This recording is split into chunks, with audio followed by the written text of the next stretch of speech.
We want to keep our schedule, you know. So we're trying to keep on schedule. So again, at the end, after a witness testifies, if you wish, you can certainly stand up and show your appreciation. And again, once again, because of it's difficult to deal with that on the AV on the live stream, we'd ask that you kind of keep the enthusiasm down. Perhaps don't clap and cheer and those kinds of things. Again, you can stand and show your appreciation. We appreciate that, and we're not trying to dampen the spirit, but we are trying to keep a schedule and keep a certain level of quality on our live stream. So if you could help us out with that. The other thing, the last thing too is that it's a little disruptive and it hurts our schedule a little bit again if people are coming and going and talking in the back of the room and that.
Commissioners,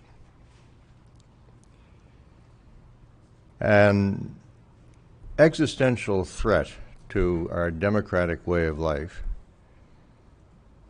occurred towards the democracies in the 1930s. It was called the Great Depression.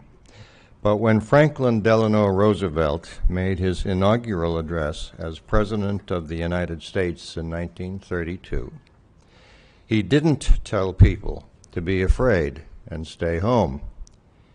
He told Congress and the free world that we had nothing to fear but fear itself.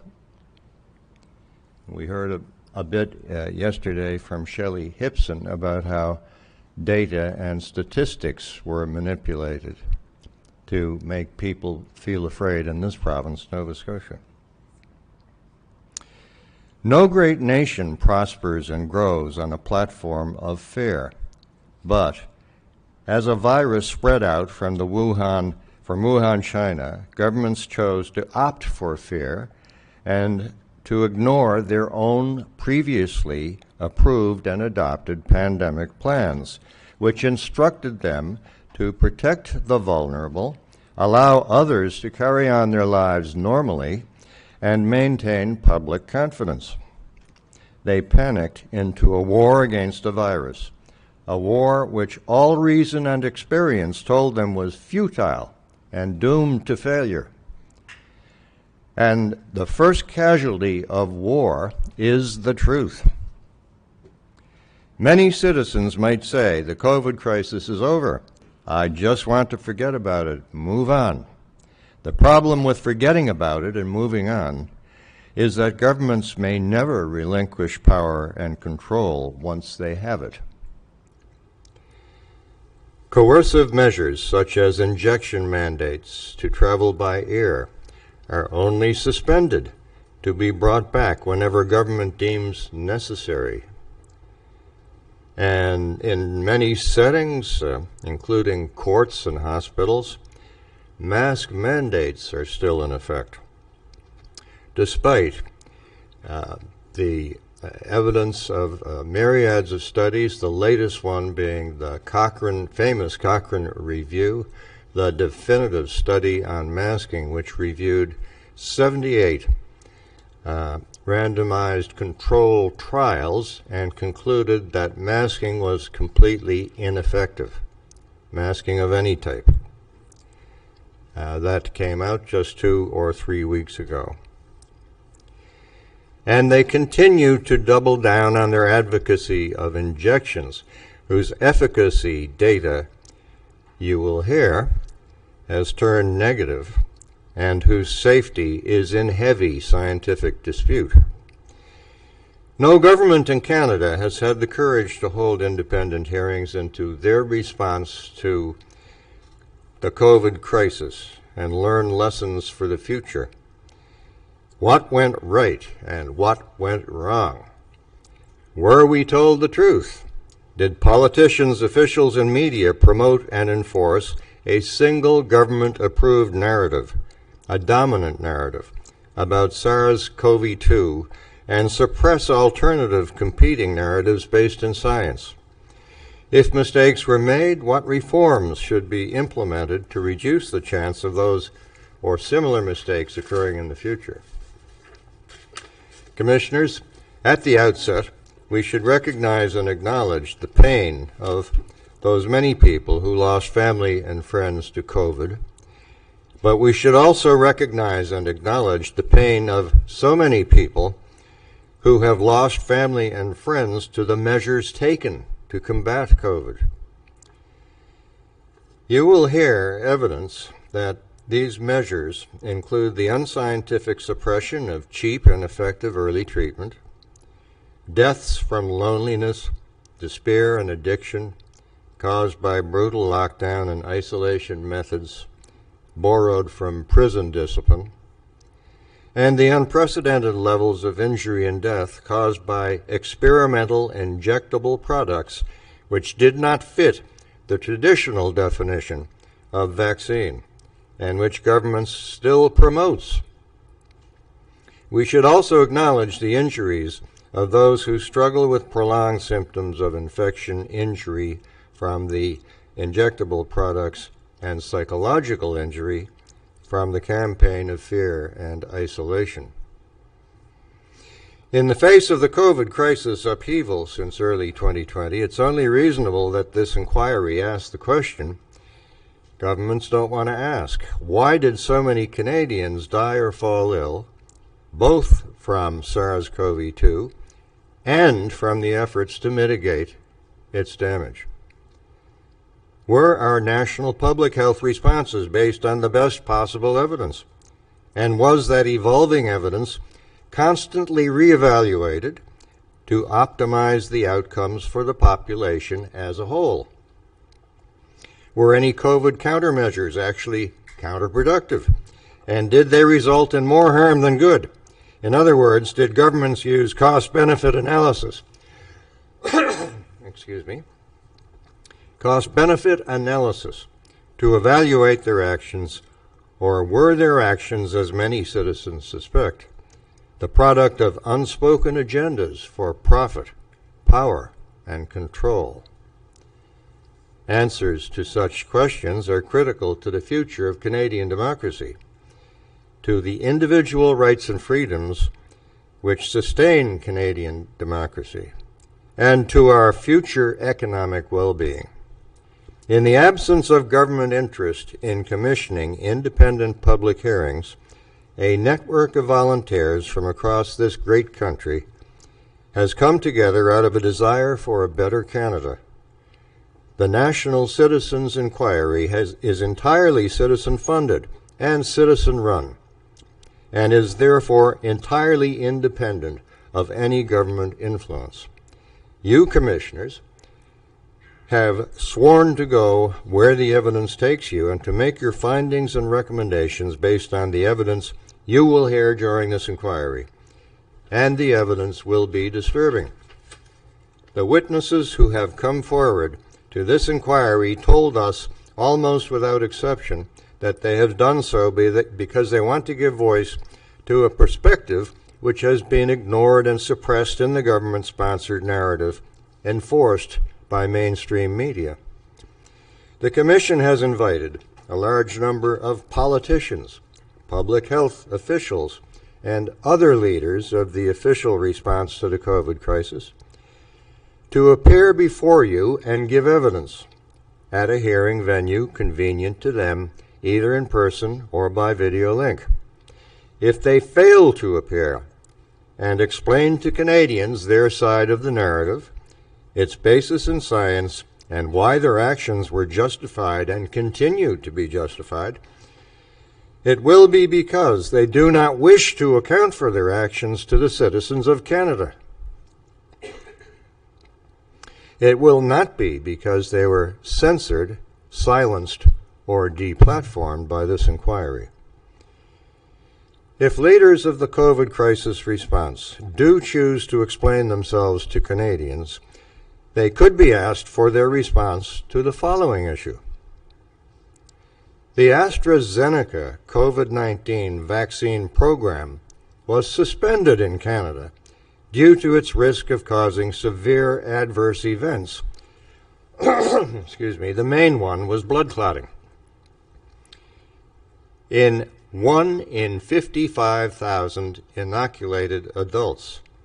1 in 55,000. Why has the same safety standard not been applied to suspend the mRNA program?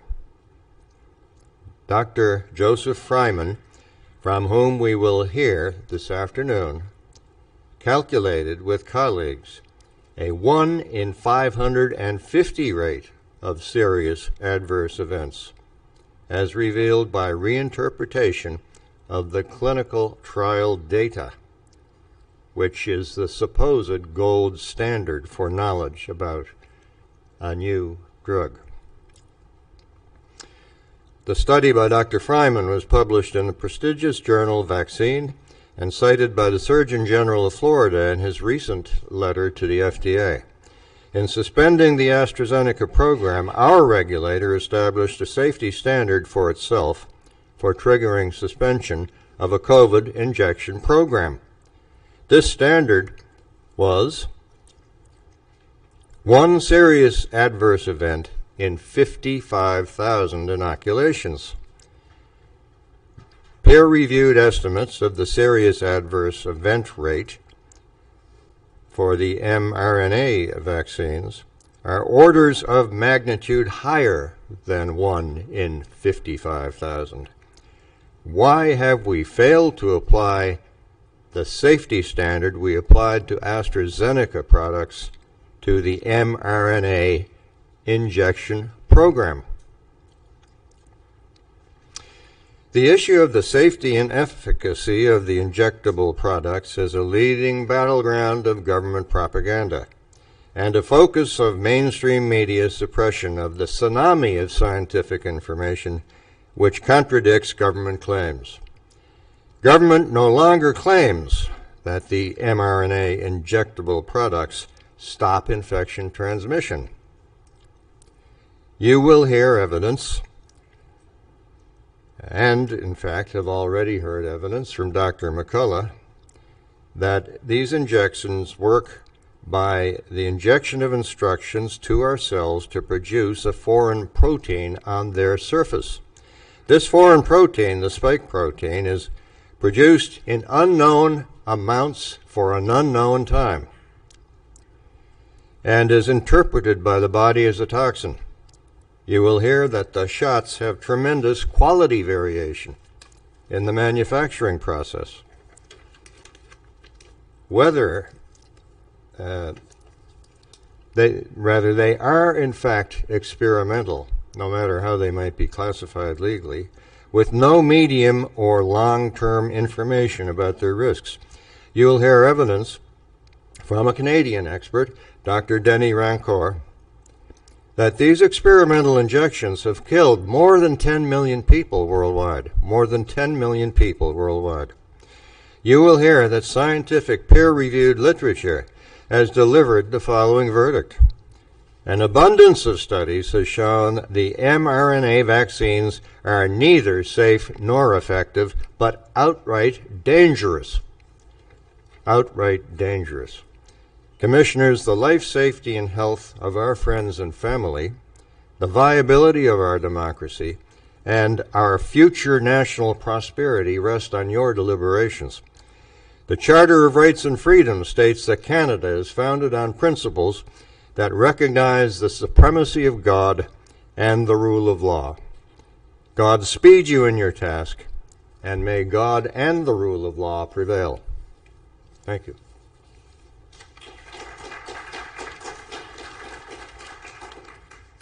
So that's a big task. Now I think we have our first witness for the day.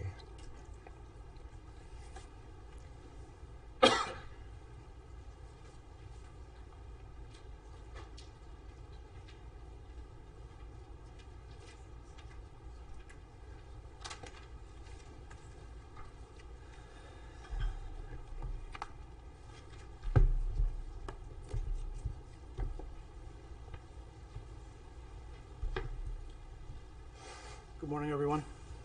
Commissioners. Terry.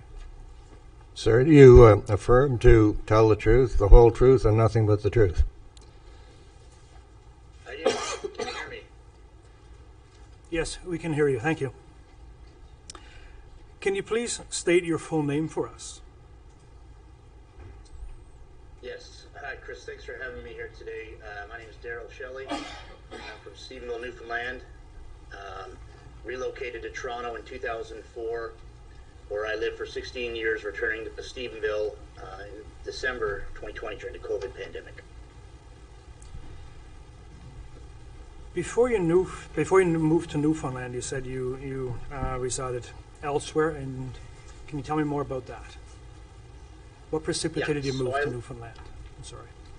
I lived in Ontario for 16 years. Left Newfoundland as a young man, as many do, to seek employment opportunities.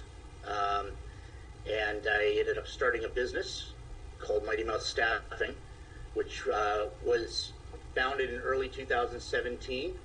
I was a freelance audiovisual technician in Ontario and self-employed businessman the entire time I was up there. And after when the COVID pandemic struck, it really took a dent in our business. We specialize in technical labor and the installation of events for producers, venues, shopping malls, public spaces, and we also provide skilled trades and construction when required. So when the live event industry shut down, it completely destroyed our business. Terry, did you take any preventative steps to try and mitigate the potential impact of lockdowns or restrictions for your business?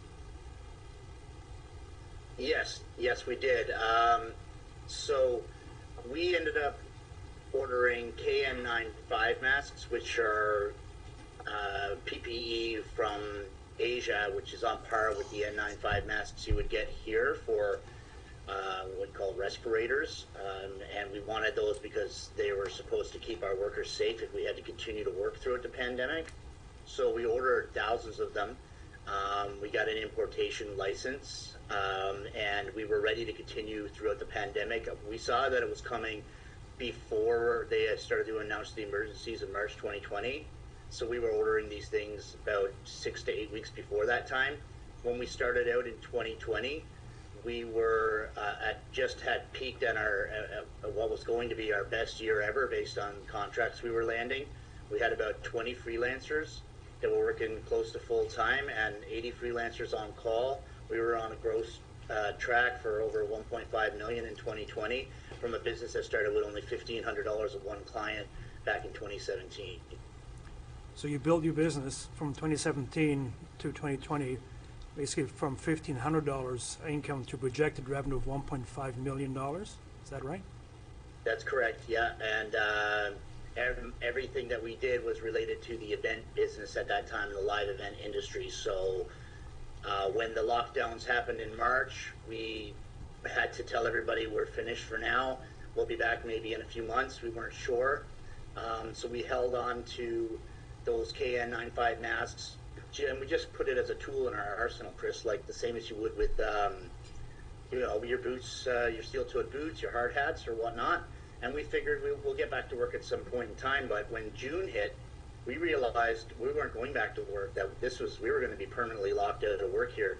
And Doug Ford, because we were in Ontario, he kept calling for PPE, and they kept telling the public not to buy masks, that they only needed them for the government. Well, when the government says something like that, it makes me want to make sure that I've got enough for myself first. So, but knowing we weren't going to need them, I had enough for my family. I had more than enough for my family. I teamed up with another friend of mine who owns a company called Portable UBC, and we decided to take all of our PPE and donate it to long-term care, because Doug Ford was calling for help with long-term care. And we saw these videos on the news of people in long-term care who were suffering. I don't know if you remember, the military had been called in. So we decided, okay, we're going to do our part. We're going to donate these things. Now, they were calling for procurement. We could have made money. I said, no, it's not the right thing to do. We're in a pandemic. We're all in this together, right? That was the idea, was to help each other. So if I could help brothers and sisters in long-term care facilities get through their day, and I had medical grade respirators that could help them, I was going to donate them.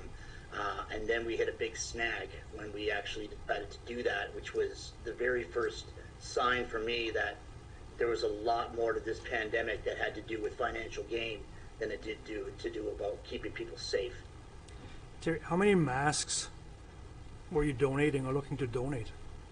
So we had about 5,000 of them between us, and I had reached out to OPSEU, which is the union that handles long-term care facilities in Ontario, and I reached out to their presidents, Warren Smokey Thomas and Eduardo Eddie Almeida, the first vice president and treasurer.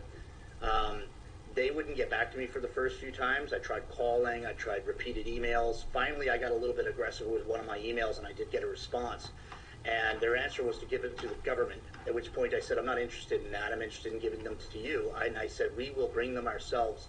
We have an importation license. These are legitimate. Taxes have been paid on them. Can we just bring them to you and help your people out? And they just completely shadow banned. They blocked us. They didn't want to talk to us. They ignored us. It was over. I didn't understand why, so I went and did some investigating. I found it on their website. They were selling branded cloth masks with their logo on it, non-medical grade, to their own union employees. And that's the only PPE they were letting them have, which weren't going to keep them safe from this so-called virus. And here we were with medical grade respirators, an importation license, in excess of 5,000 masks that we didn't need.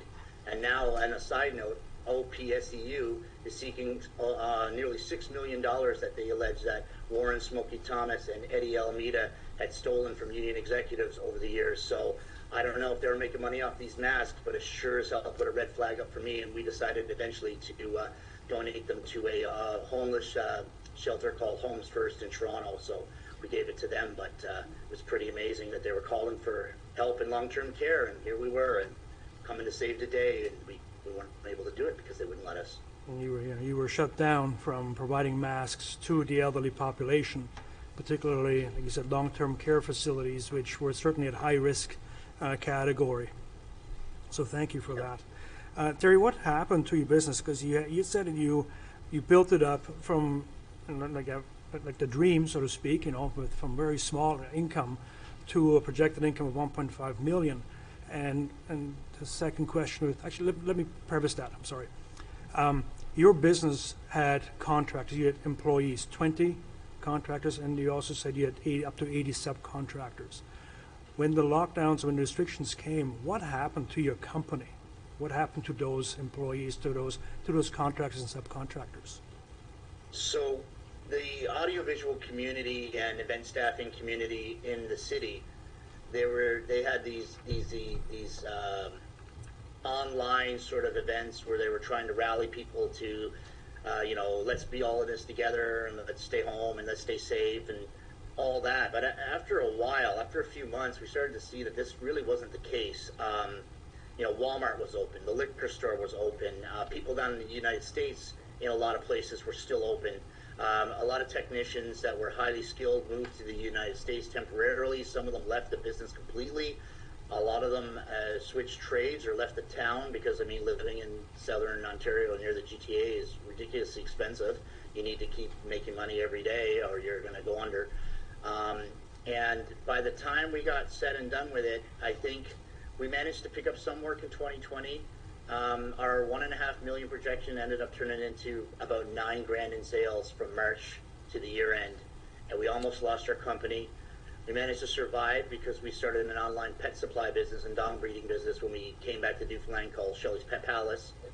And we were able to do that mostly online. And now in 2023, we are just starting to get Mighty Mouse staffing back to pre-pandemic levels, and we're hoping for a good year, but we've had to rebuild our entire crew and network because a lot of people have exited the business, which was sad because we lost a lot of really good people from that industry. No question, a significant impact on the staffing because people would have found different trades, different avenues of revenue, which may not return to the business. Certainly a significant impact. And to go from a projection of 1.5 million to an actual recognized revenue of $9,000 is simply incredible. And what were you able to regain some of the clients that you lost because of the significant reduction in your ability to provide the services?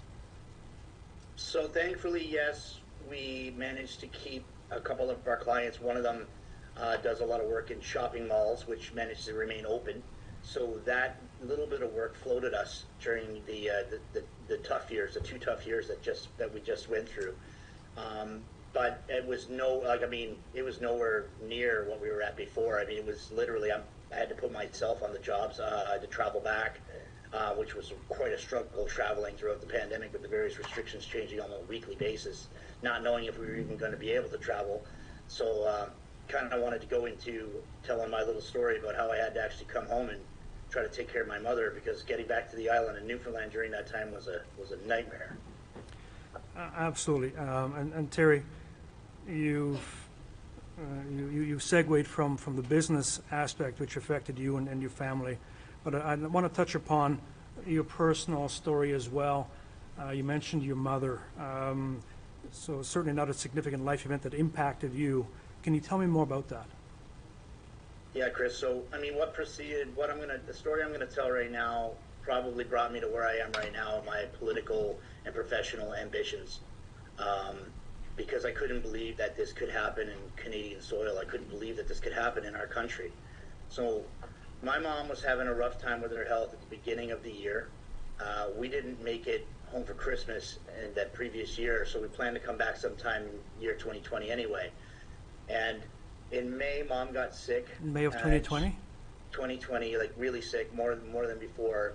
And she had to stay in the hospital for a couple of weeks alone. It was really hard on her. She was unable to leave, and she was only allowed one visitor, which was her designated visitor, which was her sister. And during this time, my nephew was born. There were strict hospital restrictions due to the pandemic on visitation for birth as well. So my mother was unable to witness the birth of her second grandson due to the pandemic restrictions. And the baby was not able to come see her due to the restrictions in the hospitals. And I think that's when she got diagnosed with cancer, and I think it was a really lonely, difficult time for my mother. And I regret that I wasn't able to be there for her at that time. Absolutely, I'm very sorry to hear that. How did you feel when you first learned that you weren't able to visit your mother, going through such end-of-life stage at this point in time? How did that make you feel, Terry?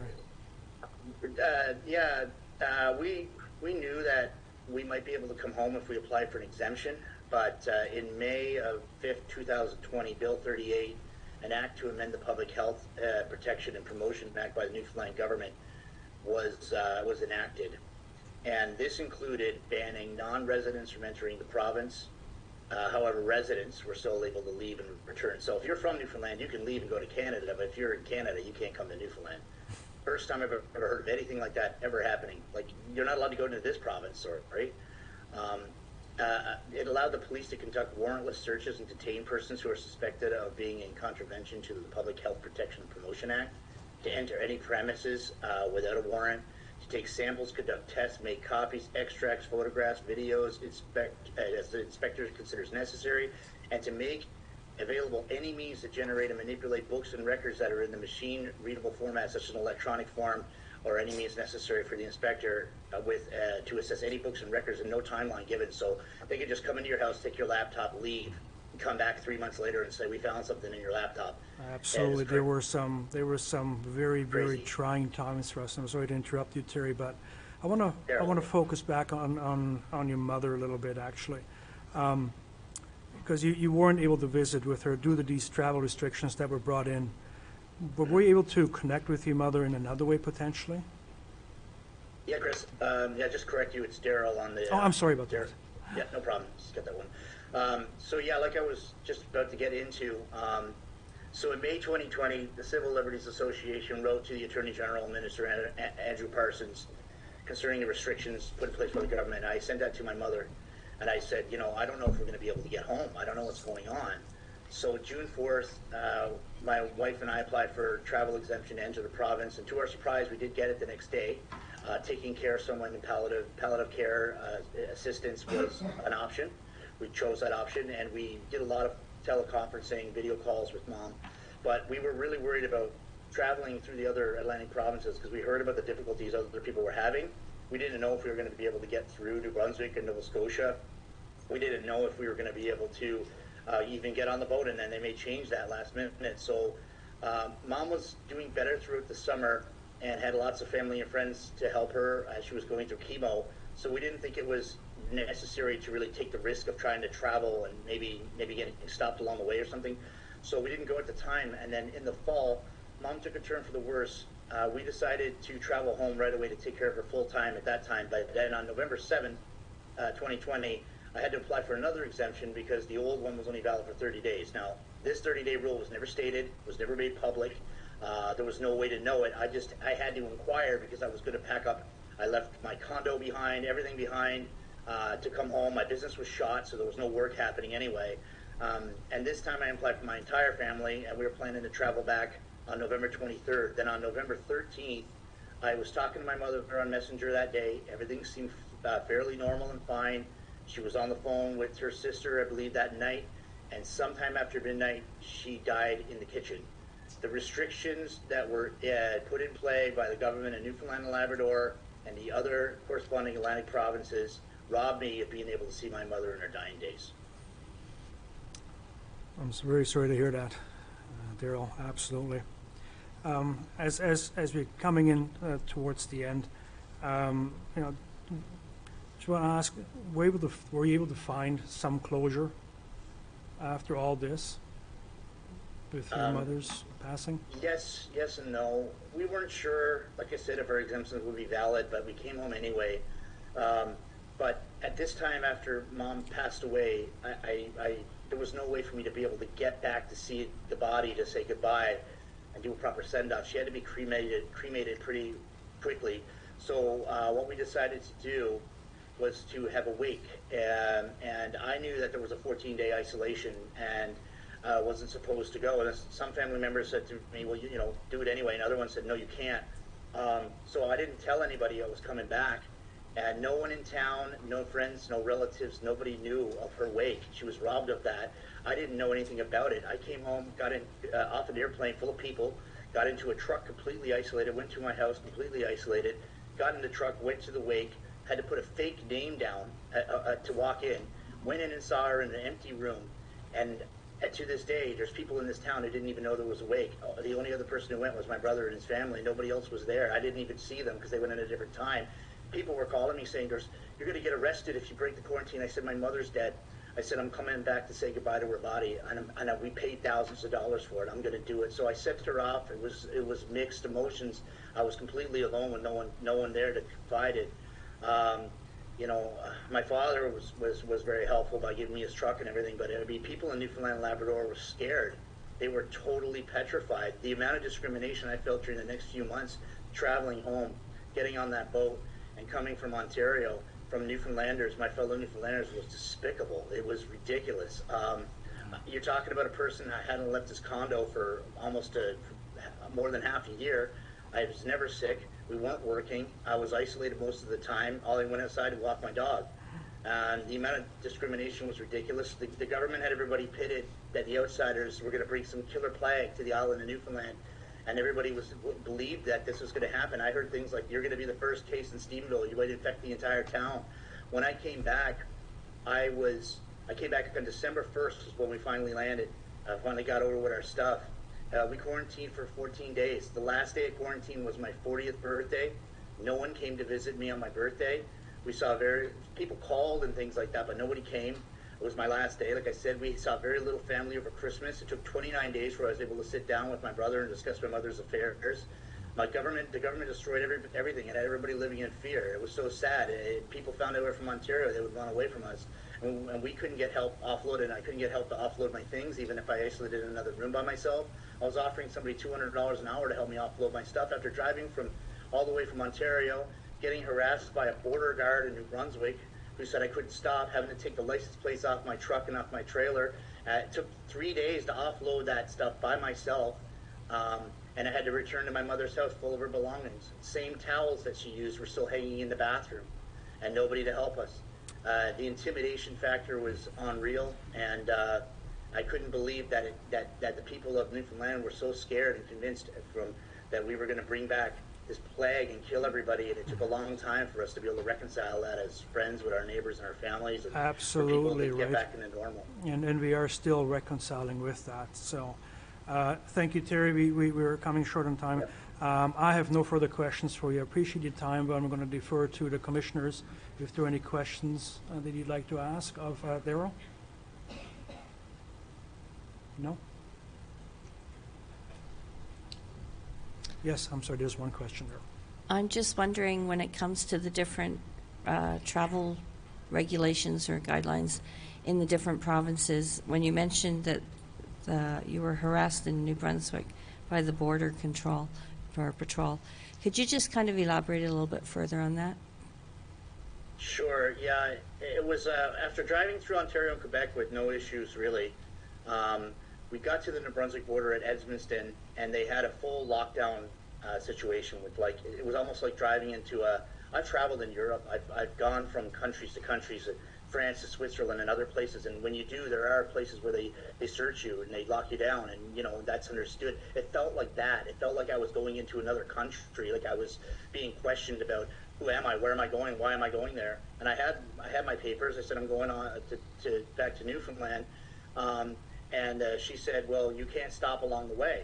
I said, well, if you know anybody who's got a 5.7 liter V8 with a trailer, that can drive all this distance without stopping on one tank of gas, I'll take 2 trucks. Thanks. You know, I had my family, my puppies, long drive. We were already tired. We weren't allowed to stop. She said, well, if you do stop, and I mean, she pulled over other officers, and they started interviewing us, and they were like flashing in the back of our car and looking around and trying to find out what we were doing. And they said, if you do stop, you got to wear a mask. You got to put gloves on. You can't go inside any building to use the washrooms or anything like that. You can't eat. Go straight to Newfoundland and get straight on the boat. And if anybody knows, that's a very long drive. It's hard to do it in one day. It's impossible to do with families and puppies in a trailer, like I said. So I had to stop. I had to take the license plates off. I had to hide. I had to pay cash most of the time because I was afraid they were going to track my Visa or my debit card. I mean, this is early 2020 before they had any of the vaccine passports or anything like that. And we were terrified. We didn't know what to do. Coming into Nova Scotia, they had flashing signs about getting ready. And when we got there was nothing. We just drove right through Nova Scotia and then went straight to Newfoundland. It was so bizarre. Each province had their own set of rules. And yeah, New Brunswick was pretty intimidating. She said, if you stop for any reason at all, we're going to send you back to where you came from. So I would go back to Ontario where I had no home, where I had no condo, where I had no company anymore, and I wouldn't be able to go and take care of my mother's affairs. I'd basically be homeless if they decided to turn me around, if I didn't cooperate with them. Thank you. Thank you. Thank you for what you're doing. Thank you for taking the time to listen to me today. Thank you, Daryl. Appreciate your time.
Can we get Mr. Terry Lapachelle, please?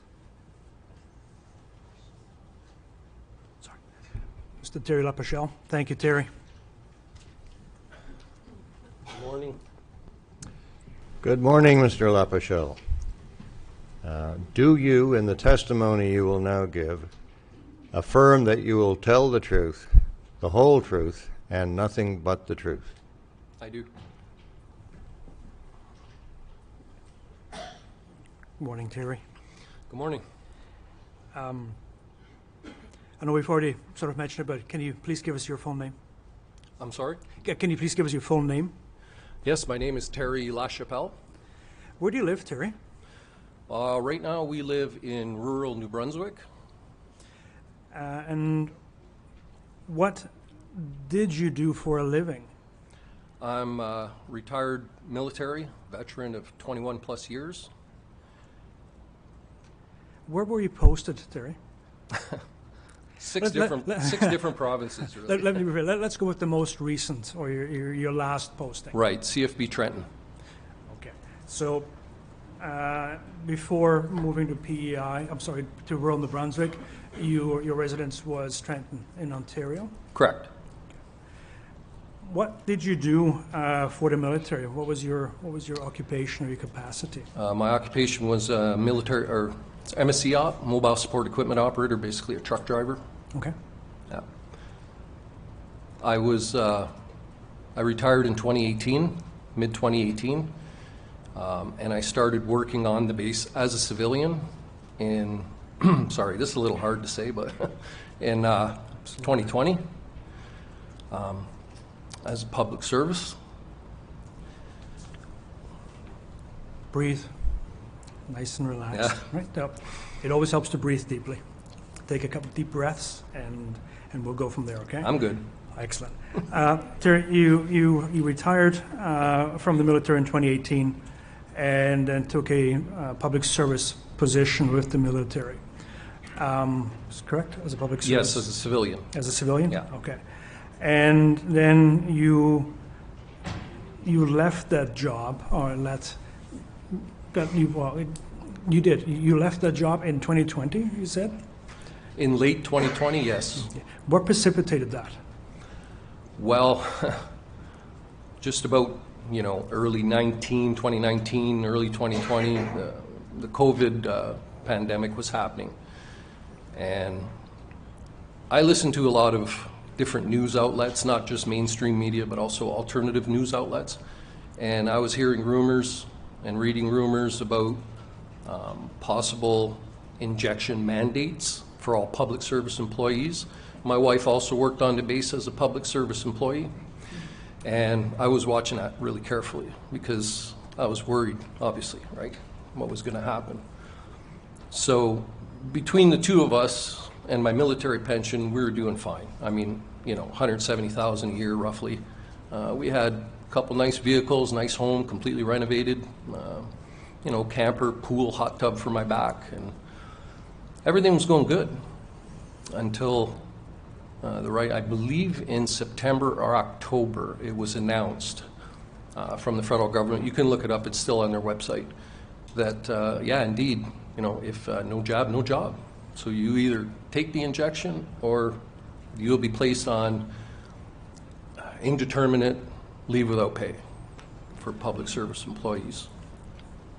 And this would affect both you and your spouse? Oh, huge. When you have a comfortable life, and we're just starting to get used to that, and then all of a sudden, it's gone. So I saw the writing on the wall. I saw the deadline. It was there in writing. So come back a bit. I knew what was going to happen. I knew what we had to do because there's no way I could afford all of that, Sorry.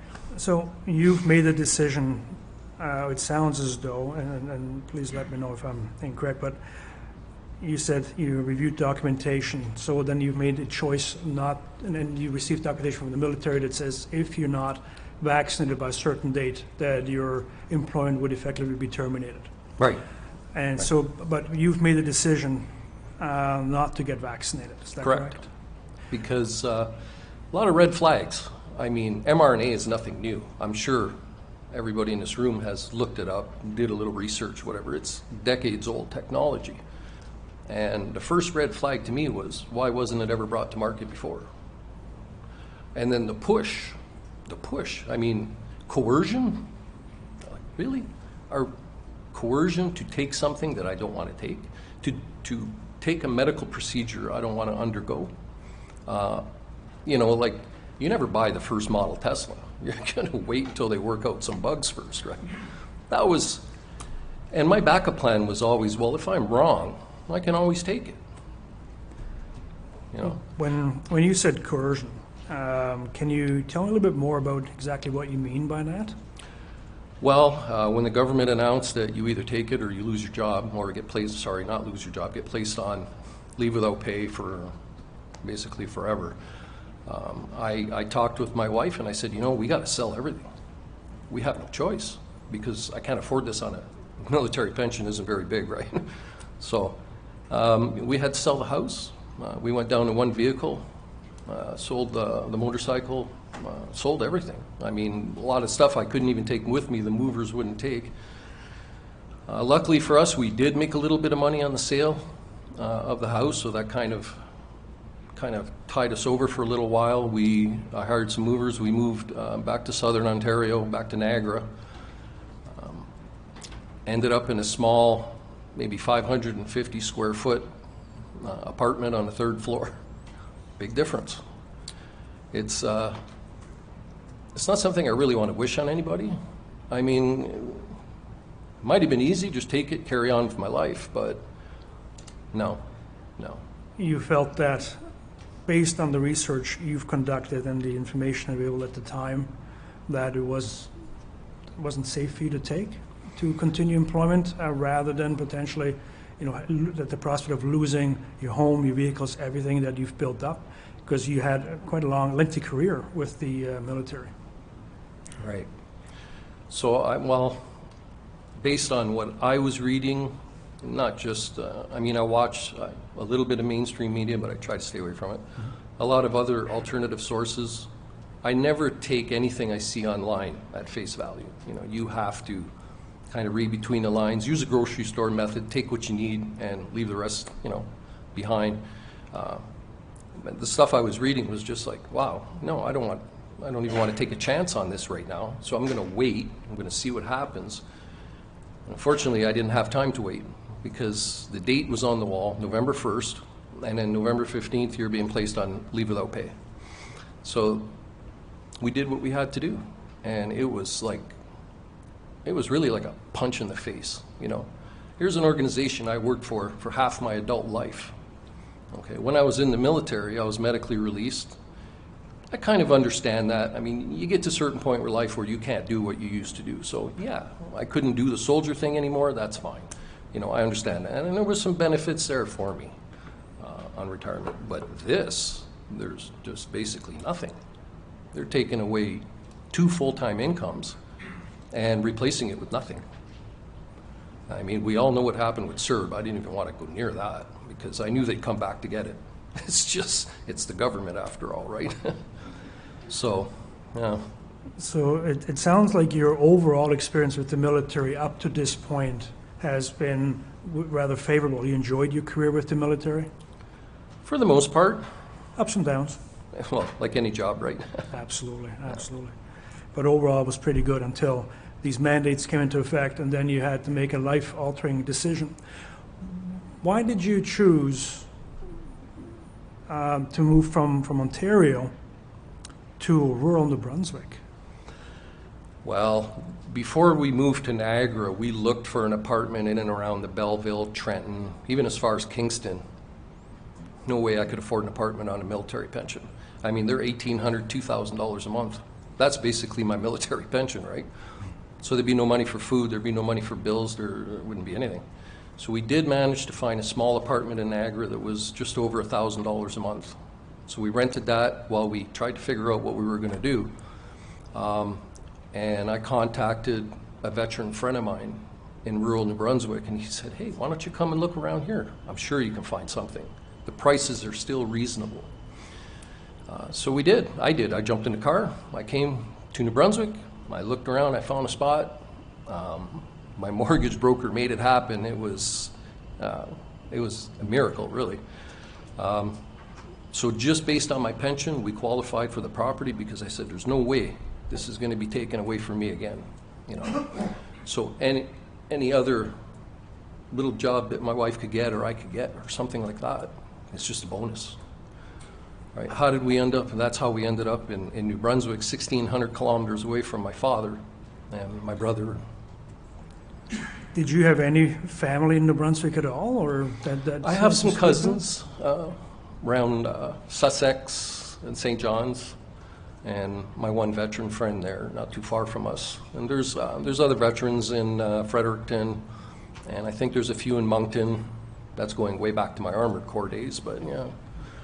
Everybody's so far apart out here, though. It's like, I'm going to go visit, you know, my friend Rob. Oh, wow, he's 45 minutes away. Well, yes, in the Maritimes we tend to have some distances.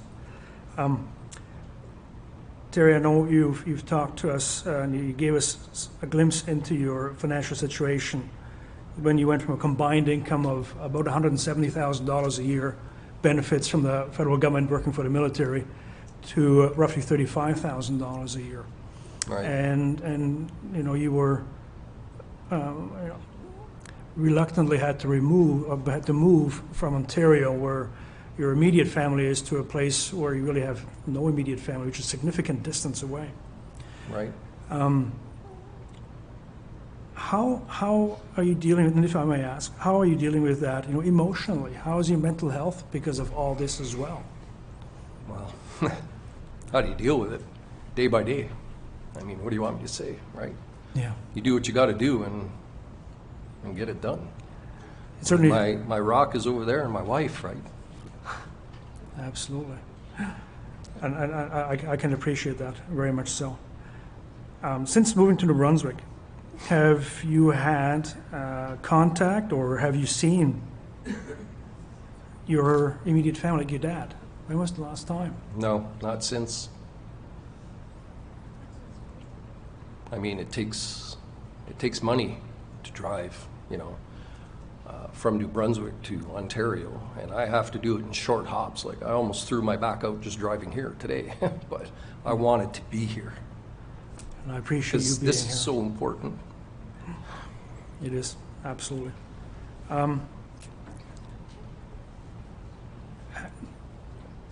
Before moving to New Brunswick and not having, I'm sorry to have to go there again, but not having contact with your dad, or at least physical presence with him, prior to moving to New Brunswick, how often would you spend time with your father?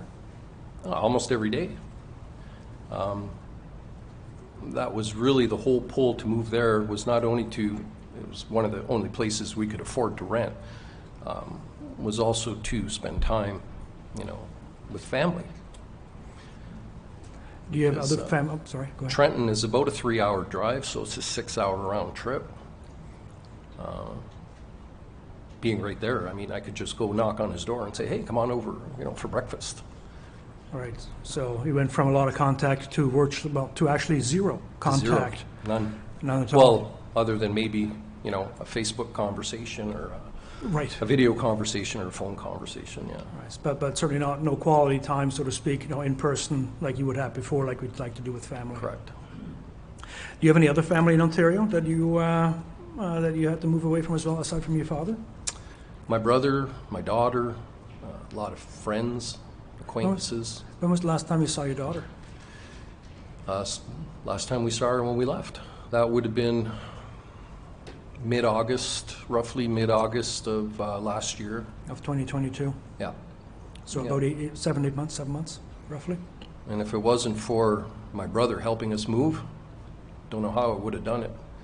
Couldn't afford movers, right? So U-Haul wanted $6,000 for a truck. I'm like, no, I can't do that. So There, after everything you went through, I do want to know, and I think potentially the commissioners as well, is if you had to do it over, would you reconsider? Would you take the shot? Would you wouldn't take the hesitate. vaccine? I'd do the same thing all over again Do the same thing. because I had no choice. So, because you mentioned coercion bit, where your quote-unquote choice was take the vaccine or lose your job, Right. that you didn't see that as a valid choice. No, that's not a choice. That's no choice at all. That's that's like me telling you, hey, drink this or you lose your job. Well, what's in it? Well, I don't know. Just drink it. Well, what's it going to do to me? I don't know. Just drink it. It's safe and effective, I promise. You'd be like, yeah, I don't think so. Right? I mean, what do you want me to tell you? It's almost beyond coercion. It's blackmail is what it is. Let's call it what it is, because that would be blackmail. And the harder you tell me to do something that I don't want to do, the more I'm going to push back. I'm that kind of guy. I'm a Taurus, so ain't going to happen. I will push you, and to this day, people call me an anti-vaxxer. I've lost friends. I've lost people that just don't even want to talk to me anymore, right? I post a lot of things online, controversial things maybe. I spent a lot of time in Facebook jail. Terry? Visited my daughter there a lot too, because that's where they put you when you post things that they don't agree with. And Okay, Terry, you've raised a very good point, and actually that I'd like to ask. You said you're not an anti-vaxxer. Now, when you joined the military, do you have to take vaccinations typically when you enter the military for deployments, things like that? So have you taken any vaccines while in the military service? we'll go back to my childhood. I've had all my childhood vaccines.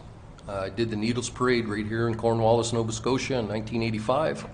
They called it a parade, but it wasn't really a parade. Jab, jab, jab, jab, back and forth. Before I was deployed, I couldn't even tell you what they were. They just said, you need to take this. Okay, I took it because I knew they're just traditional vaccines. mRNA is a messenger ribonucleic acid, I believe it's called, and somebody can correct me if I'm wrong. It's not a traditional vaccine. And when I was posted to Ottawa in 2012, they noticed that all my vaccinations were expired, so they said. So you need to take them all over again. Oh, and look, you've never had the Hep A, B, C, D, E, F, G. So I took all those too, without hesitation.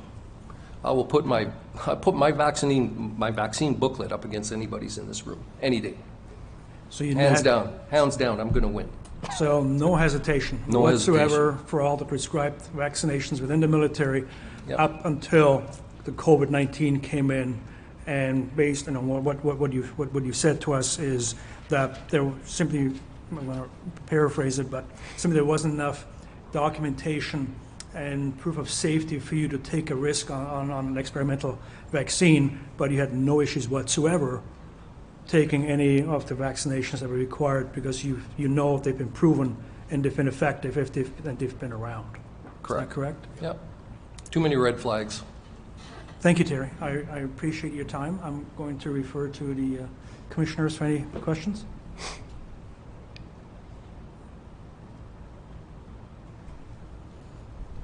I'm just wondering if there was an appeal process before the imposed deadline, if there were any other options that you could have taken? Not that I'm aware of. I didn't allow them to put me on leave without pay. I just resigned. This was in mid-September, so about 2 weeks roughly before about a month and a half before the October deadline. Thank you. And just to add to that, if I may, we do know people in the public service that have been placed on leave without pay, so it wasn't just something they might have done, it was done. And I personally know a lot of veterans that were released, dishonorably discharged, because they refused the COVID vaccines.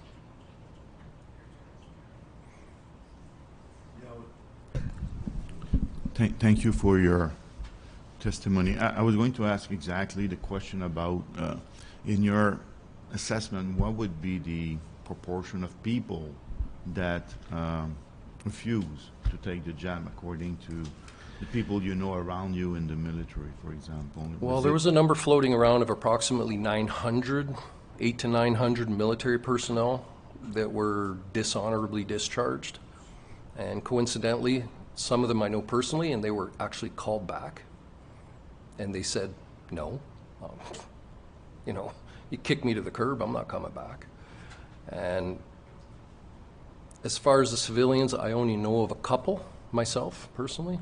I don't know the numbers on the civilian population. I wasn't there very long. I was there for less than a year when all this happened. So. Thank you.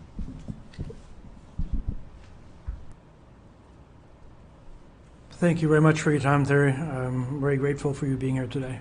You're welcome. Thank you. Have a good day. Yes, to you as well. Thank you.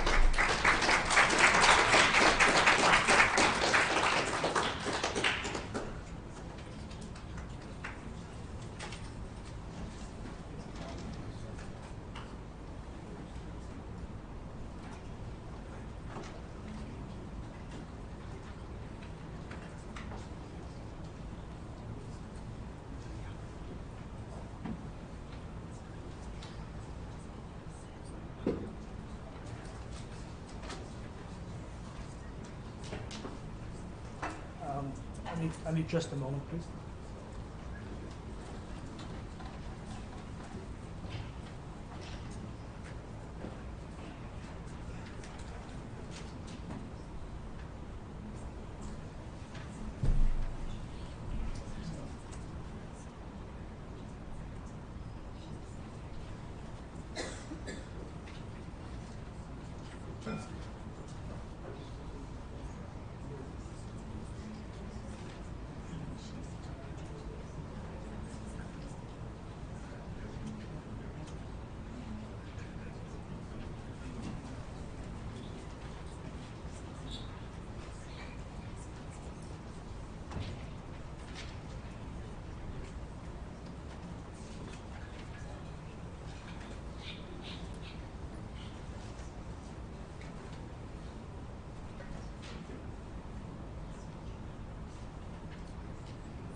Mr.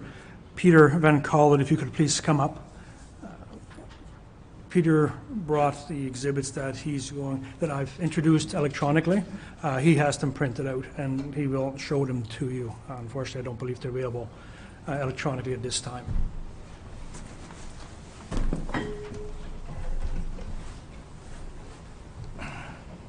Welcome, Peter. Thank you. Good morning. Good morning. Do you affirm that you will tell the truth, the whole truth, and nothing but the truth? I absolutely do. Thank you.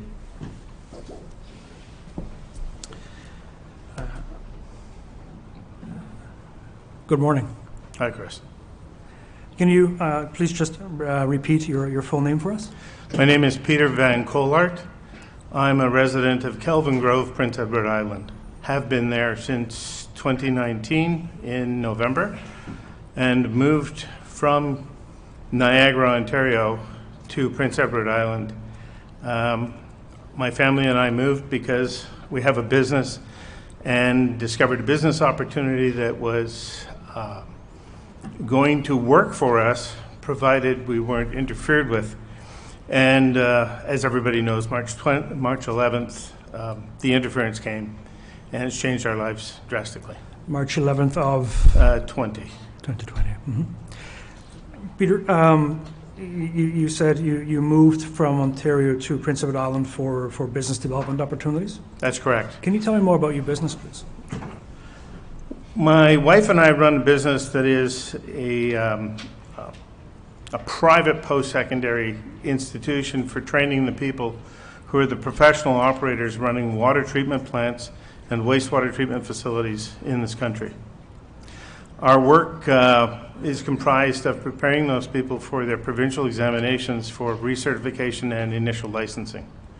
It's the only profession that I know of that requires individuals in the profession to recertify on a cyclical period of typically 3 years.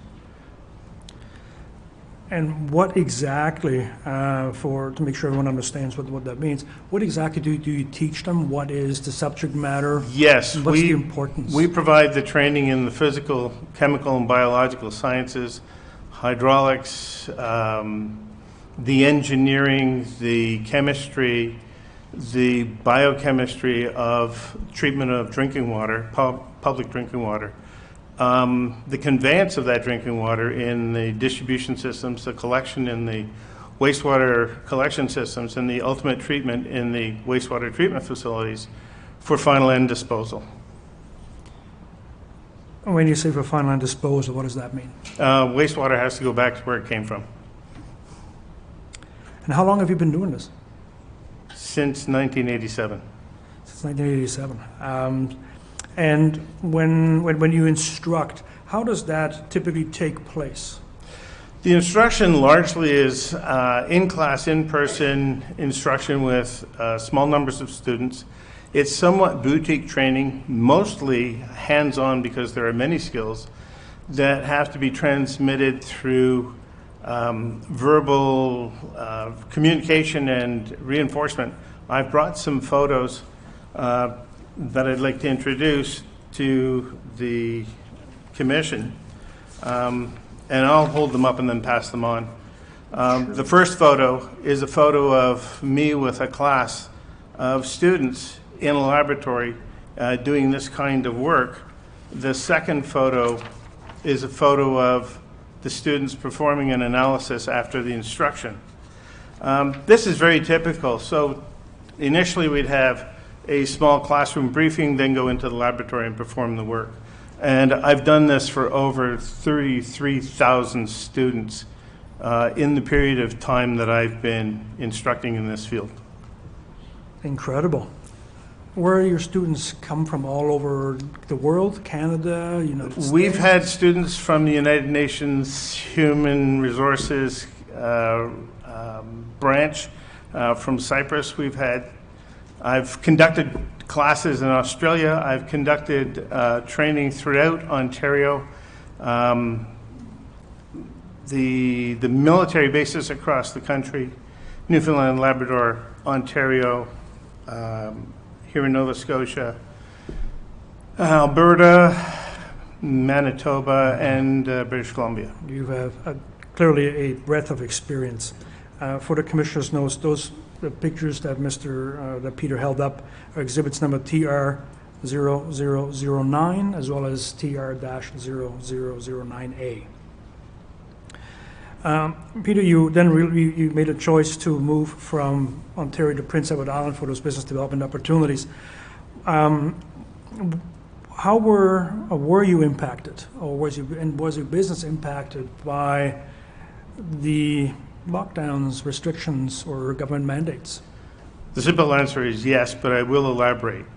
We discovered a business niche that almost compelled us to consider moving to Prince Edward Island from Ontario for several reasons. I'm getting close to the end of my career, and my ability to want to keep teaching. We discovered that we really enjoyed Prince Edward Island from frequent visits in the past. My wife and I discussed this. If we were going to settle down, this was a great place to do it. And all of the pieces worked with my insight in believing that the maritime provinces were underserved in the level of instruction that I was able to bring that I had been doing in Ontario for a number of years. I ascertained that I could travel back and forth to Ontario, still maintain the business that we had there, and develop new business here in the Maritimes, particularly with the Indigenous communities of the North Shore of New Brunswick. And we have made inroads, and it's been great. Our reception initially when we were advertising and putting out the information that we were here was, oh, thank God somebody like you is here in the Maritimes, both from the maritime operators that I came in contact with and the people who run municipalities who own and operate these kinds of facilities. Peter, what were some of your biggest challenges that you faced during those times to keep your business going? Because you said that it happens in person because you need to have access to a laboratory. So there's a lot of hands-on. So when restrictions and mandates came in, how did that impact you? And what were those challenges that you faced? You have to understand civil servants, and I don't wish to disparage all of them, but I will explain, having been one once for the province of Ontario. There is a mentality that you must follow the groupthink, and whatever is currently in favor is the thing that's going to be done. So there are lots of people who like to build empires and lots of people who like to run their own little show. That said, many of the municipalities simply followed what was a directive from their provincial governments, which was a directive from the national government, and those facilities were deemed closed.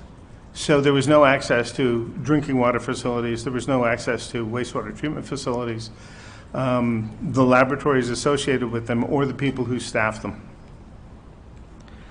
So the treatment facilities and the fresh water facilities, drinking water facilities were closed, meaning you could not provide any instruction whatsoever. How would that impact?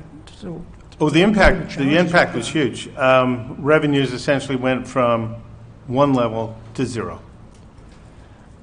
Because as you've mentioned, this has to be done in person, so an online type of teaching is not something that's feasible. The Zoom type of instruction that many people experienced during this time simply didn't work. I teach adults. Adults predictably are kind of like herding cats when you get them into a classroom, in particular individuals who do not sit in an office on a daily basis. They're active throughout a facility, maintaining, monitoring, and operating the facilities. So many of my students, the feedback that came back was, we really don't want to play Hollywood squares, and we'd prefer that we'll wait until you can come in for live interaction and training, which is exactly what we did.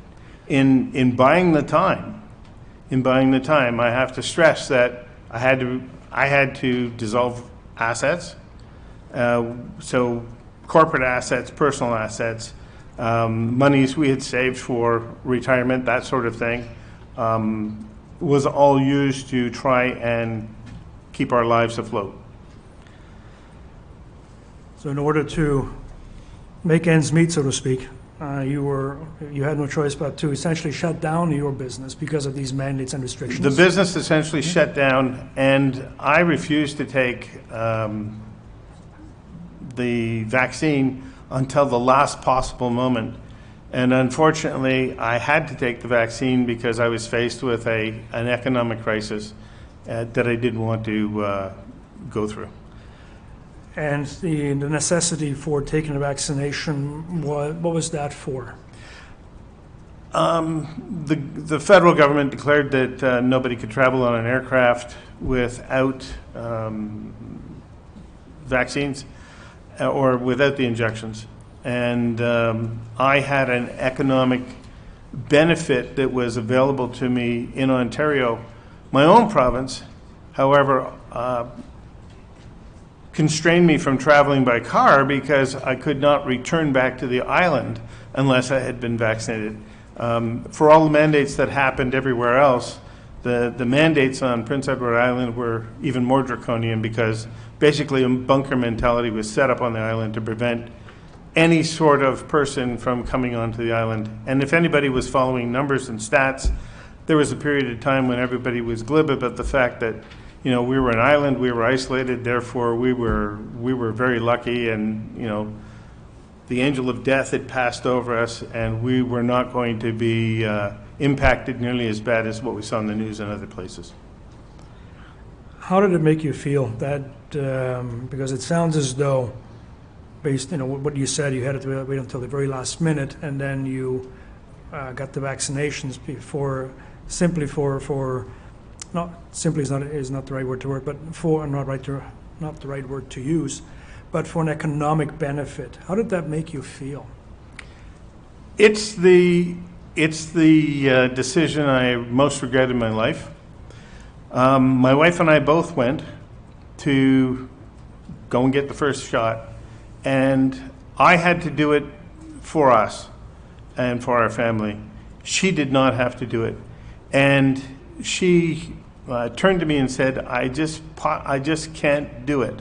And I said, that's fine, don't do it. I completely understand it. She supported that I had to do it, but she did not agree that I should have it. And I certainly did not want to take it. I regret it, and I have done everything in my power to research the detoxification protocols that are available. And for anyone listening, nattokinase is one of those things that's on the list, and I believe Dr. McCullough probably spoke about it yesterday. Chaga, vitamin D3, vitamin C, liposomal. Terry, sorry to interject, but as we do have to move on, and I appreciate, you know, the seriousness and the consequence, but I'm also aware that, you know, you have aside from an economic, significant economic impact on you and your family, but I also understand you have something more, personal impact with relation to a family member. Correct. So in staving off the inevitable injection, for me it was not until September of 2021, I believe, 2021,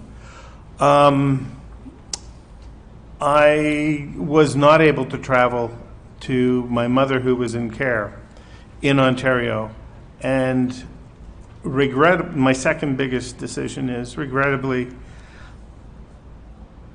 I had to sign the form that required her to get her vaccine in care. I was faced with the conundrum as her medical power of attorney that if I did not sign it, they would eject my mother from care. This is a woman in a wheelchair who could not move. And they were going to eject her from care. They were going to turn her out, and I would have to find alternative accommodation for her me being in PEI, she being in Ontario. And my third photo I'm going to hold up is the photo of my dear mother, Adele. And this is a great photo, but that's the last time I saw her. That was through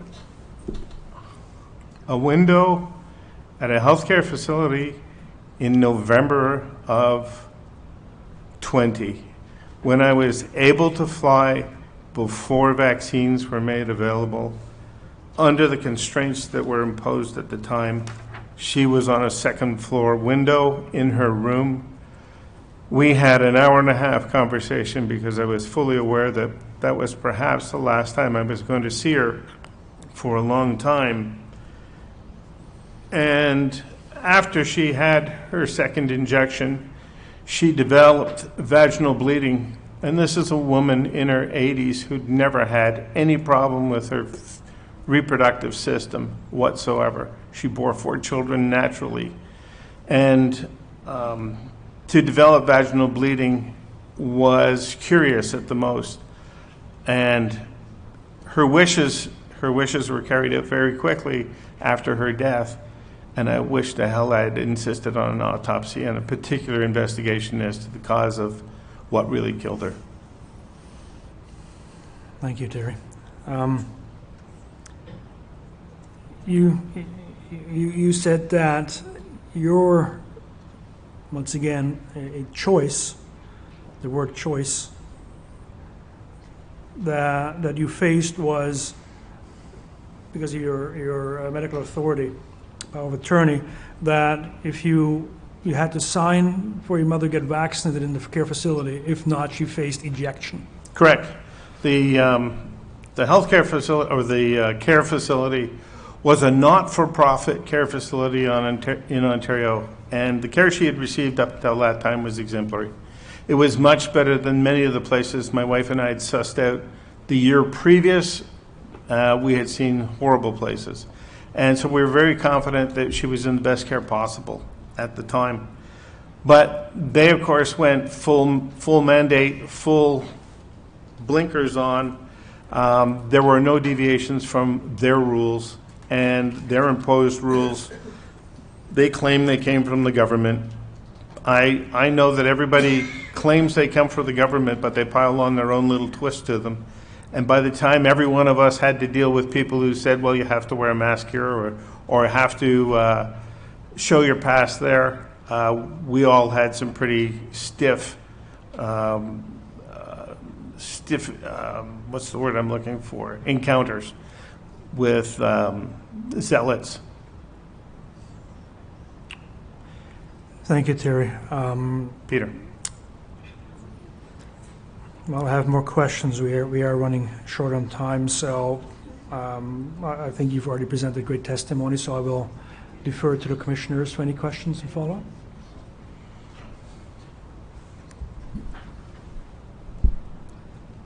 Thank you for your testimony. Of course, thank you for your service.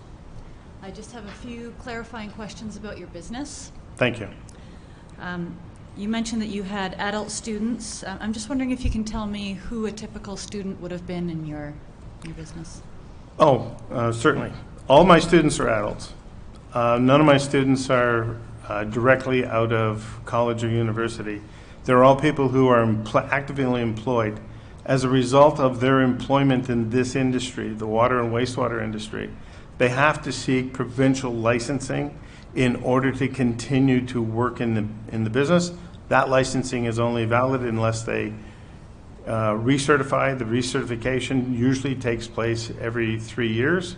They have to show a certain number of continuing education units and contact hours in order to get that recertification. In Ontario, it's quite high. It's a little less here in Atlantic Canada. But nonetheless, if they do not have it, they cease to be able to be employed. Thank you.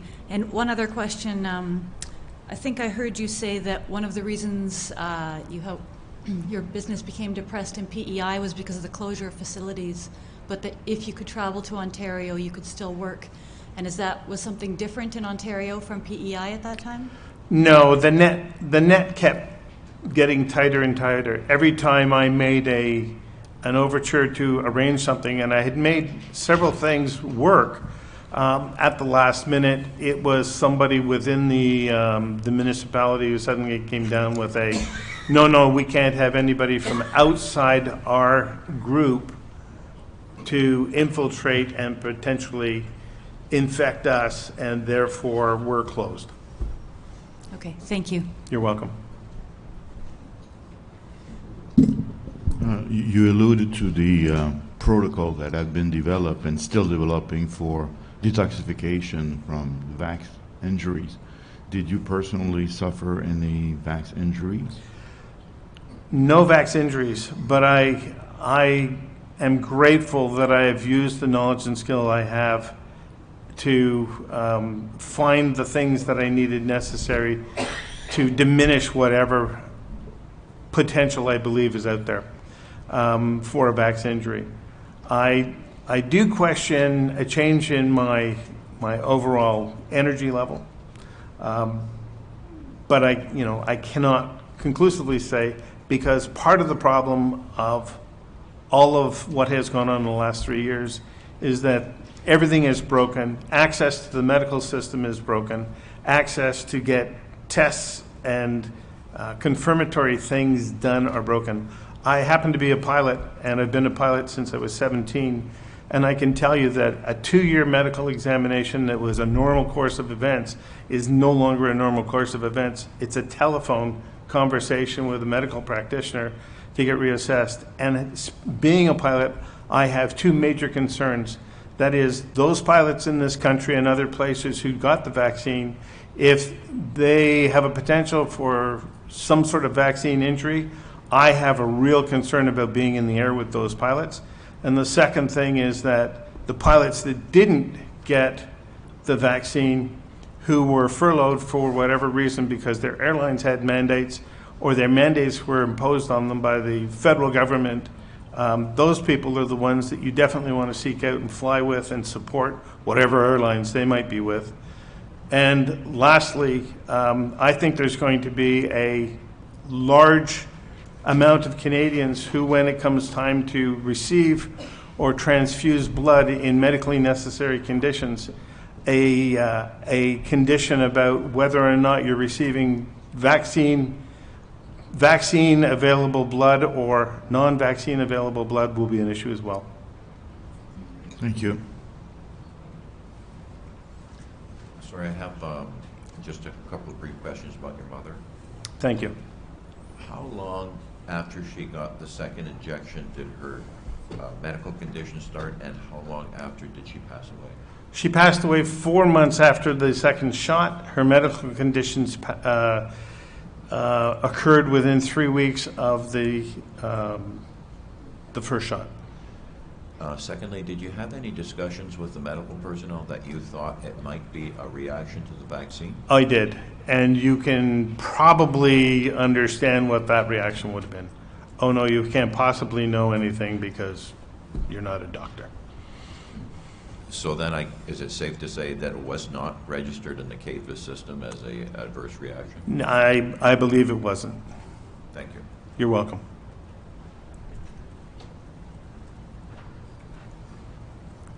Here's one more. Thank you for your testimony. I just would like to ask, you referred to the PEI protocols and mandates as draconian. Could you kind of expand on that, please? I don't think I have enough time. The initial response was on the island was to literally barricade the bridge, and they put up a barricade. Everybody was required to go through some sort of search procedure, questioning that was, I'm going to say, literally un-Canadian. Things that you'd never expect to hear or experience in Canada. These are the same kinds of questions that I answered routinely going across the border 30 years that I lived in Niagara, because I was only 15 minutes from the Canadian-U.S. border, and quite used to answering the nature of those kinds of questions for border security, but I never expected to experience that in PEI or New Brunswick when I once came over to New Brunswick, because I got myself declared essential because of the nature of the work I did. And in traveling to Sydney, Nova Scotia, I can tell you that I was stopped at the border between Sydney and New Brunswick by a group of angry people who had been locked down, and by individuals wielding bats threatening to smash cars as a result of their reaction to being locked down at this point for over a year. The only reason I got through that roadblock was because I was declared an essential, and I explained it to the individual wielding the bat, and he acquiesced and allowed me to pass through.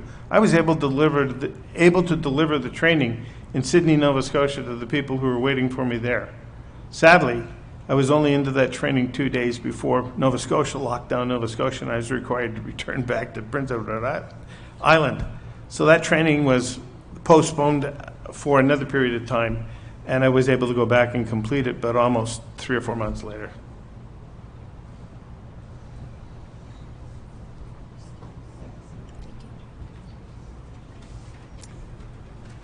Thank you very much, Peter. I really appreciate your time this morning. Thank you. And my fellow Canadians, thank you. We're awake.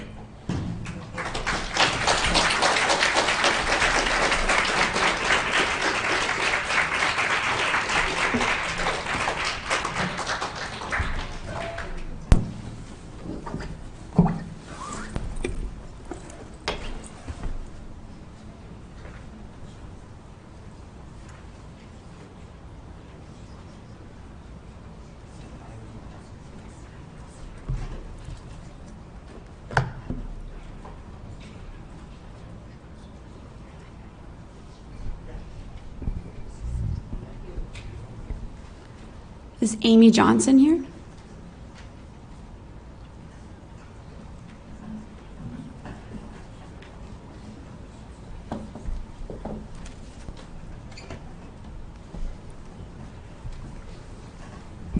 Amy Johnson, do you affirm that you will tell the truth, the whole truth, and nothing but the truth? Yes, I do. Good morning, Amy. Good morning. So can you state your full name, where you're from, and your occupation? Sure. So my name is Amy Johnson. I'm from Chester, Nova Scotia. I am a dental hygienist, currently unemployed. And since when have you been unemployed? February of 2022, so just over a year. So in February 2022, at that point, how long had you worked as a dental hygienist? I was 3 months shy of 22 years. 22 years. And how do you like being a dental hygienist? I love being a dental hygienist, actually. I love interacting with people, helping them, making sure that people are taking good care of their oral health, and which in turn is over their overall health. It was a great profession. Back in early 2020, were you employed as a dental hygienist at that time? Yes, I was.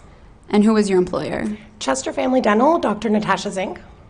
How long had you been at that place? Just shy of 22 years. So right out of went school? there straight out of university. Okay. Yeah, same office, same employees, same employer. And how would you describe your experience working there up to that point? It was great. There was 10 of us, all women. We were a cohesive group. We worked together 5 days a week. Ate lunch together, went out to lunch, went out for birthdays, parties, all that stuff. I imagine being there 22 years, you would know the patients fairly well. Extremely well. And, that's the other thing, too. The patients became my friends as well. Like a lot of patients I would see every 4 to 6 months regularly. I would see, between 12 to 15 patients a day for 5 days a week. How big is Chester, Nova Scotia? Chester in the winter is about 3,000, 3,500 people. In the summer, we can go up to like 12,000 people. Okay, so people know each other pretty well. Yeah, we're a pretty small knit community. We're about halfway between Halifax and Lunenburg. Yeah. So in 2020, as you began to hear about COVID-19, were you concerned? Initially, yes, I was. So dentistry doesn't fall under healthcare. So we fall more under the Nova Scotia Dental Board, and of course for myself, the Dental Hygienists Association. So in March of 2020, we were actually shut down prior to the province actually shutting down schools and, you know, the nursing homes and things like that, because they were taking it very seriously. It was very unknown. They were worried about transmission. Obviously, we deal with germs, people's mouths, so, you know, it was pretty important to kind of figure out what was going on. And so we shut down early March and didn't reopen until June of 2020. So we were shut down for a few months there. So that was a dental board decision? Yes, it was. So you would have been at home during that time? Yes, it was. And so when the vaccines became available, did you choose to take any of the vaccines? No, I did not. And why not? Well, when they first started talking about the vaccines, you know, on a positive note, you're thinking, okay, this is a good thing. But then you start doing your own research, and you realize, you know, COVID has a 99% plus survival rate. And so something that was so rushed, the vaccine was so rushed and experimental, I just like, you know what, I think previous gentleman that was up earlier said, you know, let's just wait. I'm going to hold back. And that was kind of my initial reaction, was like, you know what, I'll just wait, let other people, you know, take it and kind of iron out the kinks and see what's going on. And then I quickly realized this wasn't for me. And what sources did you consult in making that decision? Well, I'm a numbers person. I like statistics. So, you know, initially I would, you know, check like the Nova Scotia dashboard and, you know, the Stats Canada and even the World Health Organization. But the numbers just never seemed to add up. Like, you know, like these people were vaccinated but the numbers keep getting bigger. And then the biggest red flag for me was when they put the vaccine passports in. And, so the exposure sites here in Nova Scotia, we have the exposure site website, you know, where, you know, this exposure site, don't go there, don't go there. And all the exposure sites are places where people that were unvaccinated couldn't go. So how are we the problem? How are the unvaccinated the problem when the exposure sites are all vaccinated people? So as quickly realized that the vaccine doesn't stop transmission. And from my dental standpoint, the only reason why I would take the vaccine is to protect my patients, that I wouldn't want to transmit, you know, COVID to a patient. But if the vaccine doesn't stop transmission, what is the point of taking the vaccine if its effectiveness for severity of disease is still questionable and doesn't stop transmission? So during that time, how did you feel about the way the media was portraying COVID-19 and the vaccines? And well, it's actually very disheartening. It makes you question everything that the media has said over the last, you know, years. Very biased, very fear-mongering, you know. Again, I worked from June of 2020 until February of 2022 through this whole pandemic, seeing 10, 15 patients a day, and majority of them are scared to death. And that's really sad that they're scared of something that, you know, does have a 99% survival rate. And we don't know much about the vaccine. And they're putting so much faith in the vaccine. so when you made that decision not to take the vaccine, did you share that with your coworkers? Absolutely. You know, at lunchtime or just in random conversations. And my coworkers weren't so receptive of that. Can you describe a bit more in detail just how this decision Sure. Well, impacted you? at the start, when when the vaccine started coming out, I would say, I think you guys should hold off, wait. And because, again, dentistry doesn't fall under healthcare, but because we're such high exposure, we were given the opportunity to get the vaccines quite early on with the nurses and the doctors. So 9 out of 10 of us were right there, the first ones in line getting the vaccine. And people were trying, my coworkers were like, you should do it. But then that quickly turned to, instead of just, saying you should do it, to anger and, animosity, alienation. I would go to work just to work. And there was no more going out to lunch with my coworkers or talking to them on the weekend yeah. Why do you think that they reacted that way? Why were they telling you to get the vaccine and why were they upset? Well, they felt that I was not only putting my patients in danger, but also them, and being irresponsible. Just because I'm unvaccinated doesn't mean that I don't take my job seriously or I don't care about my patients, but that's how they were perceiving it as, that I was being selfish and only thinking about myself. And you said you're no longer employed, so No. were there mandates for your So because I fall under the dental board and the Nova Scotia Dental Hygienists Associations, both the board and the association did not mandate vaccines. Both, of course, were recommending vaccines, but we were not legislated to get a vaccine because it didn't stop transmission. So their official statement was, the vaccine doesn't stop transmission, so there's no benefit for the patient. I'm sure all of you have gone to the dentist, so you know that we use universal precautions pre-COVID, and then those universal precautions were only amped up even further. We had to wear gowns, we had to double masks, face shields, goggles, gloves. There was new protocols on scrubs. We couldn't, we would have to change them even if we left the office even for a minute. Like, it was very extreme. But no vaccine mandate. So then at Christmas, December of 2021, my employer came to me and she officially said, you need to get vaccinated. And I said, no. And I said, let's have this discussion about the vaccine. And she said, I'm not discussing it. You don't follow the science. And I said, okay. So then when we came back after Christmas, because we closed for 3 weeks over Christmas, one of my coworkers got sick and tested positive for COVID. And she was triple vaxxed and was extremely sick for 3 weeks, very, very ill. But one of the protocols that we did have was that to come back to work, all of the employees had to be negative PCR tests to come back to work before the office reopened after my coworker had COVID. So reluctantly, I went to go get my PCR test, and it came back positive. I was totally asymptomatic. I never got sick. And so when I called my employer, Dr. Natasha Zink, to tell her, she was not happy, obviously, but because I was unvaccinated, I had to wait the full 14 days quarantine, even though I was asymptomatic. And at that time, the protocol was only down to a week, but because I was unvaccinated, I had to have the full 2 weeks off. And so I was set to go back to work on a Monday, and a couple days later, before I was getting ready to go back to work, she called me and she fired me. And she said that I was putting my patients at risk, and that because I wouldn't get vaccinated, I was no longer to work there.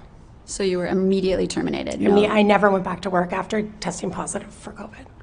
And did she fire you with cause, or did she pay you? Well, she said that first I was putting my patients in danger, and secondly, she said there would be a shortage of work because patients wouldn't see me because I was unvaccinated. Which, yeah. And it's the hypocrisy of the whole thing is that my coworker who had COVID was extremely ill for 3 weeks, was triple vaccinated, still has a job, but I'm unvaccinated and tested positive for COVID, but was completely asymptomatic, and I don't have a job. So after 22 years, yeah. So your income ceased immediately? Yes. Yeah. I was given, she did pay me some sick leave for those first few days when we were waiting for the test results for the PCR test, and I did get my 2 weeks or 3 weeks of vacation pay. How did it feel to be let go from that position? It was devastating. Like I said, you don't work somewhere for 22 years and not love it, right? And it wasn't a job, it was a career, it was my identity. So it was really, really hard, really, really hard. And not to mention financially hard. I made almost $80,000 a year, and that's a lot of money to lose in a household, and to put a lot of pressure on my husband to, make sure that he, could pull up his socks and help more as well. So since then, have you sought employment elsewhere? Yes, I have. So like I said earlier, I do live in a small community. There is 2 other dental offices within about 15 minutes of us.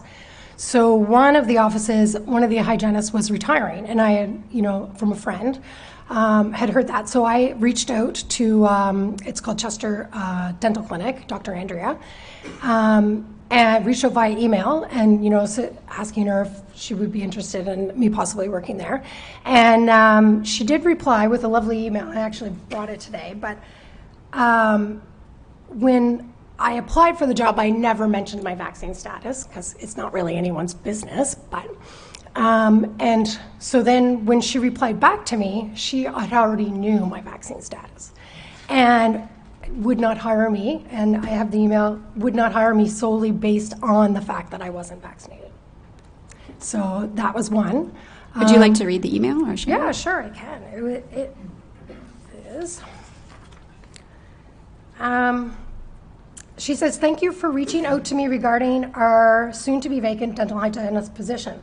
I do apologize for my late response because it did take her a few days. At this point, I am unable to offer you a position with us. Professionally, I have to consider the reality of alienating patients and staff because of your vaccination status, which I had never told her. So I find that very interesting. Unfortunately, Nova Scotia seems to stand alone as the world moves on. Personally, I could not disagree more with the public health protocols, having sat on the Return to Work Committee for COVID-19 on behalf of the NSDA. I am absolutely appalled at what has transpired in our once free profession. We are beholden to ridiculous public health directives. The hypocrisy of mandating vaccines and masking in dental office defies logic, common sense, and science. It did at the onset and is most certainly does not presently. I admire you for your courage and your stance against personal freedoms and standing up against tyranny. I am sorry for this, that it cannot work out for us at this time. Wishing you all the best, Dr. Andrea. So she was supportive of your decision. Supportive of me, but wouldn't employ me. Right. So. And again, there were no mandates. She wasn't required. No, and again, these are, Dr. Zink, when she fired me, and Dr. Andrea as well, these are their sole ideas or opinions because the dental board does not regulate vaccinations. And did you try finding... So the third dental office in my area is Mahone Bay Dental. So in November of 2022, that just went by, they had a vacancy come up. So I went in for the interview, and 3 days later, I was offered the job via email. And she sent me the contract. We worked out all the details. I was set to start December, I think it was the 17th. And on December 10th, she called me because she heard through the grapevine that I was unvaccinated. Because during the interview, it was not discussed. During the contract that she had given me and sent to me via email, not discussed. But she had heard that I was unvaccinated, wanted to confirm that. And of course, I'm not going to lie about my status. I'm not ashamed of it nor embarrassed, although it is not anyone's, it's not their business. But so she said, if it's true, and I said, yes, it is. And she said, well, I'll still offer you the job, but I'll put you in a 3-month probationary period. And if patients will continue to see you knowing of your vaccine status and it all works out, then I will offer you a full-time job. And I said, no, thank you. So, and I walked away. And why did you say no, thank you? Well, first of all, again, it's not anyone's business what my vaccine status is. Second of all, I didn't want to be put through that torture again. And not knowing that like I said, I see 10 to 15 patients a day, not knowing, is this the patient that's going to go to, her name is Dr. Fahar, go to Dr. Sarah and say, hey, I don't want to see her anymore because she's unvaccinated. Yeah. So yeah, I was really reluctant to do that. So I said no, and I declined. So you've worked as a dental hygienist for 22 years. Yeah. How long have you been in Chester? 22 years. 22 years. And yeah, well, actually, I grew up in Chester, but moved away for a few years, and then when I got my job 22 years ago. And is there anywhere else in Chester you could work as a dental hygienist? No, those are the only dentist offices within a half an hour. So yeah, I'd have to start traveling. And again, I was spoiled rotten for 22 years. I walked to work. Yeah. So outside the workplace, did the vaccine passports have much of an impact on your life? Absolutely. Besides the obvious of, not being able to go to the gym or the movies or restaurants and things like that. But more importantly, in my house, we over that period, we missed 2 family funerals and 2 weddings. Yeah. And can you give a few more details about that? Or? Sure. Well, one of the funerals was my husband's uncle, who is like a father to him, who's very special to us. Coincidentally, he did pass away within a week of his second shot. But we were unable to go to the church service. They asked my husband to be a pallbearer, but when they found out that he was unvaccinated and we were unable to go to the church service, obviously he couldn't do that. They did have a graveside service, so we were able to go to the graveside service because it's outside. And this was actually last February, February of 2022. And so we did go to the graveside service, but we offended family members by going, by being present. It has created a huge rift in our family. There are family members that don't speak to us any longer over us going to the funeral. Yeah. So they were upset that you went to the outdoor service. Yeah. Again, the misconception that just because we're unvaccinated, we're spreading this horrible disease to everyone, right?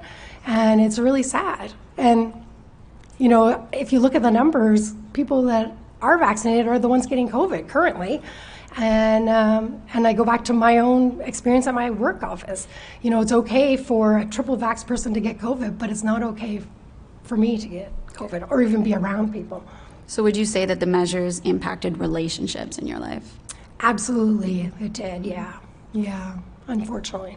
Do you have children, Amy? I do. I have 2 children. They're both grown, and this has in fact affected them as well, very much so. My daughter in September of 2021 started her first year of university at Dalhousie. She was accepted into the Bachelor of Science program, the Accelerator program, and within weeks of her starting, they mandated that all nursing students had to be double vaccinated.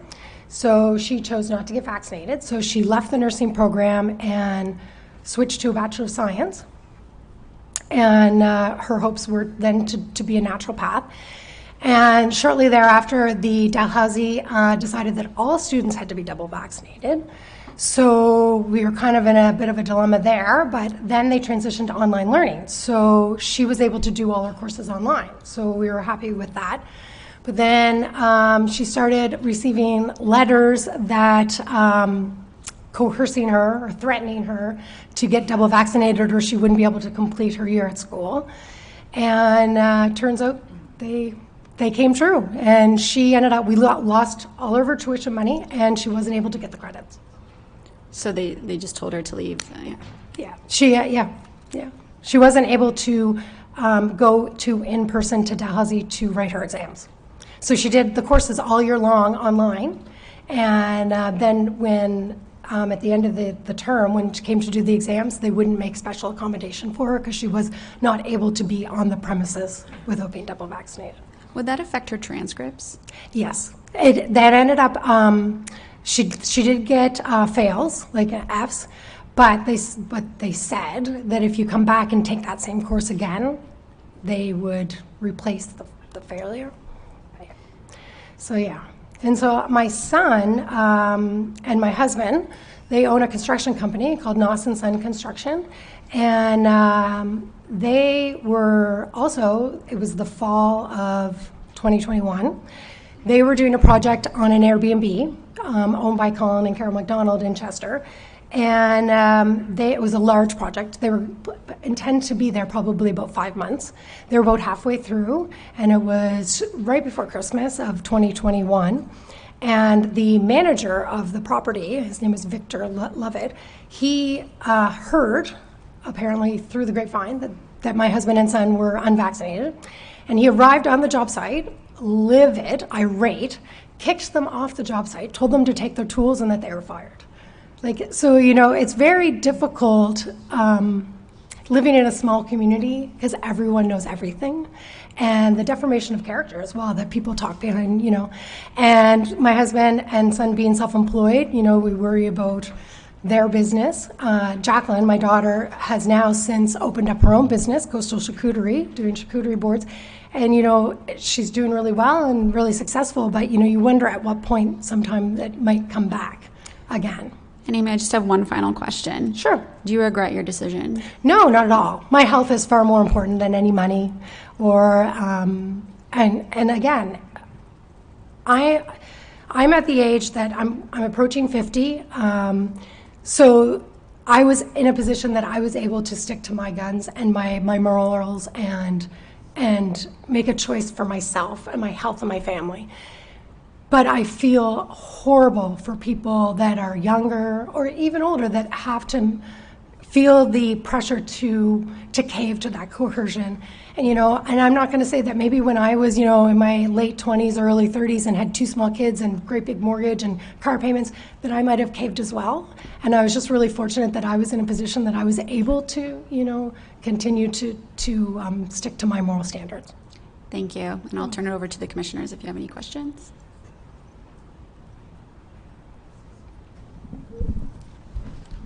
Well, thank you very much for your testimony. I have a question about the your clinical the dentist. Were they asking for patient to be treated that they show vaccination?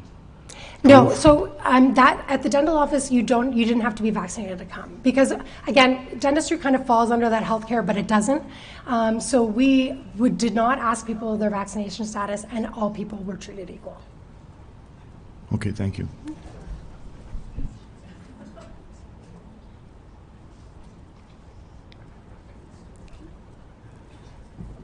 Good. Thank you, Amy. Thank you.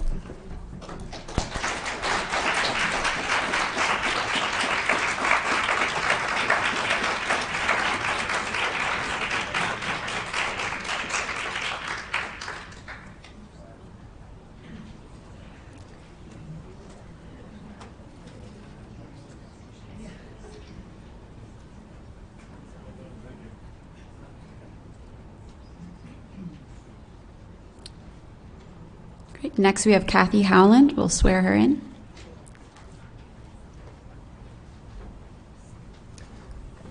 Good morning.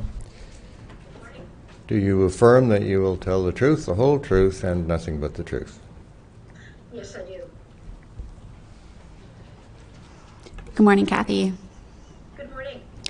Can you please tell us your full name, where you're from, and your occupation? My name is Kathy Howland. I live in Meductic, New Brunswick, and I'm an education assistant. And how long have you been an education assistant? Since 2018. So approximately 5 years, 4 or 5 years? Yes. And what does an education assistant do?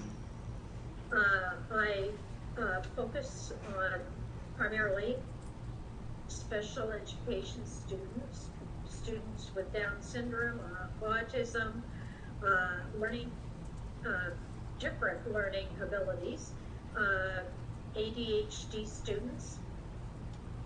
And you help them with sort of whatever work they're doing in the classroom? Pardon me? Sorry, and you help them with the schoolwork that they're doing in the classroom, is that it? Yes. Yeah, great. And can you tell us a bit about your current position? I've been in my current position for the past 2 years. I'm working currently with children that have not had a diagnosis, but we're quite sure on the spectrum of autism, and I have also had the past couple of years a Down syndrome student. So you were working in this position when you became eligible to take one of the COVID-19 vaccines? Yes, And did you take one of the vaccines? I did. Which one? I took the Pfizer vaccine. Okay. Do you have the batch number by any chance? I do. It is FF5109. And when did you take the first vaccine? I took the first one on November 3rd, 2021. November 3rd. Yes. And why did you choose to take the vaccine? It really wasn't a choice. I work for the province of New Brunswick, and they mandated that if we were going to continue our position, if I was to continue in my position as an education assistant, that I would have to have the COVID shots. Did you speak with your doctor prior to taking the vaccine? Yes, I did. And can you speak a bit about that conversation? I called her and actually asked her if she could give me a letter pausing the process. At that time, I wanted to wait until the Novavax vaccine had been approved, and I had read several articles that said that was going to happen. And so her response to me was, no, I can't give you an exemption for the vaccine. And I tried to explain to her that I didn't want an exemption. The Novavax vaccine was non-mRNA, and so I just wanted to hold off until that became approved and see where that went. And her response was, listen, there won't be any problem with that. With the Pfizer shot, just go get the damn shot. And how long had she been your family doctor? She has been my doctor for probably 10 plus years. Did you find that interaction or that behavior or treatment sort of distinct from the way you had interacted with her in the past? It was awful. Like, I was so shocked that my only response that I had to her after that little outburst was, okay then, I guess that's where we'll leave it. So she seemed upset that you were trying to delay taking the vaccine that was available for wait for another one. Yes, yeah, she was not open to that at all. So you went and got the shots. Do you recall who administered the vaccine to you? Yeah, it was a pharmacist at the Guardian Drugstore in Woodstock. And did the pharmacist advise you of the potential side effects of the vaccine? No. Did they? No, I asked her if she had heard about any side effects, and she said, well, there's just a sore arm and maybe a fever, but nothing really serious. Standard side effects with. And did she give you an individual assessment based on your sort of personal medical history to see if the vaccine was right for you? No. No. So after you took the first shot, did you experience any symptoms? Not really with the first shot, just a bit of a sore arm. It was the second shot. And when did you take your second shot? I took my second shot on December 1st, 2021. Okay, so about almost a month later. Yes. Did you experience symptoms after your second shot? Yes. I took the second one on December 1st. December 3rd, when I get up to get ready for work that morning, my ears were plugged full.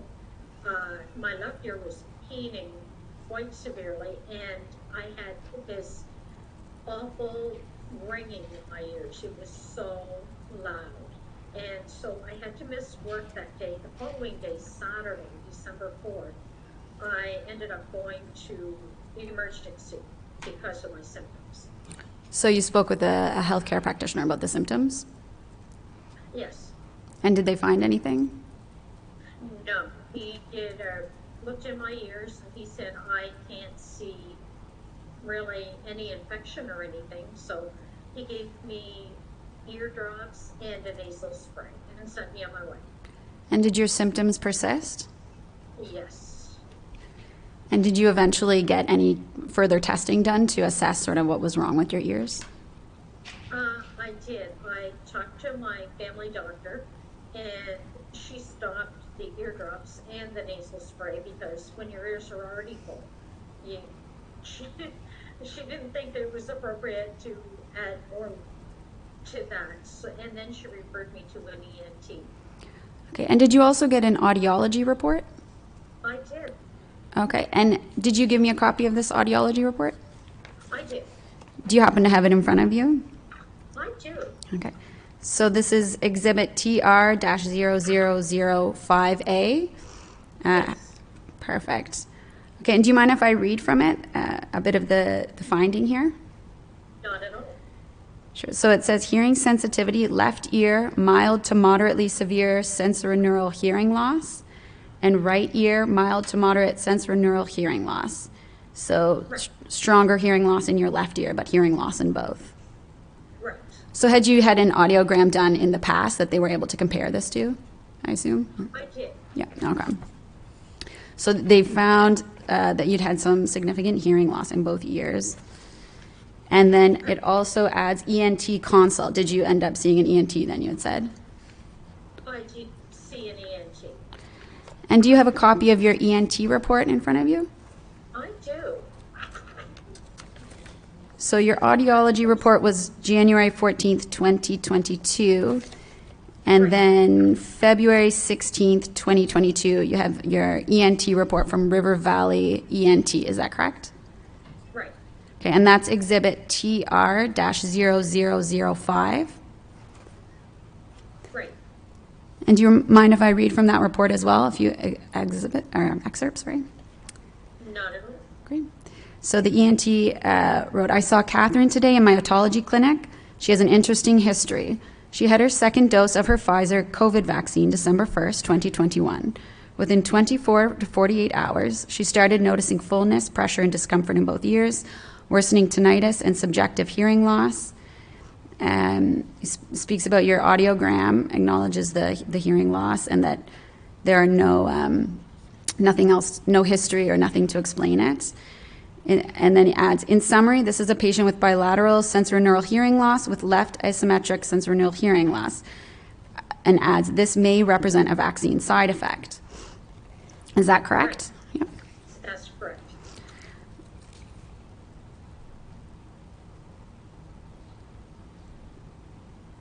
So you have tinnitus and hearing loss in both ears. Yes. And did you and your ENT discuss the relationship, the potential relationship with your COVID-19 vaccine?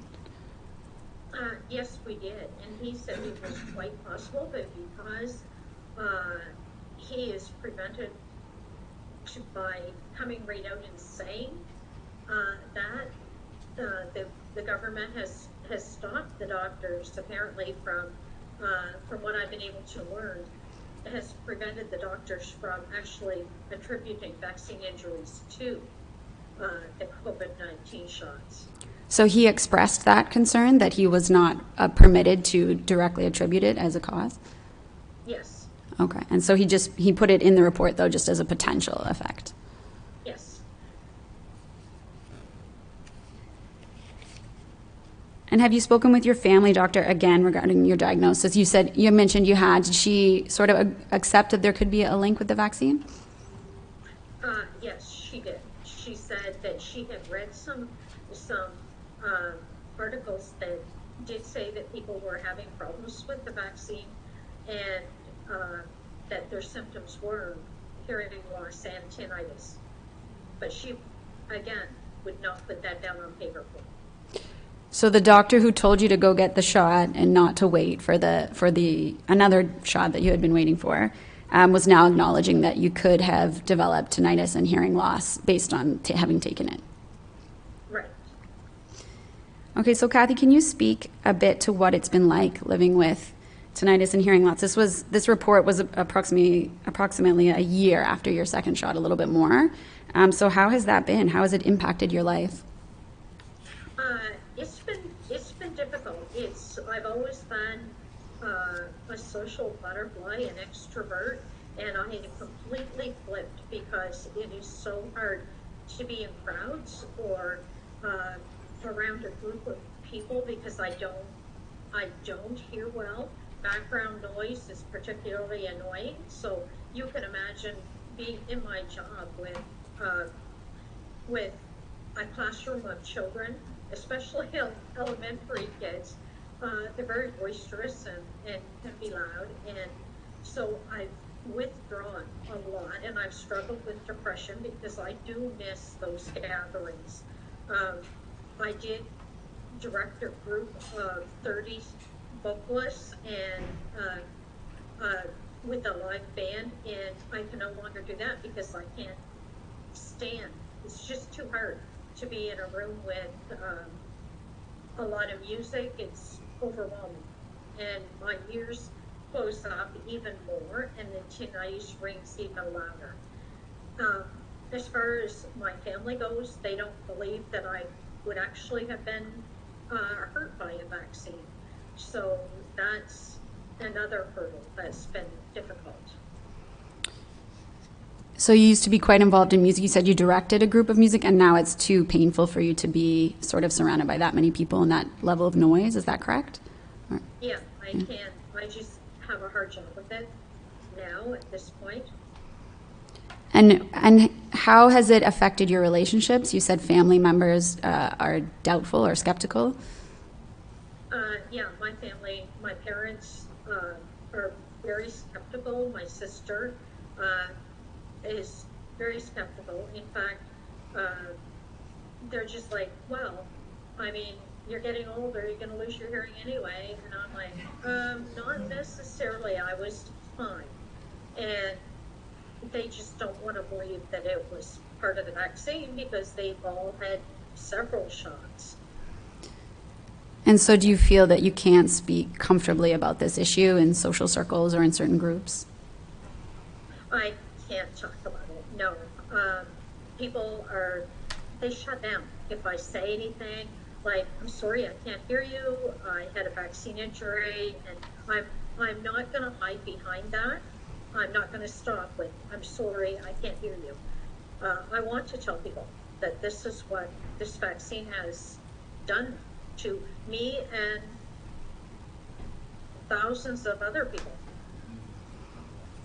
And has this experience impacted your mental health at all? Yes, I have become very isolated by times. I force myself to be out in a group of people because I know what's going to happen. The tinnitus is going to get louder, my ears are going to get stuffier, and but I don't want to become isolated altogether because that's not healthy either. And what would you say has been the hardest aspect of this experience? I think part of it is my parents not believing that I could possibly be injured by these COVID shots because they have so much faith in the government and in the shots. And then another thing is my job.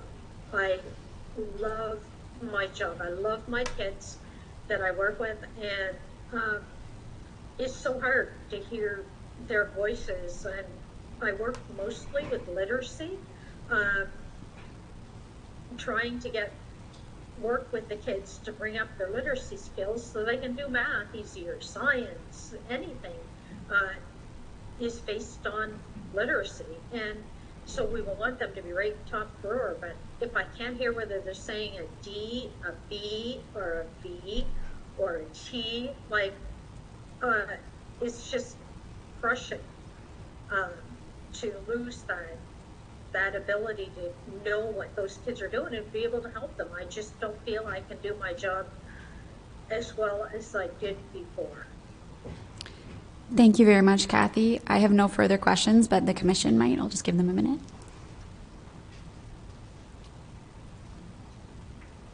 Sure. Thank you for your testimony. I have a couple of questions, and perhaps you said them and I missed them. And that was, I understood that you had your second audio test in and around January 4th of 2022? Second audio test. I'm just looking for the date here on that. It was the 14th of January, 2022. Oh, okay, I can't read my own notes. There is a one there. Now, my real question, though, is what was the date of the first test, the record test you had prior to that? It was back, I do believe that there's a previous audiogram on file from 2002, Okay. which showed normal hearing. Okay. One last question. I believe you said that you had a discussion with your family doctor with regard to this being a potential vaccine injury. And I believe I heard you say she thought that was a possible side effect?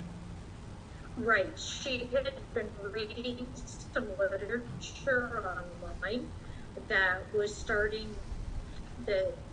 things were starting to come out that it was a potential side effect. Do you know whether or not she made a report to the CAFA system on that? That I don't know. I've got some paperwork to go into her next week, but I really don't know if she reported that to Bears or not. Okay. Great, thank you very much. You're welcome. Thank you, Kathy. You're welcome.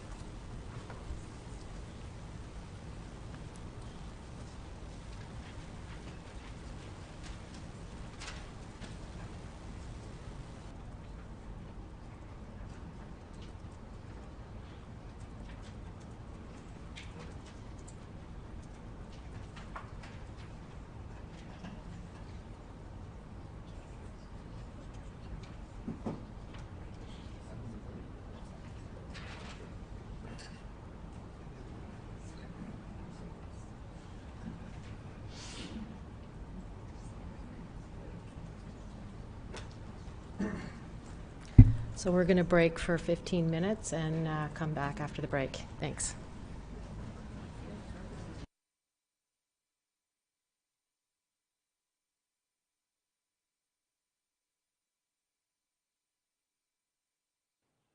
Representative stands before the Canadian government, representing the people. I would like the government to apologize to all the children. But yeah, I really saw, and we are still 3 years later dealing with the mental damage that has happened to our children because of what the government has done. My daughter is in high school, and the messaging at high school, which was very similar to the messaging we would have heard in the news, was that we all need to do our part for the greater good and follow these protocols and these mandates. I was very concerned for my family throughout the pandemic. A lot of the rules that we were asked to follow stopped making sense, and a lot of them seemed to contradict each other. I personally had an issue with the comments about, you must wear a mask, you must get vaccinated because you don't want to be responsible for the death of someone you love, like a grandparent. But the biggest challenge as they started to roll out the first was the mask mandating. So a lot of, back and forth with mask on, mask off, offline, online, in the schools, out of the schools, no contact. And as kids are going through these development years, it's very hard already socially for them. Education-wise is one thing, but just learning who they are and how they are intermingling with their peers. This created a lot of divisiveness. This is not the country that I grew up in. It's been a horrendous 3 years. And why did you so abruptly pull the children out of school, flip their whole worlds upside down without any, I think, real thought into the long-term effects that it could have on the children? As a medical professional, every day I see the impact of what these mandates have done. But are you okay with what they did to us? Are you okay with what they did and how easily they could just pull the pin on our lives? But I have kids, and they deserve better than this. And unfortunately, it got to the point that the policies no longer made sense, and we really began to fear about the impact that these policies would have on not just us as a family, but especially on my child. My background, my educational background was in psychology, and kind of at the forefront of my mind throughout the past 3 years is what are the long-term effects going to be on our young children. We're going to see a lot of mental health issues such as depression in our younger generations that had to find a way to survive the last 3 years. I don't think we fully understand the scope of the damage that's been done. So a question that I'd have on behalf of National Citizens Inquiry to the government, and I would put the government at large, municipal, provincial, and federal. And I would ask the question regarding the vaccine passports that were implemented. At what point was there the data to support that this initiative needed to be put upon all citizens? It created a them versus us cap, where if you followed suit, you're being a good citizen, everything's okay. If you don't, you are then almost shunned from what should be our natural rights to work, to go to school, to buy groceries, to do whatever you need to do. I just saw this as a divisive tactic that I couldn't really find any real rooted truths in. My daughter, is a minor still, working at a restaurant, was forced to be the gatekeeper of policy that was implemented by government. I think the government has to change in a lot of ways. You know, when you think about it, when in history has the government coerced students to do things they don't want to do, and then on top of that, they're giving them free credits if they agree to get a booster.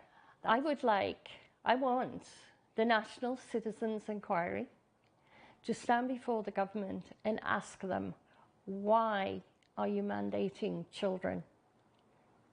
They know they made poor choices. It's now their responsibility to apologize and resign. Hold themselves accountable. In order for us to move forward as a country and not walk through these egregious, errors that have been made, we need to maintain open conversation. We need to not silent people who have different views. We need to have open and honest conversations and debates again. We need to allow ourselves to go, you know what? You have a differing opinion? Well, let's explore that together.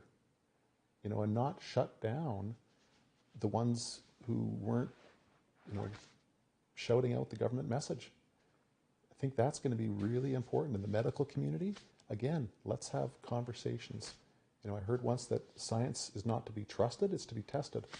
And that's what we did not see happen. Yeah, I spent 3 years apologizing to my family for something that's not my fault. Love each other.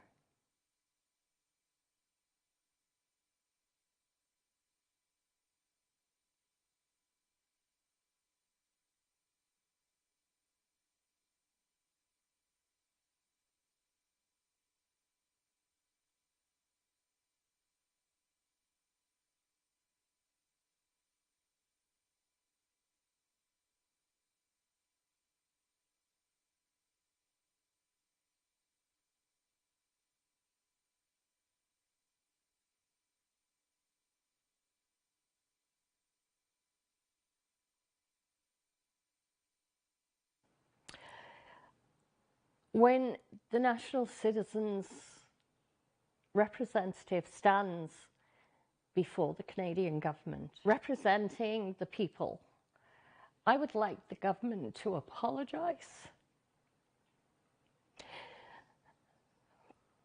to all the children. But yeah, I really saw, and we are still 3 years later dealing with the mental damage that has happened to our children because of what the government has done. My daughter is in high school, and the messaging at high school, which was very similar to the messaging we would have heard in the news, was that we all need to do our part for the greater good and follow these protocols and these mandates. I was very concerned for my family throughout the pandemic. A lot of the rules that we were asked to follow stopped making sense, and a lot of them seemed to contradict each other. I personally had an issue with the comments about, you must wear a mask, you must get vaccinated because you don't want to be responsible for the death of someone you love, like a grandparent. But the biggest challenge as they started to roll out the first was the mask mandating. So a lot of, back and forth with mask on, mask off, offline, online, in the schools, out of the schools, no contact. And as kids are going through these development years, it's very hard already socially for them. Education-wise is one thing, but just learning who they are and how they are intermingling with their peers. This created a lot of divisiveness. This is not the country that I grew up in. It's been a horrendous 3 years, and Why did you so abruptly pull the children out of school, flip their whole worlds upside down without any, I think, real thought into the long-term effects that it could have on the children? As a medical professional, every day I see the impact of what these mandates have done. But are you okay with what they did to us? Are you okay with what they did and how easily they could just pull the pin on our lives? But I have kids and they deserve better than this. And unfortunately, it got to the point that the policies no longer made sense. And we really began to fear about the impact that these policies would have on not just us as a family, but especially on my child. My background, my educational background was in psychology, and kind of at the forefront of my mind throughout the past 3 years is what are the long-term effects going to be on our young children. We're going to see a lot of mental health issues such as depression in our younger generations that had to find a way to survive the last 3 years. I don't think we fully understand the scope of the damage that's been done. So a question that I'd have on behalf of National Citizens Inquiry to the government, and I would put the government at large, municipal, provincial, and federal. And I would ask the question regarding the vaccine passports that were implemented. At what point was there the data to support that this initiative needed to be put upon all citizens? It created a them versus us cap, where if you followed suit, you're being a good citizen, everything's okay. If you don't, you are then almost shunned from what should be our natural rights to work, to go to school, to buy groceries, to do whatever you need to do. I just saw this as a divisive tactic that I couldn't really find any real rooted truths in. My daughter is a minor still, working at a restaurant, was forced to be the gatekeeper of policy that was implemented by government. I think the government has to change in a lot of ways. When you think about it, when in history has the government coerced students to do things they don't want to do? And then on top of that, they're giving them free credits if they agree to get a booster. I want the National Citizens Inquiry to stand before the government and ask them, why are you mandating children? They know they made poor choices. It's now their responsibility to apologize and resign. Hold themselves accountable. In order for us to move forward as a country and not walk through these egregious, errors that have been made, we need to maintain open conversation. We need to not silent people who have different views. We need to have open and honest conversations and debates again. We need to allow ourselves to go, you know what? You have a differing opinion. Well, let's explore that together, and not shut down the ones who weren't, shouting out the government message. I think that's going to be really important in the medical community. Again, let's have conversations. I heard once that science is not to be trusted; it's to be tested, and that's what we did not see happen. Yeah, I spent 3 years apologizing to my family for something that's not my fault. Love each other.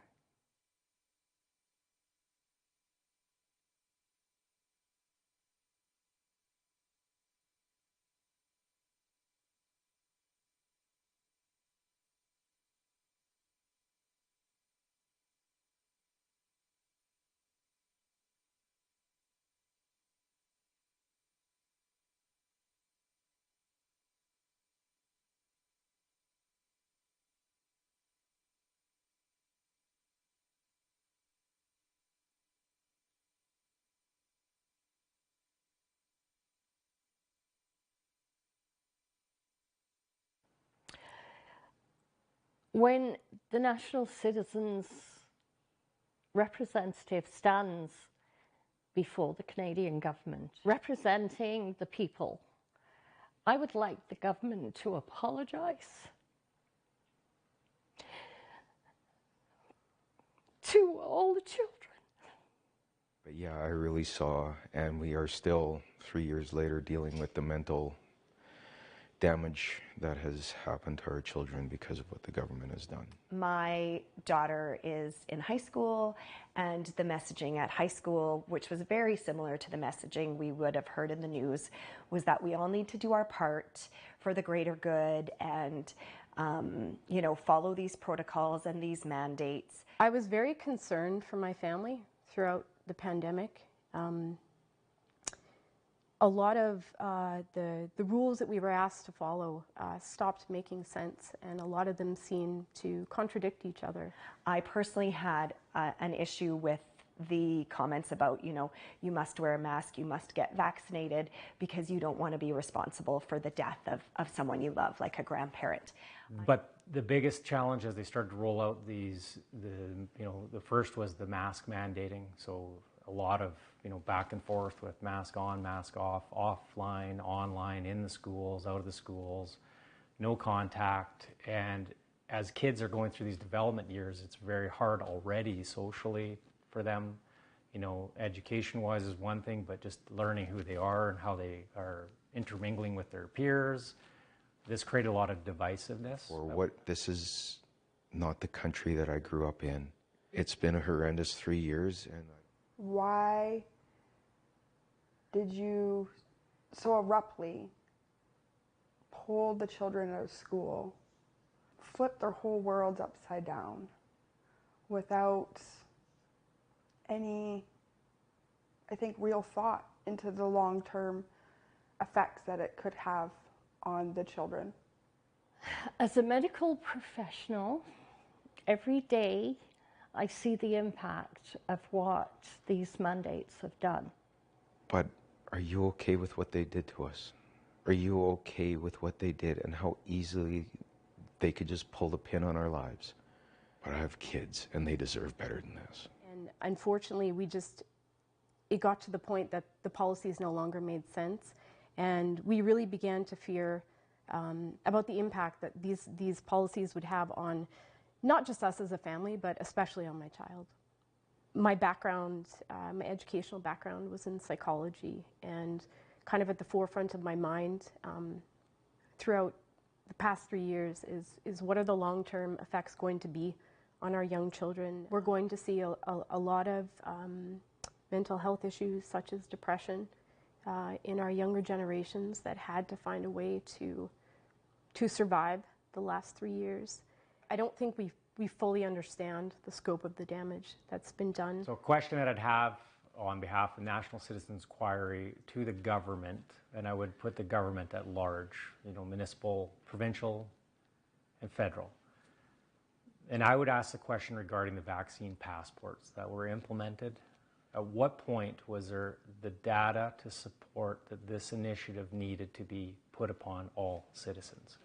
It created a them versus us camp, where if you followed suit, you're being a good citizen, everything's okay. If you don't, you are then almost shunned from what should be our natural rights to work, to go to school, to buy groceries, to do whatever you need to do. I just saw this as a divisive tactic that I couldn't really find any real rooted truths in. My daughter is a minor still, working at a restaurant, was forced to be the gatekeeper of policy that was implemented by government. I think the government has to change in a lot of ways. When you think about it, when in history has the government coerced students to do things they don't want to do? And then on top of that, they're giving them free credits if they agree to get a booster. I want the National Citizens Inquiry to stand before the government and ask them, why are you mandating children? They know they made poor choices. It's now their responsibility to apologize and resign. Hold themselves accountable. In order for us to move forward as a country and not walk through these egregious, errors that have been made, we need to maintain an open conversation. We need to not silent people who have different views. We need to have open and honest conversations and debates again. We need to allow ourselves to go, you know what? You have a differing opinion? Well, let's explore that together. And not shut down the ones who weren't, shouting out the government message. I think that's going to be really important in the medical community. Again, let's have conversations. I heard once that science is not to be trusted, it's to be tested. And that's what we did not see happen. Yeah, I spent 3 years apologizing to my family for something that's not my fault. Love each other.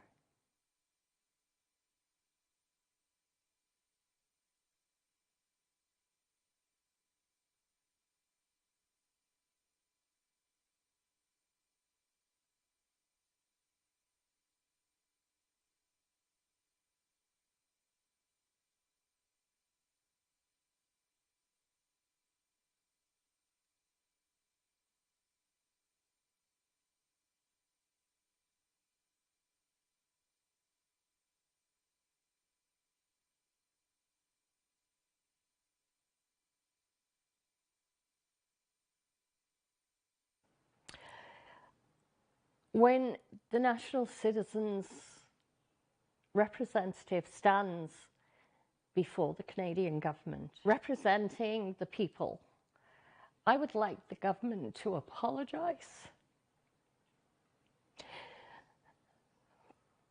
to all the children.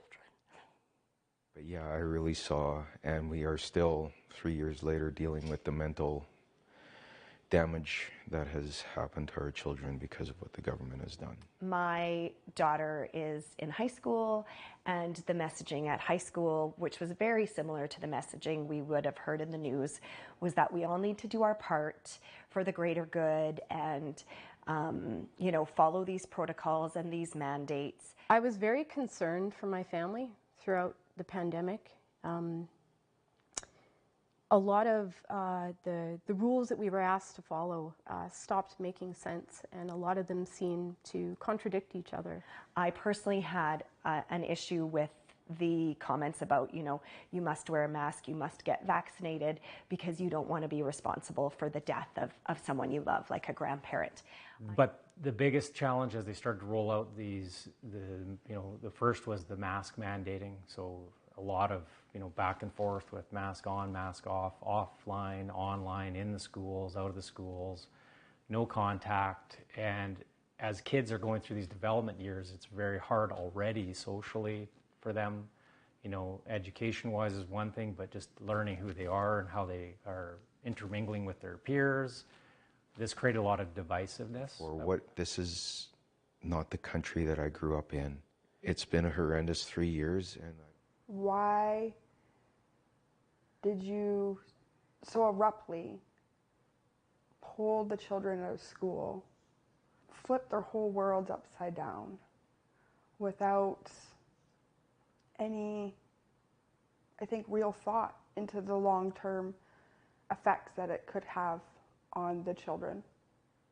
As a medical professional, every day I see the impact of what these mandates have done. But are you okay with what they did to us? Are you okay with what they did and how easily they could just pull the pin on our lives? But I have kids, and they deserve better than this. And unfortunately, it got to the point that the policies no longer made sense, and we really began to fear about the impact that these policies would have on not just us as a family, but especially on my child.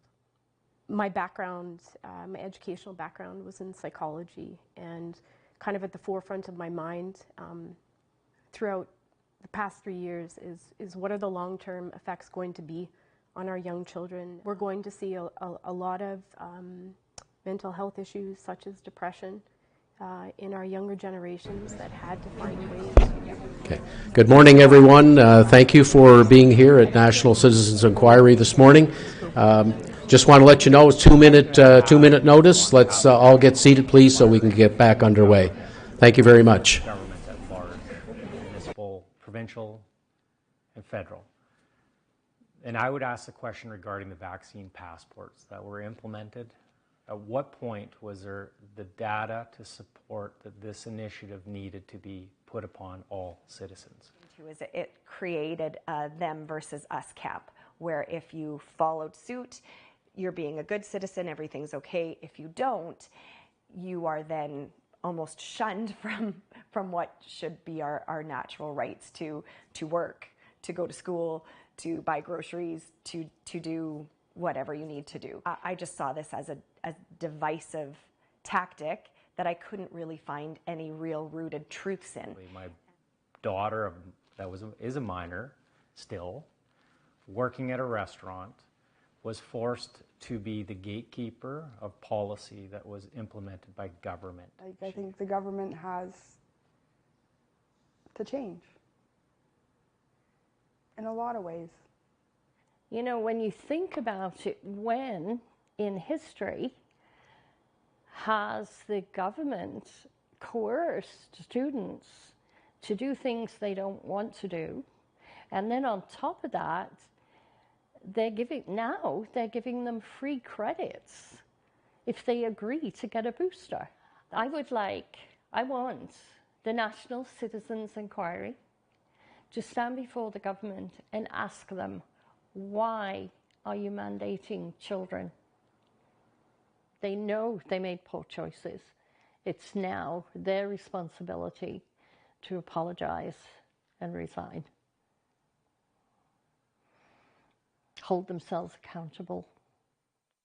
In order for us to move forward as a country and not walk through these egregious, errors that have been made, we need to maintain open conversation. We need to not silent people who have different views. We need to have open and honest conversations and debates again. We need to allow ourselves to go, you know what? You have a differing opinion? Well, let's explore that together, and not shut down.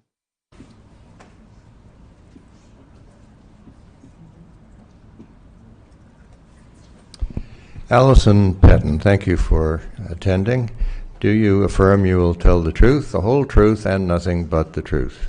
Yes, I do. Thank you. Thank you. Good morning, Ms. Petton. So a little bit of background. Ms. Petton was a last-minute substitution witness, and so for that reason, we are not going to go through direct examination. Ms. Petton has a story here to tell, and it's an important story. Ms. Petton is going to be speaking on 4 different topics: informed consent, appropriate techniques for intramuscular injections, collection of data, and nursing standards and ethics. So I'm going to let you have the floor. Okay. Thank you very much. I really appreciate the opportunity to be here today. I'm here partly because, because I love nursing. And I get a little emotional about this, but I'll calm down once I get going. Many of my colleagues can't be here, and either because they're afraid to speak publicly, or because they're exhausted, or they're at work, or maybe they're getting a break. I have had the privilege of working in all 4 streams of nursing. I've been a clinical nurse most of my career, and an educator, an administrator, and I've also had some involvement with research projects and program evaluation. I currently work as an educator and health consultant, and I've been a registered nurse for 40 years and a really good one. I love what I do, and I love teaching all around Nova Scotia. I try to be kind and helpful and non-judgmental, and I think because of that, people tell me stuff. A lot of people know me in healthcare, and I've been hearing a lot of very disturbing stories over the last few years. I'm here because we made some serious mistakes, and we need to do better, and I know that we can. I'm not interested in furthering the blame and shame that has gone on. I think it's important that we reflect and examine and evaluate what's been done so that we can figure out how to do things better and not just see who's at fault. I'm not usually a rebel. I can be a little, but not overly. I actually kind of like rules.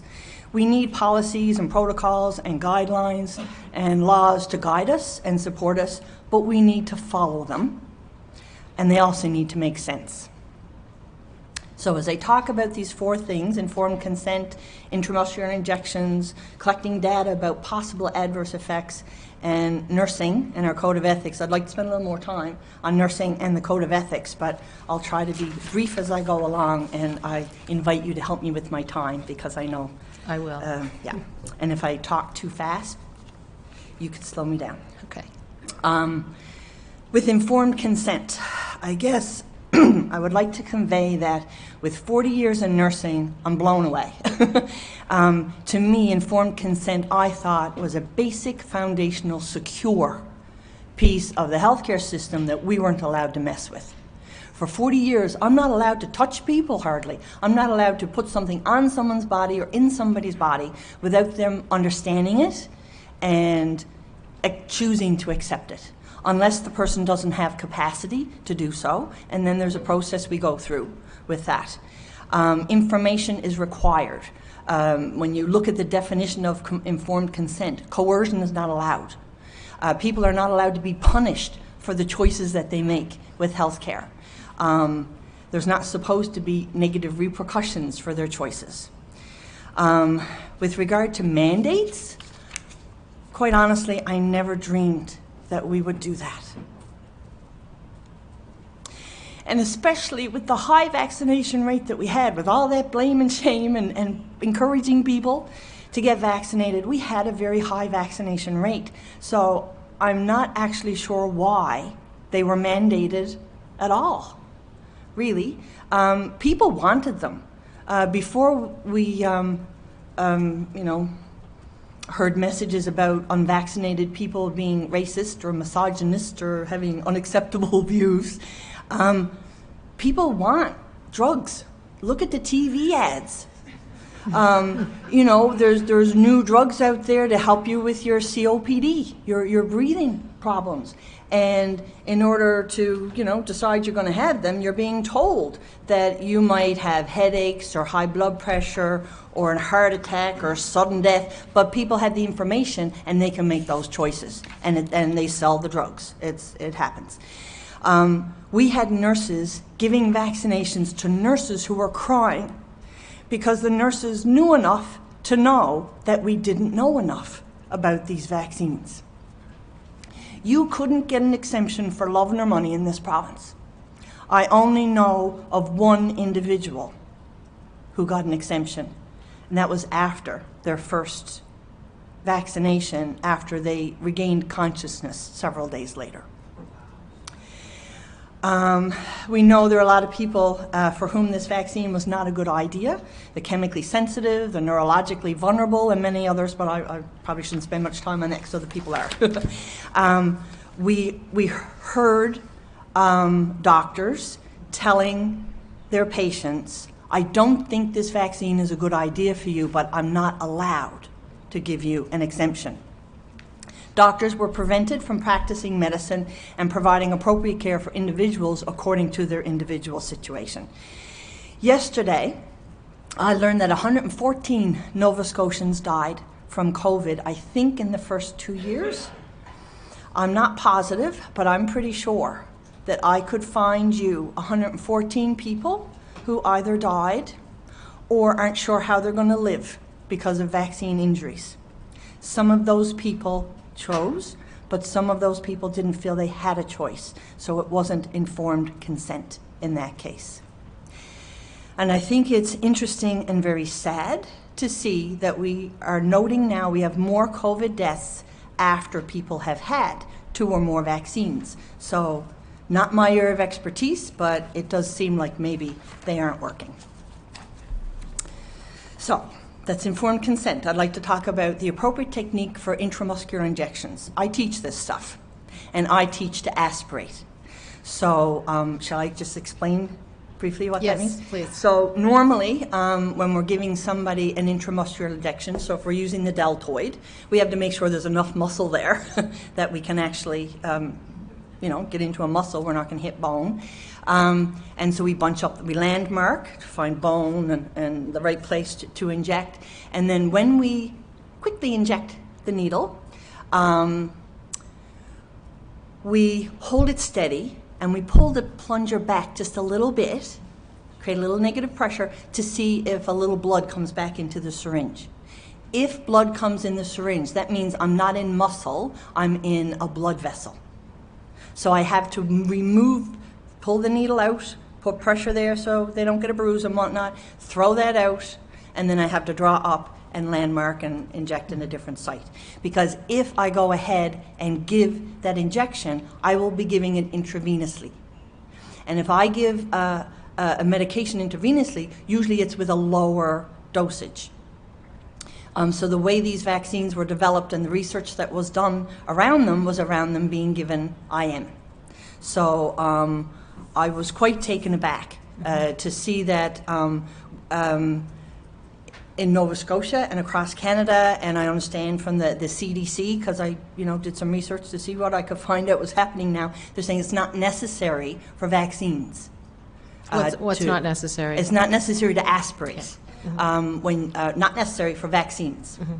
And I found this out a handful of years ago because, as I said, I teach this and I want to make sure that I'm staying current and whatnot.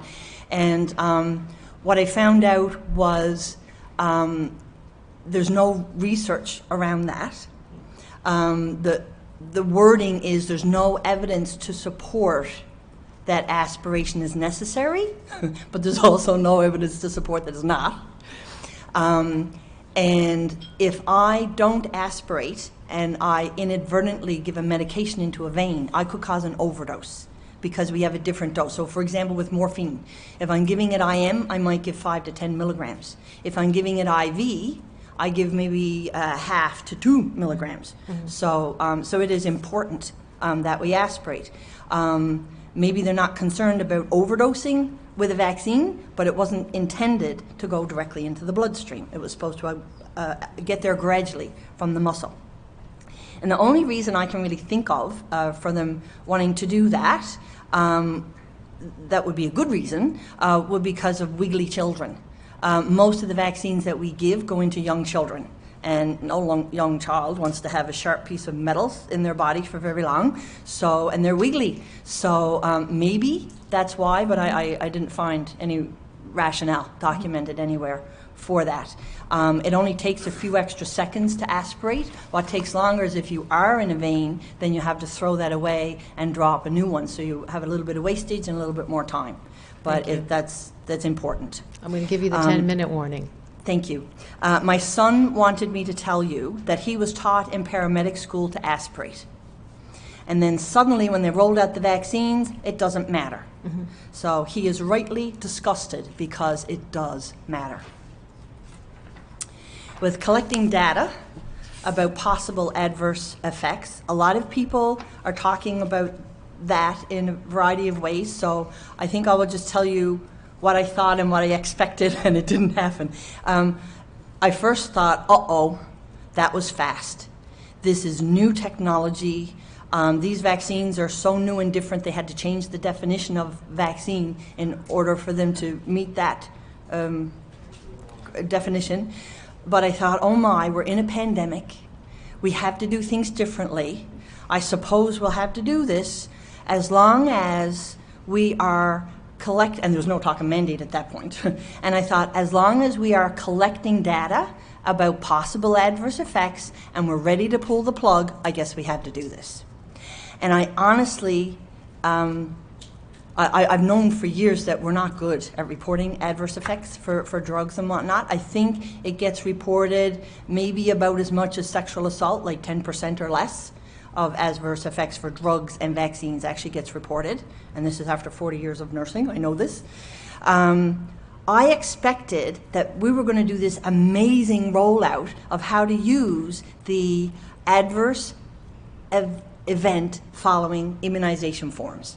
I thought they'd be on telephone poles almost. I figured every health professional in Nova Scotia, because we all are regulated, we have someone that can send us an email. I figured every nurse was going to get a copy of that form and be told how to use it. I figured they were going to revise the form and make it more user-friendly, make the process easier. I figured they're probably going to get the public to complete their own because busy health professionals could be doing something else.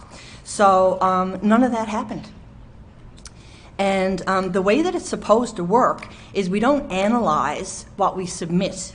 If there's an adverse event that happens following immunization, it's not supposed to be analyzed first. It's supposed to be submitted.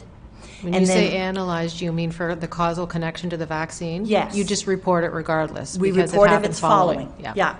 And if it's a very serious one, then they're supposed to investigate. There's my understanding. It's supposed to be investigated right away if it's serious. And if it's not serious, then they just put it in the data. And if a pattern emerges, then they investigate. But if you don't collect the data, you don't get to see the pattern. And I think that's what happens. Yeah. So I'd like to talk a little bit about my profession. And I might cry, but I'll get over it, so just bear with me. I live and breathe my standards of practice and my code of ethics. Nursing is hard, but I love it. It's important work and I've been proud to do it. Nurses are supposed to be critical thinkers. We're supposed to have awesome knowledge, skill, and judgment. We're not allowed to just follow orders. Leadership is expected and required of us. It says so in our standards of practice, which are legislated documents, and our code of ethics. So legislated, to me, I understand that means it's law. This is what we're supposed to do. We're supposed to also work within our scope of practice, which means as a registered nurse, I'm only allowed to do what I have the knowledge, skill, ability, and judgment to safely, ethically, compassionately do for an individual or group. Yes, most people are familiar with nurses caring for sick people and people who are injured and people who are dying, but we also are required to do health promotion and disease prevention as well. I expected public health education to not be just stay home and wait for your vaccine and wear a mask when you go out and have distance. I expected we would also encourage people to support their immune system, to let people know the best way to fight off a virus is to have a healthy immune system. Fear does not make your immune system stronger. It makes it weaker. We could have done things like promoted better nutrition, hydration, stress management, mindfulness, fresh air, connecting with people. We could have had people, could have been checking vitamin D3 for people to see if they needed more vitamin D to be optimized. So there are a lot of things we could do, helping people to avoid sugar and alcohol, just letting them know, make other choices when you can. But instead, we were vaccine waiting.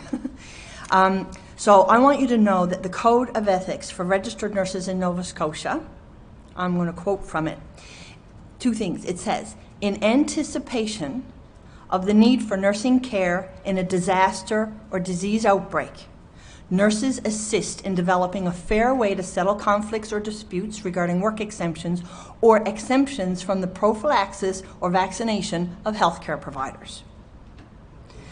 That's for every registered nurse in Canada. This Code of Ethics also says, and I quote, when in the midst of a disaster or disease outbreak, nurses advocate for the least restrictive measures possible when a person's individual rights must be restricted. We didn't do that. And I've given you a copy of the Code of Ethics. I do. Yeah, I do have a copy of that. Thank you. We can enter that. The Nova Scotia College of Nursing is the regulatory body for all nurses in Nova Scotia. And I'm going to quote once again and read, if you bear with me. In Nova Scotia, all registered nurses and nurse practitioners are accountable to practice nursing based on that code of ethics developed by the Canadian Nurses Association.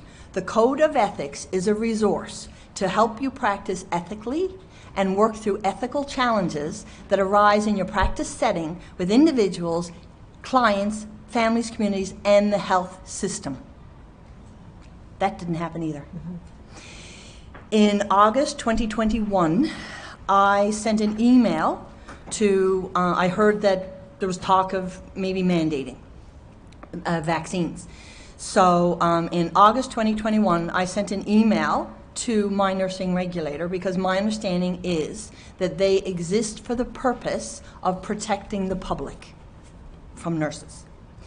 I sent them an email basically saying public health needs our help. I'm concerned that they might mandate, and these vaccines have not had long-term studies, we don't have enough information, blah, blah, blah. And I have given you that email. I have that email as well, which we will enter into evidence. Okay. Thank you. I basically got a pat on the head. We back and forth a little bit, but I was told they're not experimental and we're not going to mandate all nurses have them, but we're going to follow what public health says. After that, I phoned the Canadian Nurses Association because they are the people who have provided the Code of Ethics for nurses. And what really troubled me at the time and still is that I phoned because I was afraid to email. I was somehow afraid to have an electronic footprint just by asking some questions. And I realized at that point that we'd really lost the ability to advocate, and yet we are required by law to advocate. So the next thing was in February 2022, in collaboration with some other nursing colleagues, we submitted 4 resolutions to the Nova Scotia College of Nursing so that we could have some discussion. We thought maybe they'll never get passed, but at least we could have some discussion and some debate because that hasn't been happening at all. The 4 resolutions, one was about aspirating to avoid injecting directly into the bloodstream. Another was about reporting adverse events. We wanted them to make sure nurses knew they had to do that. Another was advocating to not mandate vaccines for children and adolescents. And another was advocating to end the use of the mandates and the passports in Nova Scotia. We got nowhere with that. Basically, they were polite and let us know that really it would be a nursing association that would deal with such things. But in Nova Scotia, we don't have an association anymore. We just have a little bit of a Facebook page presence, but we don't. So it was like you could go there, but we didn't have there to go. So I felt like I had exhausted what I could do through the processes that were established for nurses. So I emailed and I phoned MLAs, MPs, the Governor General, the Prime Minister's office. And I did get a couple of calls back, but more pats on the head and we'll do what public health says. Thank you, Ms. Patton. Could you, you're actually out of time, but okay. Can you wrap up very quickly then? Okay, I'll just quickly read this. In closing, thank you. I can't believe that we got to this in Canada. I'm trying to understand how we got here, and one of the things I think happened was it was a lot about fear. So I think we need to have information and not use fear. We had processes in place to guide us, but we didn't use them. And I think that was because politicians took over healthcare, and they were guided by the pharmaceutical industry, not health professionals and scientists and leaders who developed the guidelines for just this kind of situation. Politicians are about power, and the pharmaceutical industry is about profiting. Neither is about health. This pandemic response was managed by politicians who Canadians have allowed to have too much power. They followed recommendations by the pharmaceutical company who made too much profit and cut corners and did lousy research. This inadequately researched vaccine is now in the childhood immunization schedule in some places. I'm not sure if it's in Nova Scotia, but they were talking about that. I think politicians acted outside their scope of practice. If I did that as a nurse, I'd be in trouble. They practice healthcare without a license. Surely that's not legal. They do not have the knowledge, skill, ability, and judgment to safely, ethically, and compassionately tell health professionals what to do, who to do it to, and how to do it. If they were nurses, I would submit a complaint to their college stating they acted outside their scope of practice. I'm going to stop you there. Okay. I'm going to stop you thank there and to see if we have some questions from the panel. Thank you. Okay, thank you.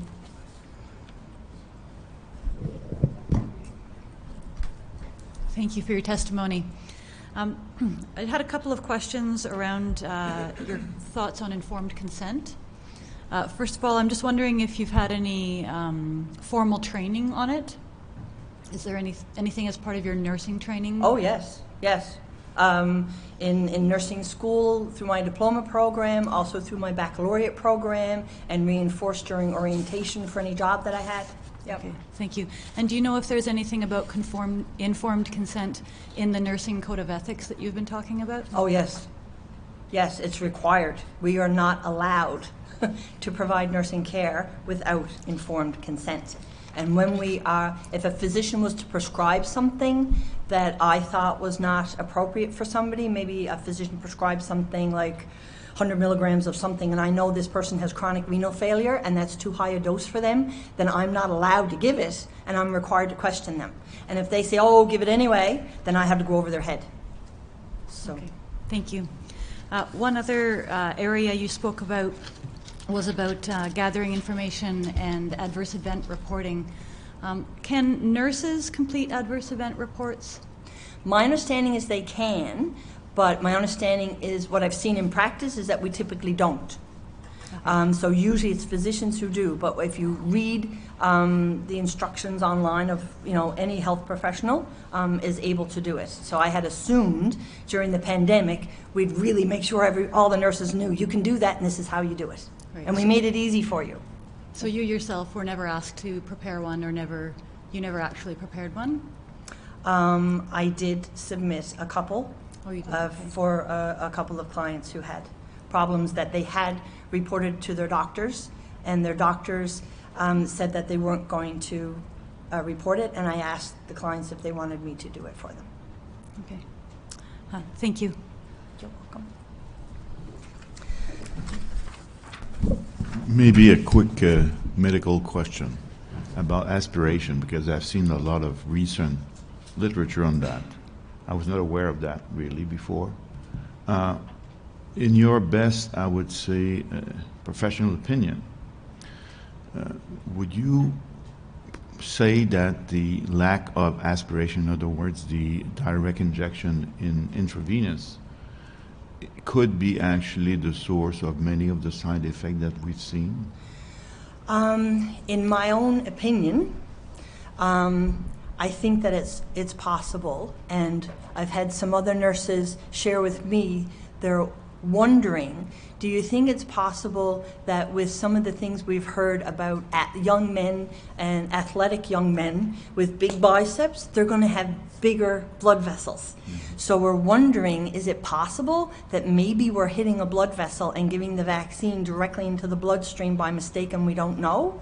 And then they maybe develop more of the cardiovascular problems or the sudden issues, but I don't know that. But it's something I wonder. Okay. Thank you. Thank you, Ms. Patton. Thank you.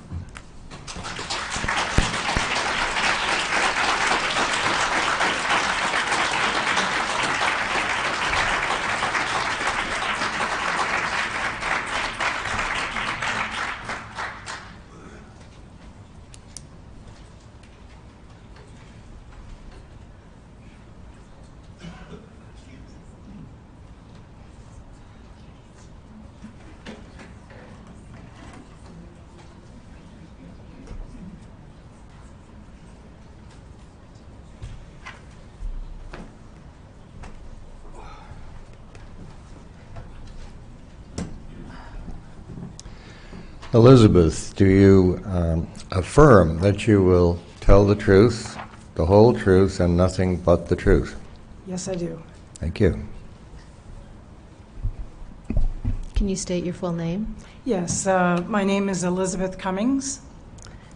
And Ms. Cummings, where do you come from today to be here? I come from Cole Harbour, Nova Scotia. All right. Now, I understand that you received 2 Pfizer shots, one in May and the other in July of 2021. Yes. Why did you vaccinate?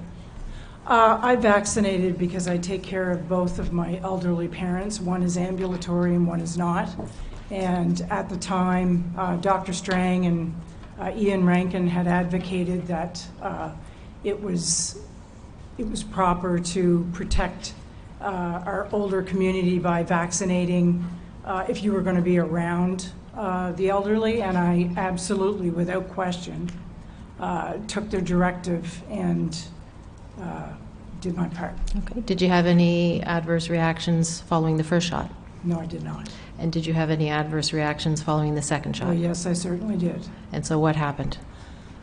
Well, the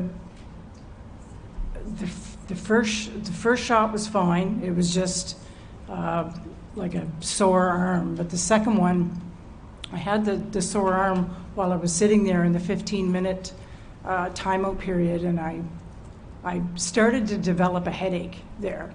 And I started pressing my temples, and I'm like, oh, that's strange. So I went home, and by the time the evening had hit, my neck and my whole head, like around the base of my neck, and it started to spread across my skull. It incapacitated me for 3 days. I could not move. And in addition to that headache was a nerve pain that was surprisingly just on the left side of my body. And it was confusing because it was literally the left side of my body. But which arm did you have the shot in? I don't know if that... Excuse me? Do you know which arm you had the shot in? I had that in my left arm. Okay, yeah. So that, the headache, like I said, lasted for 3 days, and then the nerve pain was constant. And then that ramped up over a couple of months. But then, like into the 4th day afterwards, so the headache had just subsided, so thankfully that went away. And then I was given like a day with just the nerve pain, and then all of a sudden, for the first time in my life, when I haven't even had a cold sore, I developed shingles that spread all over my neck, which you can still see some of the scar from that, and it went across my chest, and it was blistering. It was pretty bad. So what I did for that was I took my top off, and I couldn't wear clothes. It was too uncomfortable. So I washed with soap and water, peroxide, alcohol for 5 days, and then finally that subsided and went away. But the nerve pain continued, and I tried to deal with it myself by yoga, stretching. I knew it wasn't normal to have that kind of nerve pain, like it wasn't a pinched nerve, because my skin, all of my skin hurt too. Mm-hmm. So if I was rubbing my pants or my shirt against my skin too much, it became very raw. Did you see anyone for this? But you couldn't. Pardon me? You couldn't at that time. They were taking elderly patients, and you couldn't see anybody. There was nobody to see. You had to deal with it yourself. Like there was not a lot of. So then, by the time October hit, I was in so much pain at that point that I went to the chiropractor, and I talked to him about it, and I said, I got nerve pain, but it's confusingly, it's got skin pain too. So after about 5 times, I limped very badly out of the last session that I had with him, and I thought, okay, I can't do that again. That's not going to work. This is the 5th session. It's actually made things worse. So then I called my doctor that just started to take patients back, but they were only taking the elevated cases that were in-house visits. So the receptionist gave me a phone call appointment. So then when I made the phone call appointment, my doctor said, I can't give you anything without giving you a physical exam because you're talking about physical pain. And I said, well, this is just the way I was directed. So then I had to wait even longer. until November had hit. And I went in and he prescribed me, I talked to him about the symptoms that I was having from the vaccine. And it happened immediately, and he did acknowledge the fact that nerve pain was one of them, and he gave me a prescription for pregabalin. So I took that, and then I went to a follow-up visit with him, and then at that follow-up visit, I asked for an exemption, because at that point, they'd started talking about boosters. And I was afraid that I was going to get a job, and they were going to mandate this booster or require me to have a booster, so I wanted to be on the exemption list. Were you able to secure the exemption? No, I was not. He told me that he picked up a piece of paper in his office, and he said that that piece of paper said that unless I had an overnight visit in a hospital from a side effect, I could not be put on that exemption list. And did you speak with him about whether or not to complete an adverse event form? Or did he speak with you about that? No, you don't know whether he did? I didn't know what that was at that point. Okay, all right. And there's no indications that he filled one of those out for you? I am unaware if he did. I don't know. He does all of his little paperwork. Well, I don't know. And are you still on the pregabalin for the nerve pain? Yes, I unfortunately am in the middle of a relapse right now, unfortunately. And what, if any, other measures did you take to address the concerns that you had about the vaccine? Well, the only recourse that I had at that point, because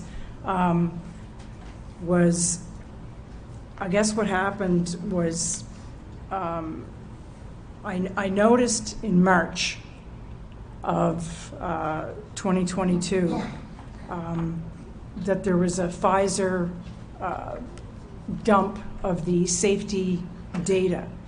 And so at that point, I read the cumulative 5.3.6 safety events. And I noticed, like, I'm not a doctor, I'm just an electrician. I don't really understand much, but I do understand adverse events. And when I read that cumulative report and I saw the 9 pages of adverse events, I became very alarmed. And herpes zoster, which there was also meningitis, and there was certain neuralgias, and I thought, that's everything that happened to me, like everything. So I got really, I felt kind of betrayed. So what I did was I tried to put it where I thought my complaint where it was supposed to go. So I sent a complaint to the Health Canada, because Health Canada, if you look on their website, they have statements that they approved the Pfizer vaccine, that they deemed after a stringent, that they, analyzation of it, that it was safe to use, and they did that in October 2020. So I thought that's where I needed to go to complain to the fact that I took 2 Pfizer vaccines and I became injured from the second one. What they did was they returned my email saying that I should have had a complaint with the pharmacist, because I asked the pharmacist about an insert, and the second Pfizer vaccine, I asked him if he had any information with an insert, and he said that there was no information. And they told me that I needed to contact the Nova Scotia College of Pharmacists to make a complaint, but I found that confusing because he didn't make the insert. Like, I found that strange. Let's go back to your visit with the pharmacist. Is that who administered the second dose? Yes. A pharmacist? Yes. And so you were asking the pharmacist for the insert with the ingredient list, or with? I asked him about the safety data and the any kind of information about the vaccine itself, because I was starting to see some alarming things online that were concerning me, and I asked him about after he told me that there was no insert, I asked him what his thoughts were, and the only response he gave me was that he didn't know whether he was going to vaccinate his 13-year-old daughter or not. So I had to make the decision then. There's like a 15-minute window to get your vaccination. You're huddled in, and then you're huddled out. So He didn't give you any other information on possible side effects? No. But I did ask. Okay. But And so back to your story. Yeah. Fast forwarding to the complaint, because I put all of that in the complaint to Health Canada. In addition to that complaint with Health Canada, I had said that. And also, just to go back, so Health Canada placed it back on the pharmacist to say you should have had the discussion with your pharmacist? Yes, and these are all in those documents that I had sent you in a zipped file, their response to that, along with my complaint. But in that complaint, I had said that it was a trial vaccine, that I wasn't given an exemption, that I bled from the PCR tests, that I was masked over and over and over again, which was harmful to me. And one of the two most important things that I had put in that was that they allowed the authorization, because that's the whole reason I went to them, was because they authorized the use in Canada. And then the last thing that I closed with in the letter was the informed consent, saying, and I even embedded the link to the Pfizer documents in the email, saying, had I been given that information, because you state that, you've reviewed this, then if I had been given this informed consent, I would not have taken that vaccine. So then the response they gave me besides that was that I basically needed to go to VAERS, which was Canada Vigilance, to fill out my adverse events. So I was like, okay, I'll do that. What is this? So I studied Are you talking about the Vaccine Injury Support Program? The VAERS, yeah. They sent me to the Canada Vigilance VAERS. So I had to figure out how to fill out that paperwork. So I did. I put in my lot number, and I put in what I was prescribed, and they asked me if it was reoccurring or not. I had to put unknown, because I didn't know at that point. And then that was it. It stopped there. So then, so there was no recourse. It was just, you're injured, you're done. So then, interestingly enough, July 11th came, and I noticed Dr. Philip Oldfield had advocated that he had already talked to Dr. Tam and the Board of Physicians, I believe in Ontario, and that he was giving no information. They weren't responding to him, so he decided to elevate his complaint to the International Criminal Court. And he was asking Canadians that were injured if they would call or email the International Criminal Court and explain their injuries. So I did do that. I in the subject line, I put his complaint number, gave them the exact complaint that I gave to Health Canada, and I told them that I wanted to either make a complaint against, I said Health Canada et al., because I didn't know who that encompassed. And I said that I wanted to add to his complaint, and if that wasn't satisfactory, that we could make another complaint with crimes against humanity for the informed consent, for all the things that I had already outlined, but for the vaccine injured as well. And I had to follow up twice. I didn't get a response from that either. So in closing, I've been an advocate for people that have been vaccine injured and the people that were mandated from day one. And I think we've all went through a period where loss of friends. They think that we're conspiracy theorists. And I've had people say to me before, you were a rational human being. You were. But you're no different than a Trumper now. And I'm like, what does President Trump have to do with me as a Canadian? I don't understand what the correlation is here. I'm complaining about being vaccine injured and you're calling me Trump. Unacceptable. And so how are you doing now with respect to your condition? Well, I mean, it has its ups and downs. I had the original prescription, then I had to get it refilled. So that was December 2021. Then I had to get another prescription because I had two bottles there. Then I had to get another one in the summer. So June, July, I had to get another batch. And then just recently I had to get another.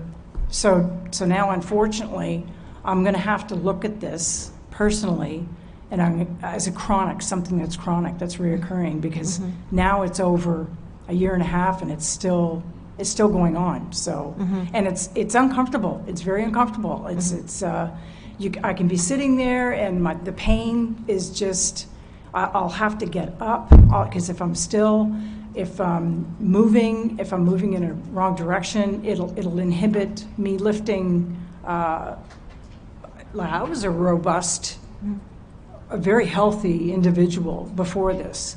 So not being able to lift 50 pounds for me that hurts my position. So I have an interview next week, and I'm worried that I'm going to have to self-disclose that I may not be able to pick up an electrical panel to drill it in the side because I can't lift it now if I have another relapse. So I mean, everybody's got their story, and this, fortunately, I've got my life. I know there's a lot of people that don't. Yeah. Yeah, well, thank you so much for your testimony, Yes. Ms. Cummings. I'm going to turn you over to the board that may have some Yes, of questions.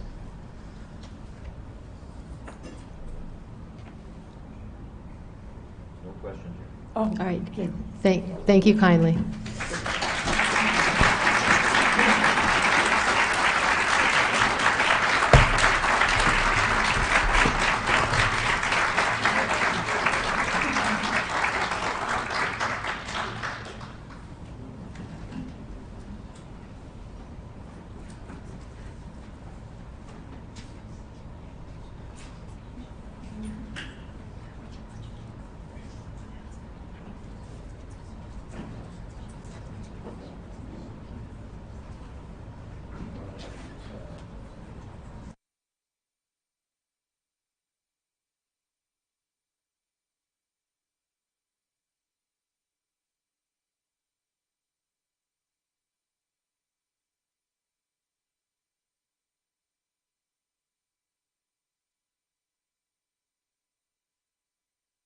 Thanks, everybody.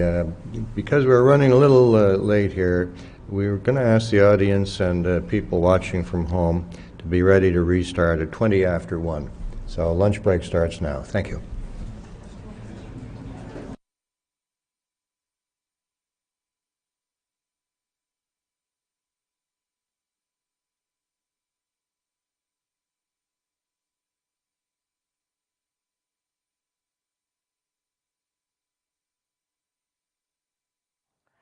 I would like the government to apologize to all the children. But yeah, I really saw, and we are still 3 years later dealing with the mental damage that has happened to our children because of what the government has done. My daughter is in high school, and the messaging at high school, which was very similar to the messaging we would have heard in the news, was that we all need to do our part for the greater good and follow these protocols and these mandates. I was very concerned for my family throughout the pandemic. A lot of the rules that we were asked stopped making sense, and a lot of them seemed to contradict each other. I personally had an issue with the comments about, you must wear a mask, you must get vaccinated because you don't want to be responsible for the death of someone you love, like a grandparent. But the biggest challenge as they started to roll out the first was the mask mandating. So a lot of, back and forth with mask on, mask off, offline, online, in the schools, out of the schools, no contact. And as kids are going through these development years, it's very hard already socially for them. Education-wise is one thing, but just learning who they are and how they are intermingling with their peers. This created a lot of divisiveness. Or what, this is not the country that I grew up in. It's been a horrendous 3 years, and Why did you so abruptly pull the children out of school, flip their whole worlds upside down without any, I think, real thought into the long-term effects that it could have on the children? As a medical professional, every day I see the impact of what these mandates have done. But are you okay with what they did to us? Are you okay with what they did and how easily they could just pull the pin on our lives? But I have kids, and they deserve better than this. And unfortunately, it got to the point that the policies no longer made sense, and we really began to fear about the impact that these policies would have on not just us as a family, but especially on my child. My background, my educational background was in psychology, and kind of at the forefront of my mind throughout the past 3 years is what are the long-term effects going to be on our young children. We're going to see a lot of mental health issues such as depression in our younger generations that had to find a way to survive the last 3 years. I don't think we fully understand the scope of the damage that's been done. So a question that I'd have on behalf of National Citizens Inquiry to the government, and I would put the government at large, municipal, provincial, and federal. And I would ask the question regarding the vaccine passports that were implemented. At what point was there the data to support that this initiative needed to be put upon all citizens? It created a them versus us cap, where if you followed suit, you're being a good citizen, everything's okay. If you don't, you are then almost shunned from what should be our natural rights to work, to go to school, to buy groceries, to do whatever you need to do. I just saw this as a divisive tactic that I couldn't really find any real rooted truths in. My daughter is a minor still, working at a restaurant, was forced to be the gatekeeper of policy that was implemented by government. I think the government has to change in a lot of ways. When you think about it, when in history has the government coerced students to do things they don't want to do, and then on top of that, they're giving them free credits if they agree to get a booster.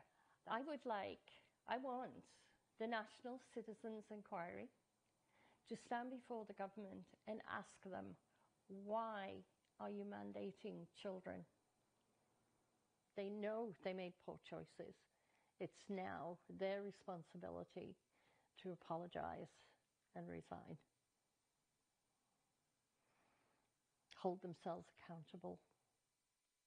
In order for us to move forward as a country and not walk through these egregious, errors that have been made, we need to maintain open conversation. We need to not silent people who have different views. We need to have open and honest conversations and debates again. We need to allow ourselves to go, you know what? You have a differing opinion. Well, let's explore that together, and not shut down the ones who weren't, shouting out the government message. I think that's going to be really important in the medical community. Again, let's have conversations. I heard once that science is not to be trusted; it's to be tested, and that's what we did not see happen. Yeah, I spent 3 years apologizing to my family for something that's not my fault. Love each other.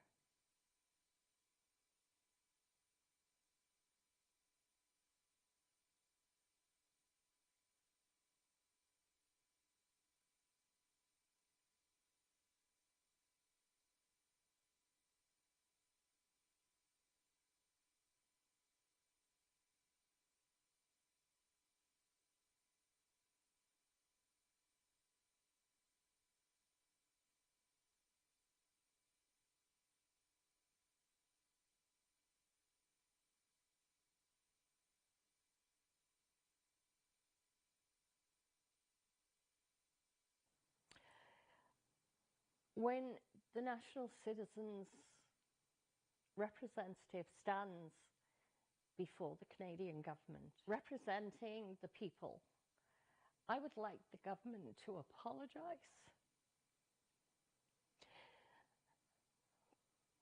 to all the children.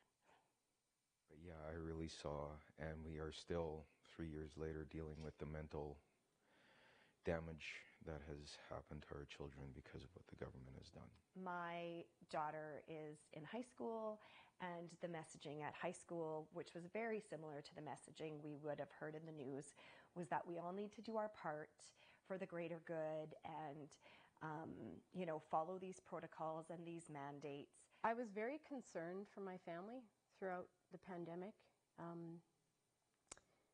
A lot of the rules that we were asked to follow stopped making sense, and a lot of them seemed to contradict each other. I personally had an issue with the comments about, you know, you must wear a mask, you must get vaccinated because you don't want to be responsible for the death of someone you love, like a grandparent. But the biggest challenge as they started to roll out these, the first was the mask mandating. So a lot of, back and forth with mask on, mask off, offline, online, in the schools, out of the schools, no contact. And as kids are going through these development years, it's very hard already socially for them. Education-wise is one thing, but just learning who they are and how they are intermingling with their peers. This created a lot of divisiveness. This is not the country that I grew up in. It's been a horrendous 3 years. And why did you so abruptly pull the children out of school, flip their whole worlds upside down without any, I think, real thought into the long-term effects that it could have on the children? As a medical professional, every day I see the impact of what these mandates have done. But are you okay with what they did to us? Are you okay with what they did and how easily they could just pull the pin on our lives? But I have kids, and they deserve better than this. And unfortunately, it got to the point that the policies no longer made sense, and we really began to fear about the impact that these policies would have on not just us as a family, but especially on my child. My background, my educational background was in psychology, and kind of at the forefront of my mind throughout the past 3 years is what are the long-term effects going to be on our young children. We're going to see a lot of mental health issues such as depression in our younger generations that had to find a way to survive the last 3 years. I don't think we fully understand the scope of the damage that's been done. So a question that I'd have on behalf of the National Citizens Inquiry to the government, and I would put the government at large, municipal, provincial, and federal. And I would ask the question regarding the vaccine passports that were implemented. At what point was there the data to support that this initiative needed to be put upon all citizens? It created a them versus us camp, where if you followed suit, you're being a good citizen, everything's okay. If you don't, you are then almost shunned from what should be our natural rights to work, to go to school, to buy groceries, to do whatever you need to do. I just saw this as a divisive tactic that I couldn't really find any real rooted truths in. My daughter is a minor still, working at a restaurant, was forced to be the gatekeeper of policy that was implemented by government. I think the government has to change in a lot of ways. When you think about it, when in history has the government coerced students to do things they don't want to do? And then on top of that, they're giving them free credits if they agree to get a booster. I want the National Citizens Inquiry to stand before the government and ask them, why are you mandating children? They know they made poor choices. It's now their responsibility to apologize and resign. Hold themselves accountable. In order for us to move forward as a country and not walk through these egregious, errors that have been made, we need to maintain open conversation. We need to not silent people who have different views. We need to have open and honest conversations and debates again. We need to allow ourselves to go, you know what? You have a differing opinion? Well, let's explore that together. And not shut down the ones who weren't, shouting out the government message. I think that's going to be really important in the medical community. Again, let's have conversations. I heard once that science is not to be trusted, it's to be tested. And that's what we did not see happen. Yeah, I spent 3 years apologizing to my family for something that's not my fault. Love each other.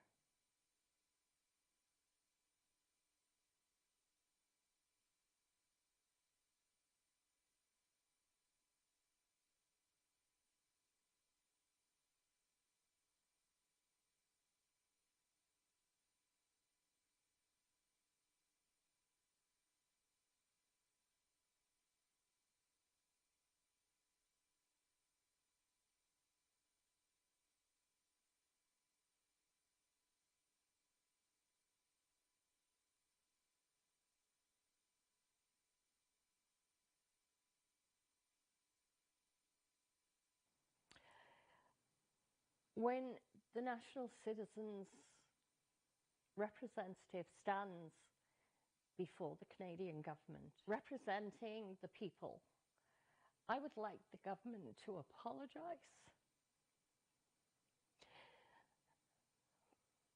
to all the children. But yeah, I really saw, and we are still 3 years later dealing with the mental damage that has happened to our children because of what the government has done. My daughter is in high school, and the messaging at high school, which was very similar to the messaging we would have heard in the news, was that we all need to do our part for the greater good and follow these protocols and these mandates. I was very concerned for my family throughout the pandemic. A lot of the rules that we were asked to follow stopped making sense, and a lot of them seemed to contradict each other. I personally had an issue with the comments about, you must wear a mask, you must get vaccinated because you don't want to be responsible for the death of someone you love, like a grandparent. But the biggest challenge as they started to roll out the first was the mask mandating. So a lot of, back and forth with mask on, mask off, offline, online, in the schools, out of the schools, no contact. And as kids are going through these development years, it's very hard already socially for them. Education-wise is one thing, but just learning who they are and how they are intermingling with their peers. This created a lot of divisiveness. This is not the country that I grew up in. It's been a horrendous 3 years. And why did you so abruptly pull the children out of school, flip their whole worlds upside down without any, I think, real thought into the long-term effects that it could have on the children? As a medical professional, every day I see the impact of what these mandates have done. But are you okay with what they did to us? Are you okay with what they did and how easily they could just pull the pin on our lives?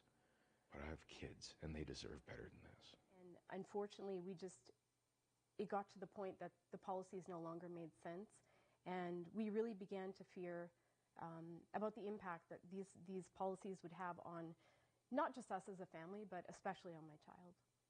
My background, my educational background was in psychology, and kind of at the forefront of my mind throughout the past 3 years is what are the long-term effects going to be on our young children. We're going to see a lot of mental health issues such as depression in our younger generations that had to find a way to survive the last 3 years. I don't think we fully understand the scope of the damage that's been done. So a question that I'd have on behalf of National Citizens Inquiry to the government, and I would put the government at large, municipal, provincial, and federal. And I would ask the question regarding the vaccine passports that were implemented. At what point was there the data to support that this initiative needed to be put upon all citizens? It created a them versus us camp, where if you followed suit, you're being a good citizen, everything's okay. If you don't, you are then almost shunned from what should be our natural rights to work, to go to school, to buy groceries, to do whatever you need to do. I just saw this as a divisive tactic that I couldn't really find any real rooted truths in. My daughter is a minor still, working at a restaurant, was forced to be the gatekeeper of policy that was implemented by government. I think the government has to change in a lot of ways. You know, when you think about it, when in history has the government coerced students to do things they don't want to do, and then on top of that, they're giving them free credits if they agree to get a booster. I want the National Citizens Inquiry to stand before the government and ask them, why are you mandating children? They know they made poor choices. It's now their responsibility to apologize and resign. Hold themselves accountable. In order for us to move forward as a country and not walk through these egregious, errors that have been made, we need to maintain open conversation. We need to not silent people who have different views. We need to have open and honest conversations and debates again. We need to allow ourselves to go, you know what? You have a differing opinion? Well, let's explore that together. And not shut down the ones who weren't, shouting out the government message. I think that's going to be really important in the medical community. Again, let's have conversations. I heard once that science is not to be trusted, it's to be tested. And that's what we did not see happen. Yeah, I spent 3 years apologizing to my family for something that's not my fault. Love each other.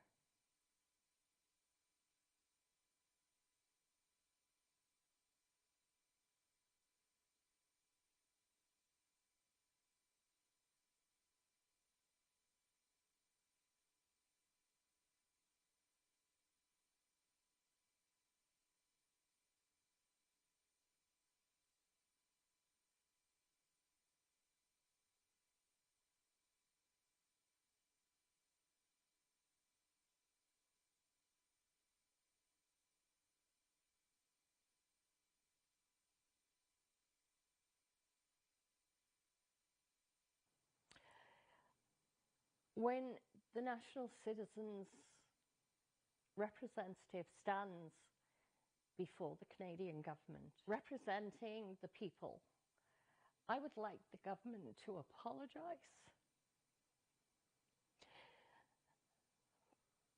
to all the children. But yeah, I really saw, and we are still 3 years later dealing with the mental damage that has happened to our children because of what the government has done.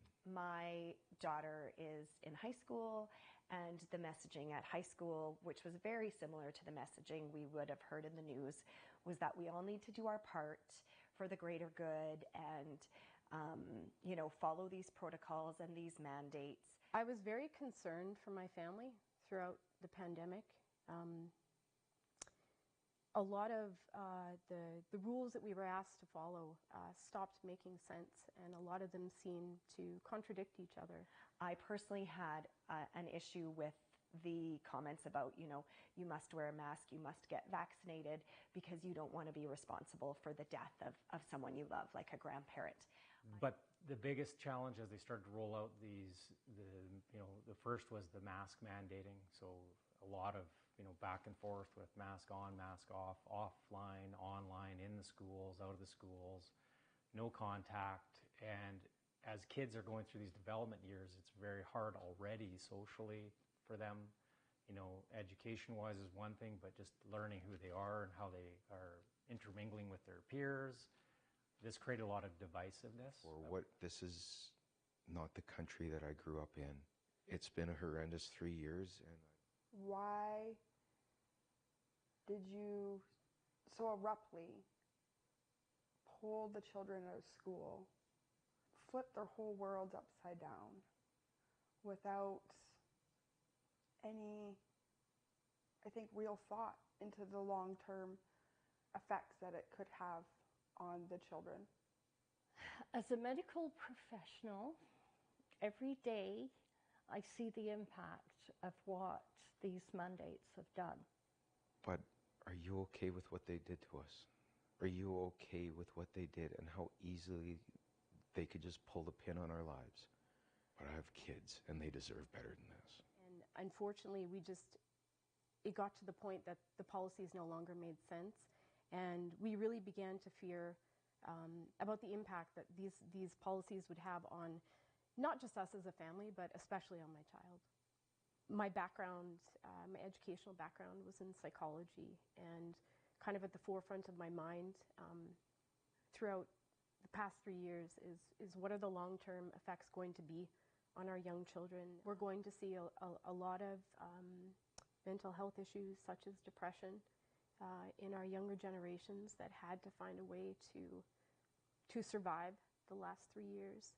I don't think we fully understand the scope of the damage that's been done. So a question that I'd have on behalf of the National Citizens Inquiry to the government, and I would put the government at large, municipal, provincial, and federal. And I would ask the question regarding the vaccine passports that were implemented. At what point was there the data to support that this initiative needed to be put upon all citizens? It created a them versus us camp, where if you followed suit, you're being a good citizen, everything's okay. If you don't, you are then almost shunned from what should be our natural rights to work, to go to school, to buy groceries, to do whatever you need to do. I just saw this as a divisive tactic that I couldn't really find any real rooted truths in. My daughter, is a minor still, working at a restaurant, was forced to be the gatekeeper of policy that was implemented by government. I think the government has to change in a lot of ways. When you think about it, when in history has the government coerced students to do things they don't want to do, and then on top of that, they're giving them free credits if they agree to get a booster. I want the National Citizens Inquiry to stand before the government and ask them, why are you mandating children? They know they made poor choices. It's now their responsibility to apologize and resign. Hold themselves accountable. In order for us to move forward as a country and not walk through these egregious, errors that have been made, we need to maintain open conversation. We need to not silent people who have different views. We need to have open and honest conversations and debates again. We need to allow ourselves to go, you know what? You have a differing opinion? Well, let's explore that together. And not shut down the ones who weren't shouting out the government message. I think that's going to be really important in the medical community. Again, let's have conversations. I heard once that science is not to be trusted, it's to be tested. And that's what we did not see happen. Yeah, I spent 3 years apologizing to my family for something that's not my fault. Love each other.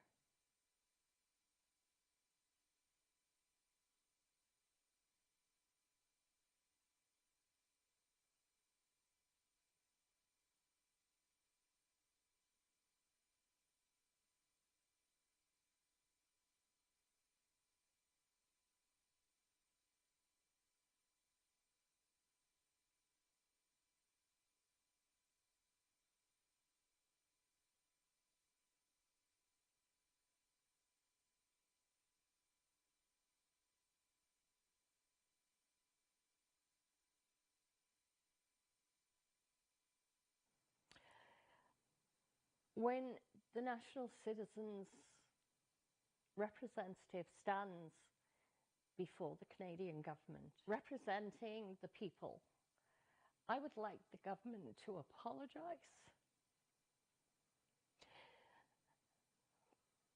to all the children.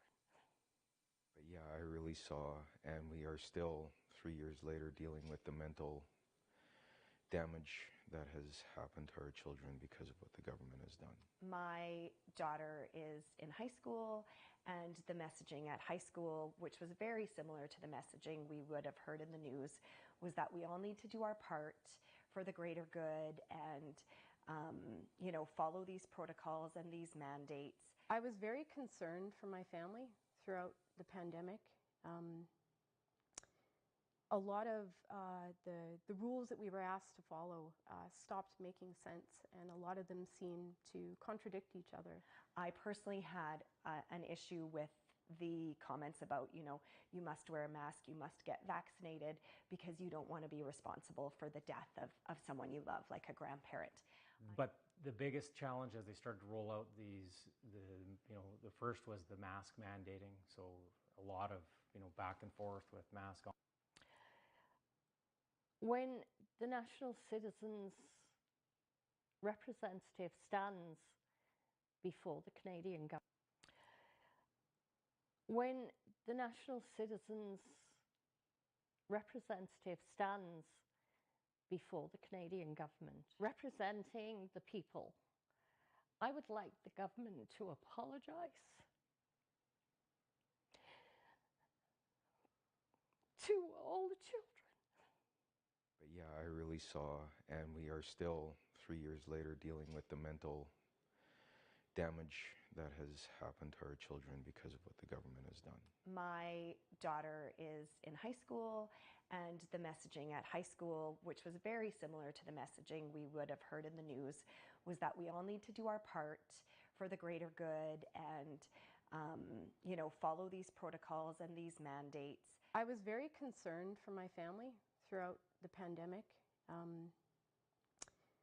A lot of the rules that we were asked to follow stopped making sense, and a lot of them seemed to contradict each other.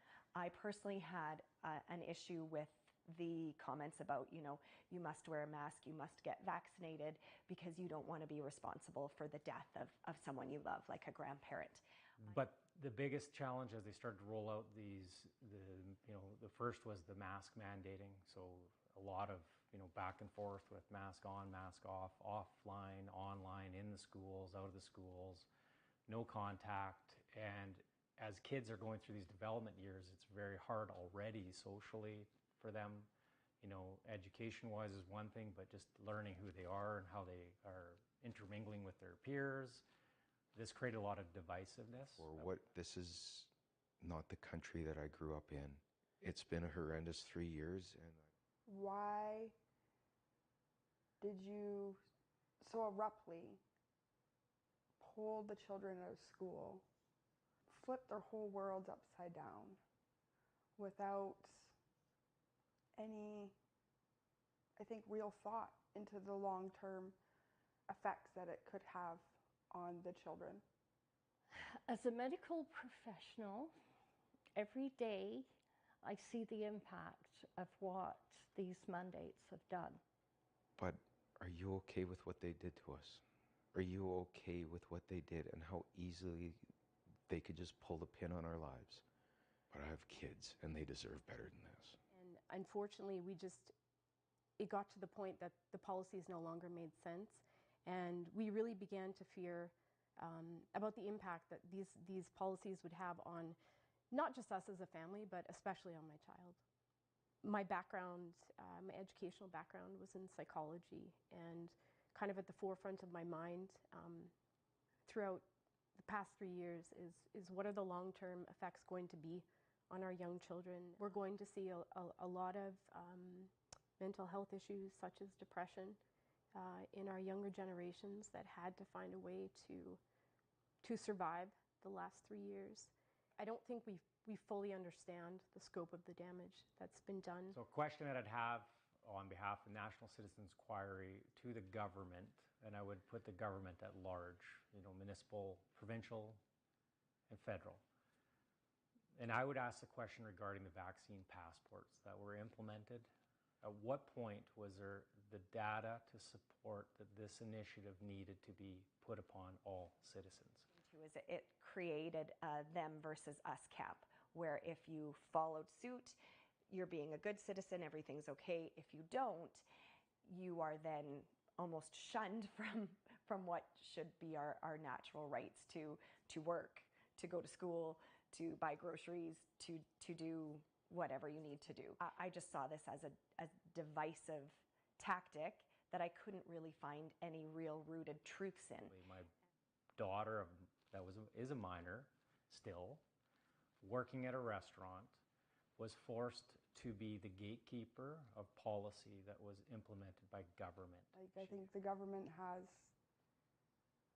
to change in a lot of ways. You know, when you think about it, when in history has the government coerced students to do things they don't want to do? And then on top of that, they're giving them free credits if they agree to get a booster. I want the National Citizens Inquiry to stand before the government and ask them, why are you mandating children? They know they made poor choices. It's now their responsibility to apologize and resign. Hold themselves accountable. In order for us to move forward as a country and not walk through these egregious, errors that have been made, we need to maintain open conversation. We need to not silent people who have different views. We need to have open and honest conversations and debates again. We need to allow ourselves to go, you know what? You have a differing opinion? Well, let's explore that together. And not shut down the ones who weren't, shouting out the government message. I think that's going to be really important in the medical community. Again, let's have conversations. I heard once that science is not to be trusted, it's to be tested. And that's what we did not see happen. Yeah, I spent 3 years apologizing to my family for something that's not my fault. Love each other.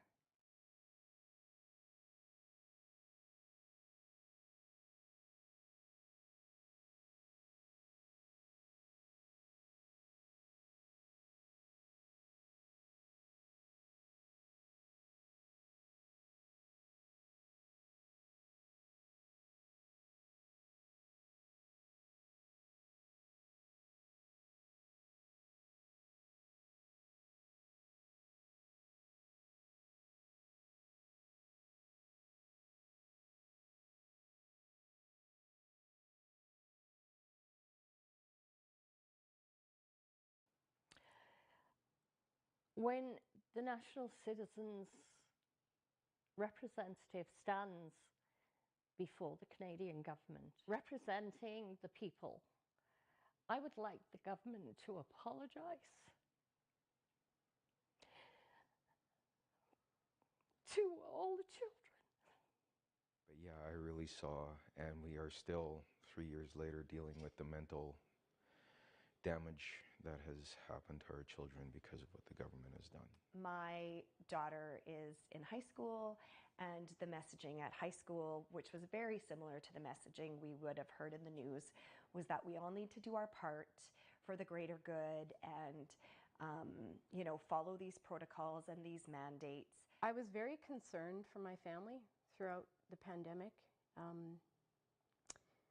A lot of the rules that we were asked to follow stopped making sense, and a lot of them seemed to contradict each other.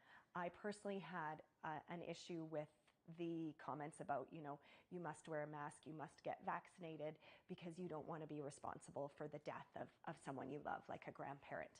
But the biggest challenge as they started to roll out the first was the mask mandating. So a lot of, back and forth with mask on, mask off, offline, online, in the schools, out of the schools, no contact. And as kids are going through these development years, it's very hard already socially for them. Education-wise is one thing, but just learning who they are and how they are intermingling with their peers. This created a lot of divisiveness. This is not the country that I grew up in. It's been a horrendous 3 years, and Why did you so abruptly pull the children out of school, flip their whole worlds upside down without any, I think, real thought into the long-term effects that it could have on the children? As a medical professional, every day I see the impact of what these mandates have done. But are you okay with what they did to us? Are you okay with what they did and how easily they could just pull the pin on our lives? But I have kids, and they deserve better than this. And unfortunately, it got to the point that the policies no longer made sense, and we really began to fear about the impact that these policies would have on not just us as a family, but especially on my child.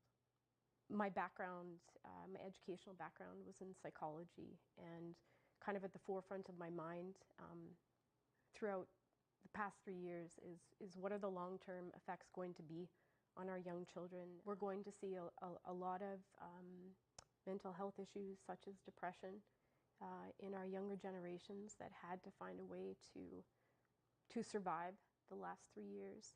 I don't think we fully understand the scope of the damage that's been done. So a question that I'd have on behalf of the National Citizens Inquiry to the government, and I would put the government at large, municipal, provincial, and federal. And I would ask the question regarding the vaccine passports that were implemented. At what point was there the data to support that this initiative needed to be put upon all citizens? It created a them versus us camp, where if you followed suit, you're being a good citizen, everything's okay. If you don't, you are then almost shunned from what should be our natural rights to work, to go to school, to buy groceries, to do whatever you need to do. I just saw this as a divisive tactic that I couldn't really find any real rooted truths in. My daughter is a minor still, working at a restaurant, was forced to be the gatekeeper of policy that was implemented by government. I think the government has to change in a lot of ways. When you think about it, when in history has the government coerced students to do things they don't want to do? And then on top of that, they're giving them free credits if they agree to get a booster. I want the National Citizens Inquiry to stand before the government and ask them, why are you mandating children? They know they made poor choices. It's now their responsibility to apologize and resign. Hold themselves accountable. In order for us to move forward as a country and not walk through these egregious, errors that have been made, we need to maintain open conversation. We need to not silent people who have different views. We need to have open and honest conversations and debates again. We need to allow ourselves to go, you know what? You have a differing opinion. Well, let's explore that together. And not shut down the ones who weren't, shouting out the government message. I think that's going to be really important in the medical community. Again, let's have conversations. I heard once that science is not to be trusted, it's to be tested. And that's what we did not see happen. Yeah, I spent 3 years apologizing to my family for something that's not my fault. Love each other.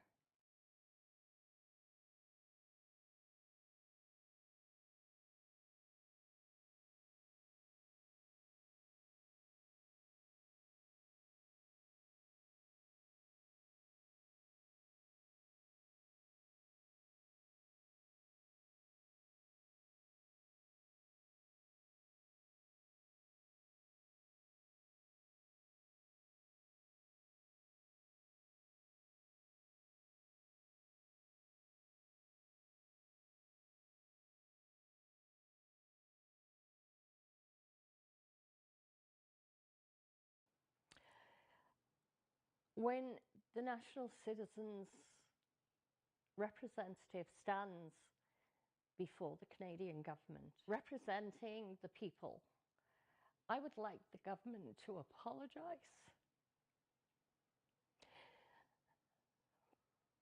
to all the children. But yeah, I really saw, and we are still 3 years later dealing with the mental damage that has happened to our children because of what the government has done. My daughter is in high school, and the messaging at high school, which was very similar to the messaging we would have heard in the news, was that we all need to do our part for the greater good and follow these protocols and these mandates. I was very concerned for my family throughout the pandemic. A lot of the rules that we were asked to follow stopped making sense, and a lot of them seemed to contradict each other. I personally had an issue with the comments about, you must wear a mask, you must get vaccinated because you don't want to be responsible for the death of someone you love, like a grandparent. But the biggest challenge as they started to roll out the first was the mask mandating. So a lot of, back and forth with mask on, mask off, offline, online, in the schools, out of the schools, no contact. And as kids are going through these development years, it's very hard already socially for them. Education-wise is one thing, but just learning who they are and how they are intermingling with their peers. This created a lot of divisiveness. This is not the country that I grew up in. It's been a horrendous 3 years, and Why did you so abruptly pull the children out of school, flip their whole worlds upside down without any, I think, real thought into the long-term effects that it could have on the children? As a medical professional, every day I see the impact of what these mandates have done. But are you okay with what they did to us? Are you okay with what they did and how easily they could just pull the pin on our lives? But I have kids, and they deserve better than this. And unfortunately, it got to the point that the policies no longer made sense, and we really began to fear about the impact that these policies would have on not just us as a family, but especially on my child. My background, my educational background was in psychology, and kind of at the forefront of my mind throughout the past 3 years is what are the long-term effects going to be on our young children. We're going to see a lot of mental health issues such as depression in our younger generations that had to find a way to survive the last 3 years. I don't think we fully understand the scope of the damage that's been done. So a question that I'd have on behalf of National Citizens Inquiry to the government, and I would put the government at large, municipal, provincial, and federal. And I would ask the question regarding the vaccine passports that were implemented. At what point was there the data to support that this initiative needed to be put upon all citizens? It created a them versus us camp, where if you followed suit, you're being a good citizen, everything's okay. If you don't, you are then almost shunned from what should be our natural rights to work, to go to school, to buy groceries, to do whatever you need to do. I just saw this as a divisive tactic that I couldn't really find any real rooted truths in. My daughter, is a minor still, working at a restaurant, was forced to be the gatekeeper of policy that was implemented by government. I think the government has to change in a lot of ways. You know, when you think about it, when in history has the government coerced students to do things they don't want to do, and then on top of that, they're giving them free credits if they agree to get a booster. I want the National Citizens Inquiry to stand before the government and ask them, why are you mandating children? They know they made poor choices. It's now their responsibility to apologize and resign. Hold themselves accountable.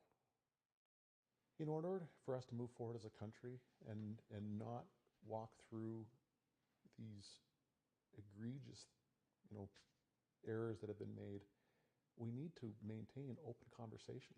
We need to not silent people who have different views.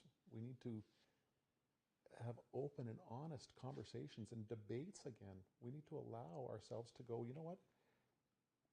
You have a differing opinion? Well, let's explore that together. And not shut down the ones who weren't, shouting out the government message. I think that's going to be really important in the medical community. Again, let's have conversations. I heard once that science is not to be trusted, it's to be tested. And that's what we did not see happen. Yeah, I spent 3 years apologizing to my family for something that's not my fault. Love each other.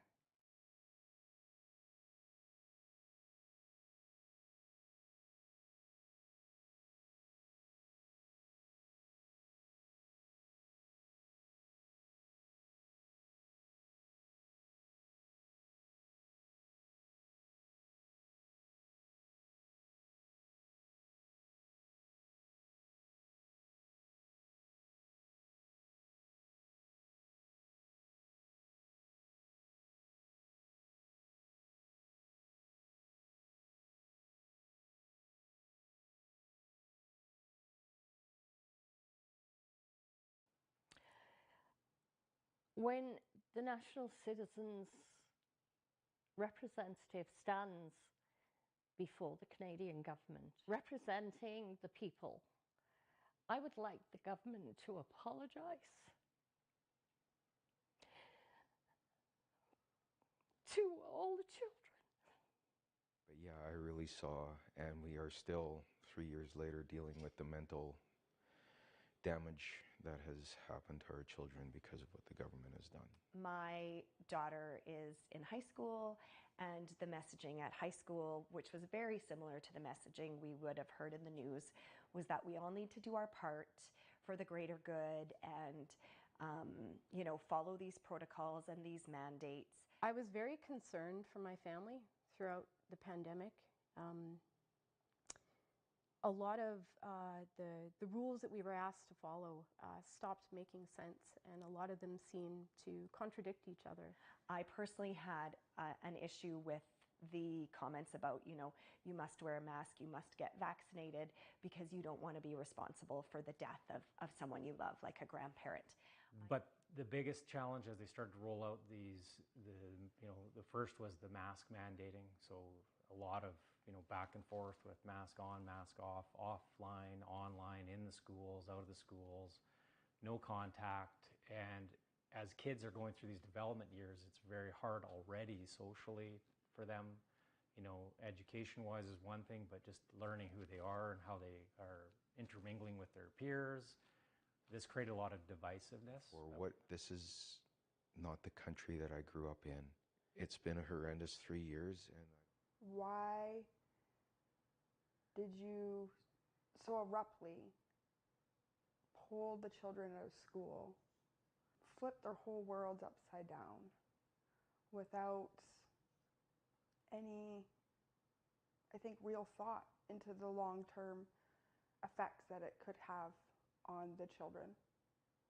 As a medical professional, every day I see the impact of what these mandates have done. But are you okay with what they did to us? Are you okay with what they did and how easily they could just pull the pin on our lives? But I have kids and they deserve better than this. And unfortunately, it got to the point that the policies no longer made sense.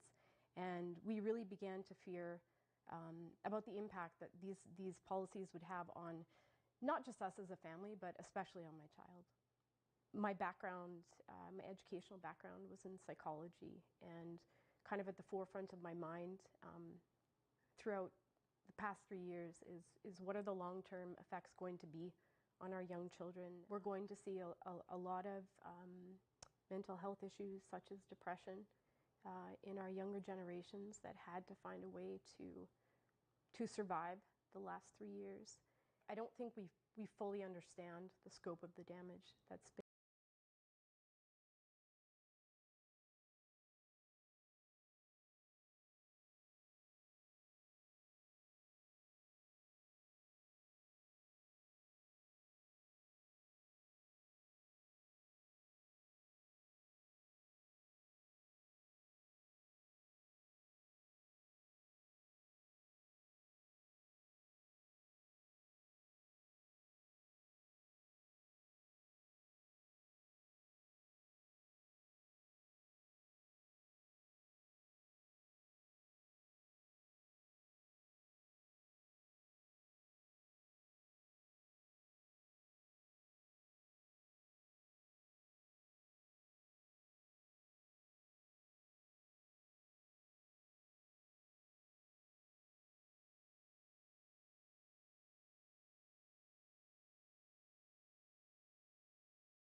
Yes.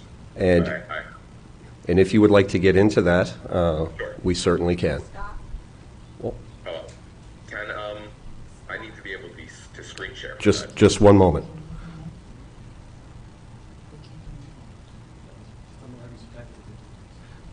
They're having some technical difficulties, Dr. Freeman, with the sound. Okay, just give us a moment. I can start without it actually for the first bit, because the initial beginning of what I wanted to talk about actually is not. Just one moment, Dr. Freeman. Yes, he has been affirmed. Would you like us to start over? Yes. Okay. They're asking us to start over. They had an issue with the stream, Dr. Freeman.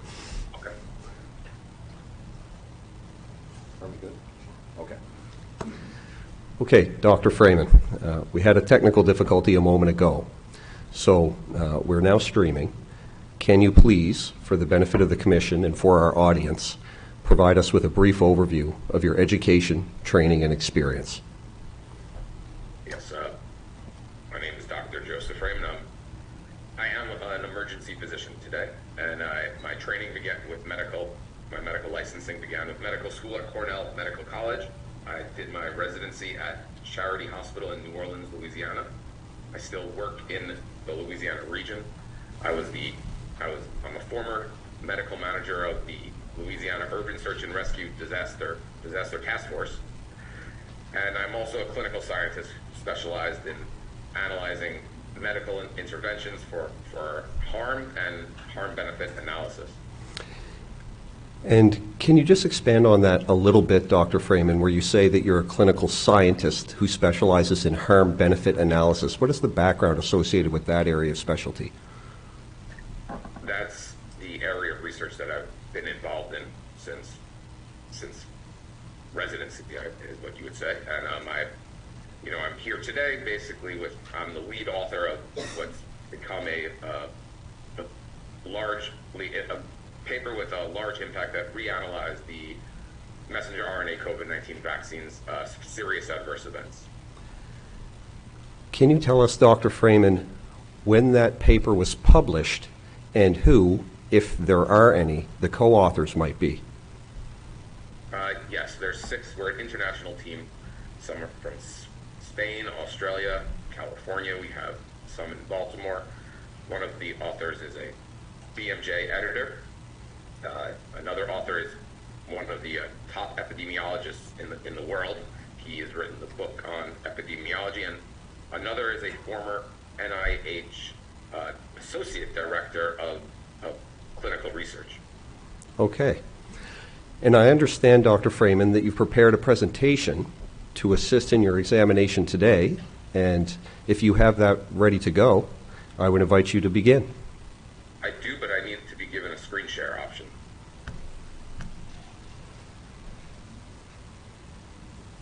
But I can start without it as we figure out the technical here. I first wanted actually to start with, are we screen sharing now? One moment. Yes. So, in the emergency department, I believe it's important just to understand the experience that I'm given and what I've been witnessing through the COVID-19 pandemic. Where I work is a rural Louisiana hospital in an Cajun area, actually, which I understand is the long-lost cousins of the Acadians up north from your region. And it's my pleasure, actually, to have worked with them. I drive an hour and a half to work out in that region because I really enjoy being the doctor of these patients. And March 2020, Louisiana was hit really bad with the first COVID surge. And we saw a large number of hospitalizations and death. And working in the emergency room during this period was a horrifying experience for myself and my nurses. Typically we would go to when someone inside the hospital gets ill, there's an emergency. At nighttime, I'm the only physician in the hospital. And I am called up to the room with something called a rapid response. It's an automated electronic voice that comes over the loudspeaker, and we have to go and resuscitate them. This happens normally once, maybe every 3 shifts that I would experience that in a normal times. During COVID-19, during the first surge, we were going to these 2 or 3 times every shift. And it was quite exhausting to see emotionally and to see the amount of death that was actually occurring during this time. But I want to point out, during this time, when I was going to work, I would look at the news and see, oh, hospitalizations, they're rising. And then I would come into work and they were rising. Deaths rising, same for cases. And then when they were decreasing again, then for the second surge, it was a very similar experience in the emergency department. But these metrics that we were using to count hospitalizations. I can't say that they were accurate because I don't know that. But I do know that when they said they were rising, they were rising. And when they were falling, they were falling. It was almost like looking at the weather on your phone before you go outside, and it feels exactly like the weather that you just look at on your phone. And that's the anecdotal experience that I feel like is important to understand, that because we see so many patients, when you see these patterns, they should fit exactly what we're being told is happening, because we see enough patients that the anecdotal experience should match it. Okay. I'll tell you, Dr. Freeman, you can screen share now if you like. Okay. And just to contextualize some of your commentary a moment ago, you referenced the first surge and the second surge. Can you tell us when those times were? And I understand your evidence is that you did see an increase in hospitalizations and deaths during what you characterized as the first surge and the second surge. When were those surges? Yes. The first surge was March 2020. The second was in the summer. And then the third was in the winter. Okay. All of 2020? Yeah. Okay. Continue, sir. Of course. Let me screen share now. So I'm here to talk about the COVID-19 vaccine, and let's begin with what we see as the randomized controlled trials. This is the New England Journal's publication of Pfizer's trial, and that's what I'm going to be focusing on, but the Moderna trial is very similar. We got this. This was one of the most amazing results that I've ever seen, and it's quite impressive. This is the reduction in symptomatic infections. You can see here, this blue line is the unvaccinated, and you see here the vaccinated, they just stop getting symptomatic infections. This is a pretty impressive finding, but at the time I was actually not satisfied so much with it, because I would have preferred that they showed a reduction in hospitalizations, given that was I believe the most important concerning thing. But actually, because I've been researching with this vaccine and really going deep into this, I have found that in this study there was a reduction in hospitalization in the original trials.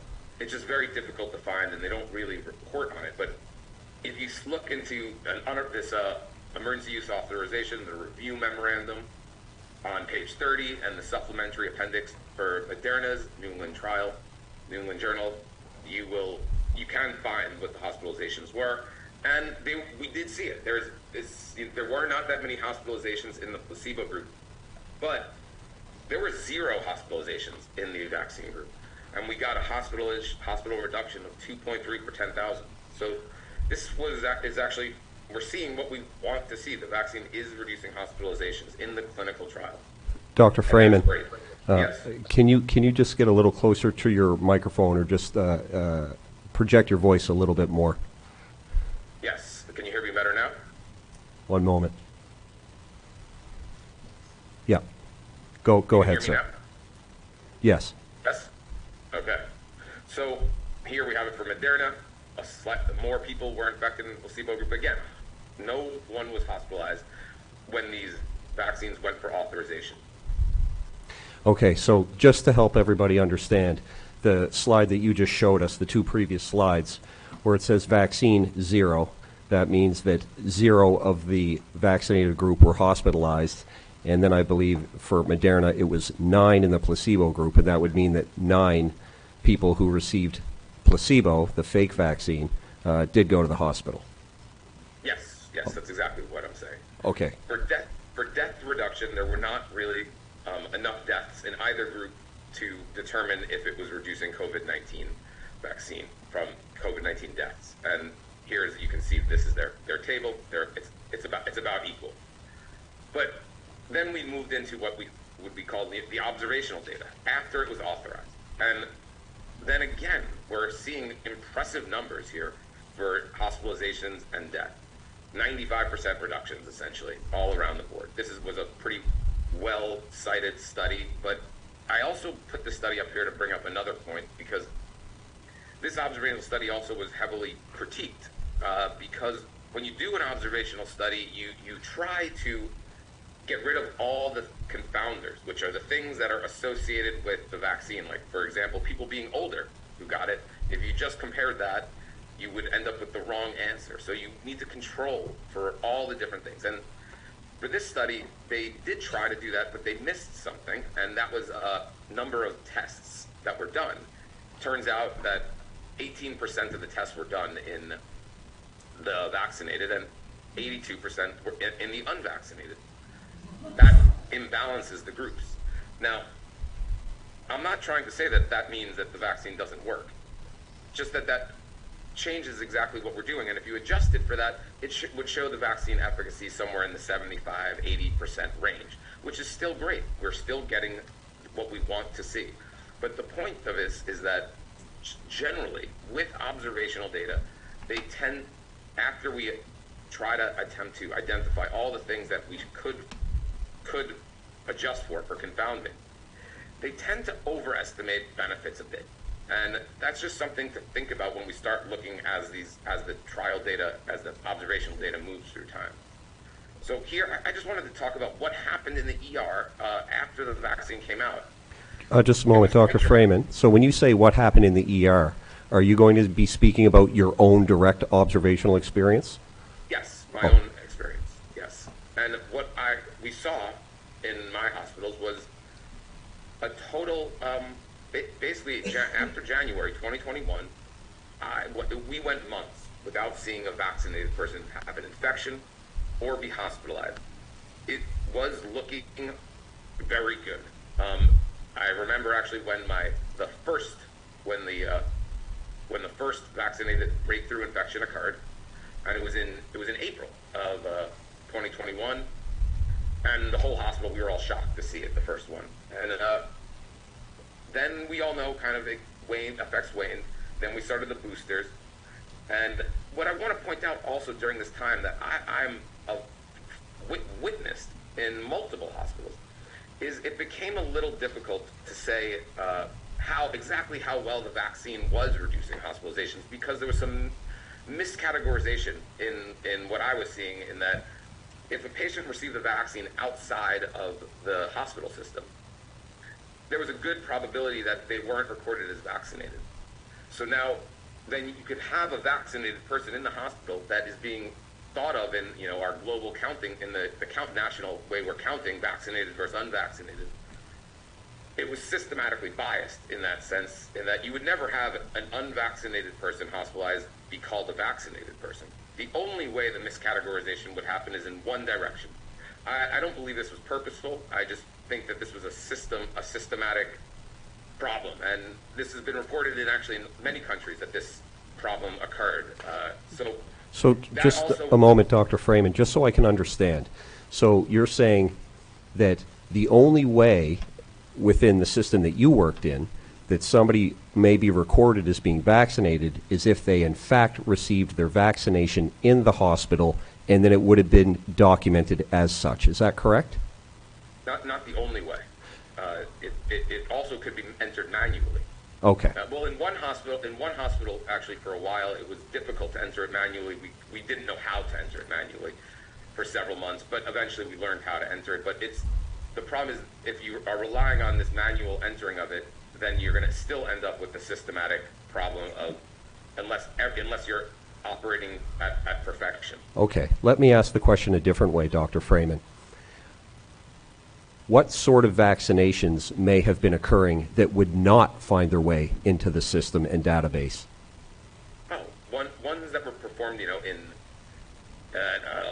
tents where they're giving out COVID vaccines, or where in New Orleans they were giving them out in bars. Actually, there was a campaign of shots for shots, and they were giving out shots to get people to take the vaccines. And so these didn't necessarily get into the system very quickly. There wasn't a way to pull them in. So as a result of these non-recorded vaccinations, you would have patients going into the hospital and being admitted, and they would be recorded as not having been vaccinated because they may have been vaccinated in a way that wasn't recorded, correct? Yeah. Okay. That's exactly what I'm saying. All right. And I also want to be clear. I'm not saying that this shows that the vaccines weren't working or anything like that. I'm trying to point out that we're losing some ability of it's reliability of the metrics here of hospitalization now, and vaccine status. Sure. And to contextualize what you're saying, to the extent that you can comment on this, what sort of proportions, if you have any awareness of this, might we be talking about between appropriately recorded vaccine recipients versus individuals who received the vaccine in a manner that would not have been cataloged? I don't know. I don't know. I've seen many examples of it, but I never tracked. It wouldn't be possible for me to give realistic. Would a significant number of the population have been receiving the vaccine outside of the hospital setting where it wouldn't have been recorded? The majority. Continue.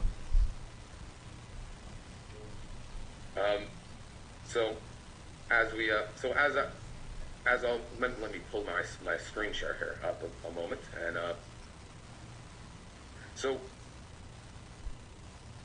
and after this, now that's our observational stuff here through the early days, and I want to return us back to the clinical trials to look at harms. This is what we did with the study that I was referring to before. Here are my esteemed colleagues who I worked on this with. And what we did is we looked at serious adverse events. So the term serious adverse events is defined by both Pfizer and Moderna. And it means they had the same definition. It was death, life-threatening, hospitalization, disability, or a physician considered it serious for some other reason. That's what the large paragraph down there is. What I want to be clear is that these are, when the term serious, the definition is true to its nature, that all of these would be a serious outcome. And to analyze this for Pfizer, for example, we had to go through the FDA briefing, also that we used the Canadian one at some to double check that everything was the case. And this is what a table looks like here. It's not no information you can glean from that. But I just want to show you this. So it's a list of each individual serious adverse event. Here is acute myocardial infarction, then the number of times it happened in each group. What is a acute myocardial infarction for the layperson? Yeah, that's a heart attack. Okay. And so there's all different types of disorders here. And we went through this whole table that goes down for pages, and we simply added them up for each group, the vaccinated and the placebo. Okay, can you go, yes, this slide here. I want to ask you a question about this, Dr. Freeman. So here it says any event 103 at the top. So we have 103 total events. Now, you were just speaking about acute myocardial infarction, and there was 3. So as a layperson looking at this, am I correct in understanding that we have 3 acute myocardial infarctions out of 103 total events, and and one event of cardiac failure, congestive 1, and et cetera. They all fall within the purview of that 103 events. I'll explain. That 103 any event is the number of participants who experienced an adverse event. Okay.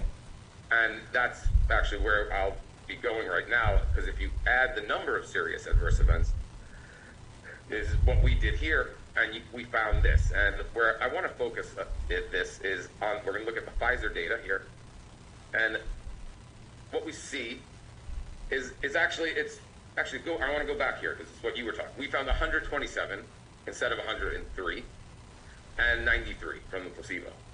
And what this difference looks like is there's an additional 18 events per 10,000 participants in the vaccine group. And here, right here, this is called a confidence interval. That means there's a 95% certainty that it's happening in between, that if we did the study again, 1.2 to 34.9 events would occur per 10,000. And what that 95% certainty gives us is what people would refer to as statistical significance. Okay, so just a moment, Dr. Freeman. So in the study, we have 18 adverse events per 10,000 vaccinations. Is that correct? Additional events. Okay. And when you say confidence interval, you're saying if we did that study again, that number 18 would fall with 95% certainty between 1.2 and 34.9. Is that correct? Yes. Okay. Which which means that if we did the study again, we could be 95% certain that we'd find an increase in serious harm. And now this risk ratio here is 36%. That is a 36% higher risk of serious adverse event. And that rate, the 18 per 10,000, is 1 in 555. So one serious event happened for every 555 people in this trial. That is quite a high number for serious adverse events from a vaccine. We have withdrawn vaccines for 1 in 10,000. Okay, Dr. Freeman, again, as a layperson, one serious adverse event for 555 people vaccinated or 555 shots received? People vaccinated, people in the vaccine group. Okay. It's not per shot. Thank you. And so people have asked us when we did this study, what type of serious harms are we talking about? And it's quite a difficult question. And let me show you how, one way that we tried to look at this a bit, but there's something called these adverse events of special interest, which is a list created by this group, the Brighton Collaboration, endorsed by the WHO. And the WHO is the World Health Organization? Yes, the World Health Organization. Okay, continue. Thank you. These adverse events, they figure out what are the adverse events that are likely to be caused by the vaccine, so that we know what to look for when we're studying it. And we took this list of these adverse events that are likely to be caused by, to be not likely, but to pay attention for. They're possible. To be concerned. And we chose just those. This is what it ends up looking like. It's a little confusing here. I just wanted to show you the whole thing. I'm going to pull this together to explain it. So what we see here, this is the Pfizer trial. Differences in events per 10,000. What you see is a lot of small numbers per 10,000, but they're almost all positive. There's only 1, 2 negatives, handful of zeros. This is about out of 15, 10 are positive. What does positive and negative mean in this context? Thank you. Negative would mean that they happened less in the vaccine group. Okay. So, for example, here they have acute liver injury happened slightly less in the vaccine group, and we expect this to jump around all over the place. But we should expect the negatives to be about comparable to the positives. Here we're seeing lots of small differences, all like about one in 10,000. Except for here is a little higher. That's the coagulation disorders, which was higher in both Pfizer and the highest one in both Pfizer and Moderna. These include blood clotting, diseases of blood clotting and diseases of bleeding. And the reason I pulled this all together here is to show why the serious adverse events are increasing. Is that it's not one type of harm, or it's increasing in multiple different places, but very small amounts, about 1 in 10,000. But when you take 1 in 10,000 10 times, that becomes 1 in 1,000. So that's what we're seeing here, is lots of these small harms, but we can't be certain exactly, we are not certain exactly which ones, just that the coagulation disorders are coming up a little bit more, but it's not, we don't have the power from the studies. There's not enough people, there's not enough events. But when you add them up, you can see the difference between the groups. And here we did this for both Pfizer and Moderna, and we combined them. And again, we could see when they're combined, the adverse events of special interest for Pfizer and Moderna are increased. And here we're seeing this 12.5 in 10,000 increase, or 43% increases. Now, Can you go back to that slide for a moment? So it says mRNA vaccines and serious AESIs. What is an AESI? Sorry, that's the adverse event of special interest, the ones that the Brighton Collaboration created a list of the potential serious harms that we needed to basically pay attention to. Okay, that were and potentially could be related to the vaccine. Okay, and what this says, Table 2, serious adverse events, how I read this is between the clinical data from trial, or from Pfizer and Moderna, you are seeing 12.5 serious AESIs per 10,000 participants. Is that correct? That is correct, yes. Okay, continue. And that's about 1 in 800. So I think we're looking at the numbers are probably within that range. The that 1 in 555 we saw with just the Pfizer serious adverse events. Here we're seeing 1 in 800. We're in the same range. But I think the important thing here is not just to focus on the harms and the or you have to put them together. And so ideally we would have an all-cause hospitalization chart, but as I said before, the hospitalization data wasn't really part of their study. You had to look real hard to find it, and this simply wasn't part of the study at all. It wasn't reported. This is unusual, but what is all-cause hospitalization, and why is it important? So that means were you hospitalized for any reason? What this does is it takes away any of the. So if you're looking at a COVID-19 hospitalization, or what about a person who had a heart attack and had COVID-19, and you're not certain even was it the COVID-19 that caused it or not, or also if the vaccine caused a heart attack, what you want to see with all-cause hospitalization is that the vaccine reduces all-cause hospitalization, because on the other hand, if you increase it, that means serious harms are causing hospitalizations. If you decrease the all-cause hospitalization, it means the vaccine is reducing hospitalizations enough to give you that benefit that's outweighing the serious harm that it's causing. Understood. Now, since that wasn't there, we used a method that essentially creates something like that in a way. We wanted to compare these serious adverse events of special interest with hospitalization reduction. And remember, from the earlier I showed you, the hospitalization reduction was here for Pfizer, was around 2 in 10,000. And this is what we're seeing from the clinical trials, is that there was about 10 serious adverse events of special interest per 10,000. Hospitalization reduction was 2.3.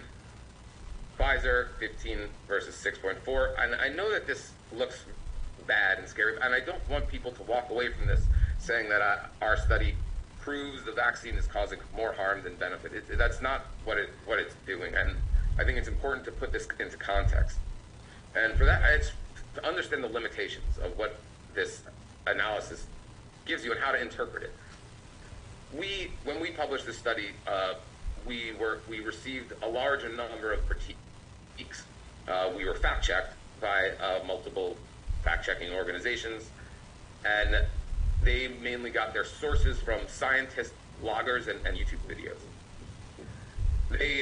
These critiques, while they would say that they were debunking our article, that's not really actually the case. They were offering critique. That's what we call that in science, our critique, which raised limitations. And we appreciated actually their critiques, and we incorporated them into when we published initially as a preprint, and then later as a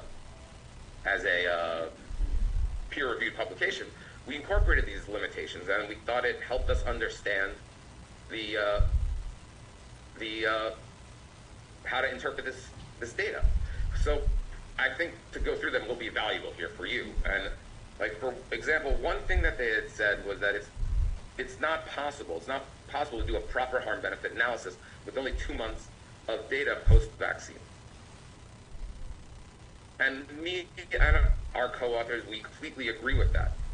But there's nothing that we could have done to avoid it. That's just the data that existed from the clinical trials. The larger question there is, if it's not proper to do a harm benefit analysis with only 2 months of data, then why did we, as our governments, decide to authorize a vaccine without the ability to do a proper harm benefit analysis? And why is it 2 months not enough time?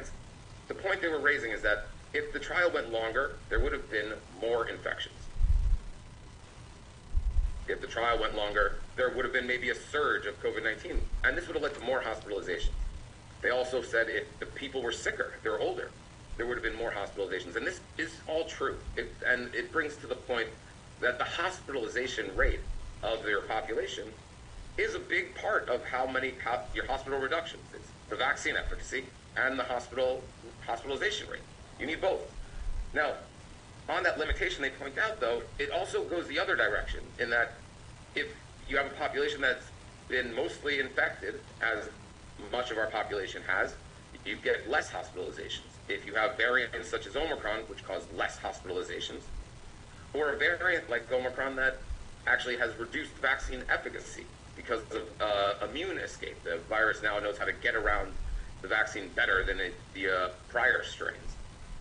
And that is a problem. That's a problem, but it shows what I'm trying to say here. It shows the fragility of that harm-benefit analysis. It can swing towards harm or benefit depending on the situation, on the hospitalization rate, the vaccine efficacy, which is changing through time.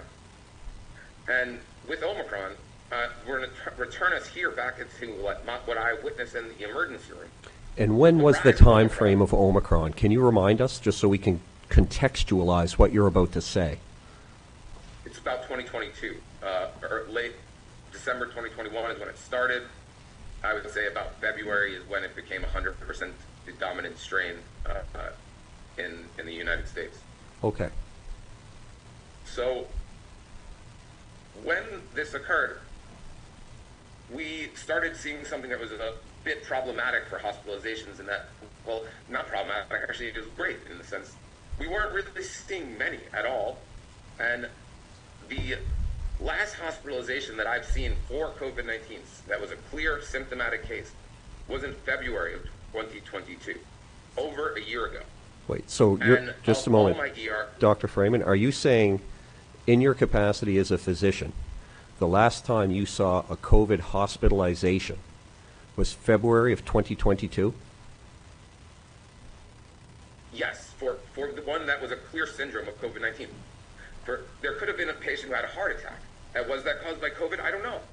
But it didn't look like the COVID-19 from the prior era where they had this classical syndrome where they would become very short of breath, and that's the reason we were taking them into the hospital generally. So it could be that someone was an asthmatic and they're having an asthma attack and they have COVID-19, and it would be difficult to distinguish between the COVID-19 and the asthma attack. But what's important to understand here is that I admitted a lot of people to the hospital this year who had COVID-19. But this is incidental, most of it, and well, some of it could be really, it's difficult to tease it out. And I'm actually not, I wanted to actually I know that this sounds crazy to some people, but all of my nurses would tell you the same thing. I've asked ER doctor friends, they all have maybe a handful of people have admitted 1 or 2 or 3, and that are clear cases. And here I want to pull up this video here. This is a, let me share my screen here with you. Can you see the video? Yes, sir. Okay. This is the same. It's not changed. Wait. This is the CMO of Los Angeles County Hospital talking about Omicron infections. I believe this was in July, August. It's like 2 months of the same. You can see countywide numbers graph.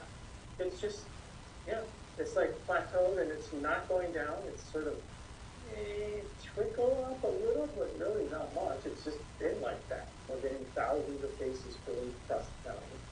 The numbers at LAC, COVID positive tests, have continued to go up.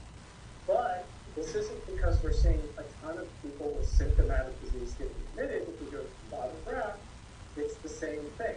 We're seeing a lot of people with mild disease in urgent care that you can go home and do not get admitted. Of those who are admitted, they're 90% of the time not admitted due to COVID. Okay, Dr. Freeman. Dr. Freeman. No, our audio was not great, so just a couple of things. Who was the individual who was speaking?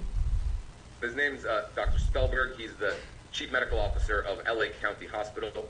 And the thing that Okay, and I'd just like you to summarize for the commission and for the audience what that gentleman said, because our audio was quite muffled. I'm sorry for that. Now, what he's saying here in this graph using this graph, is that during Omicron, 90% of COVID admissions were not due to COVID-19. They were incidental. 90% of them in his hospital. And he's not alone. He's not alone on this, actually. Okay. Dr. Freeman, when you say incidental, am I correct in understanding that they've gone to the hospital for some other reason, but they just happen to be COVID positive? Is that what you mean by incidental? Yeah. Okay. I'll give you an example. You know, a person who's missed dialysis, they come in, they need to get emergency dialysis. Then we test every single person who gets admitted to the hospital.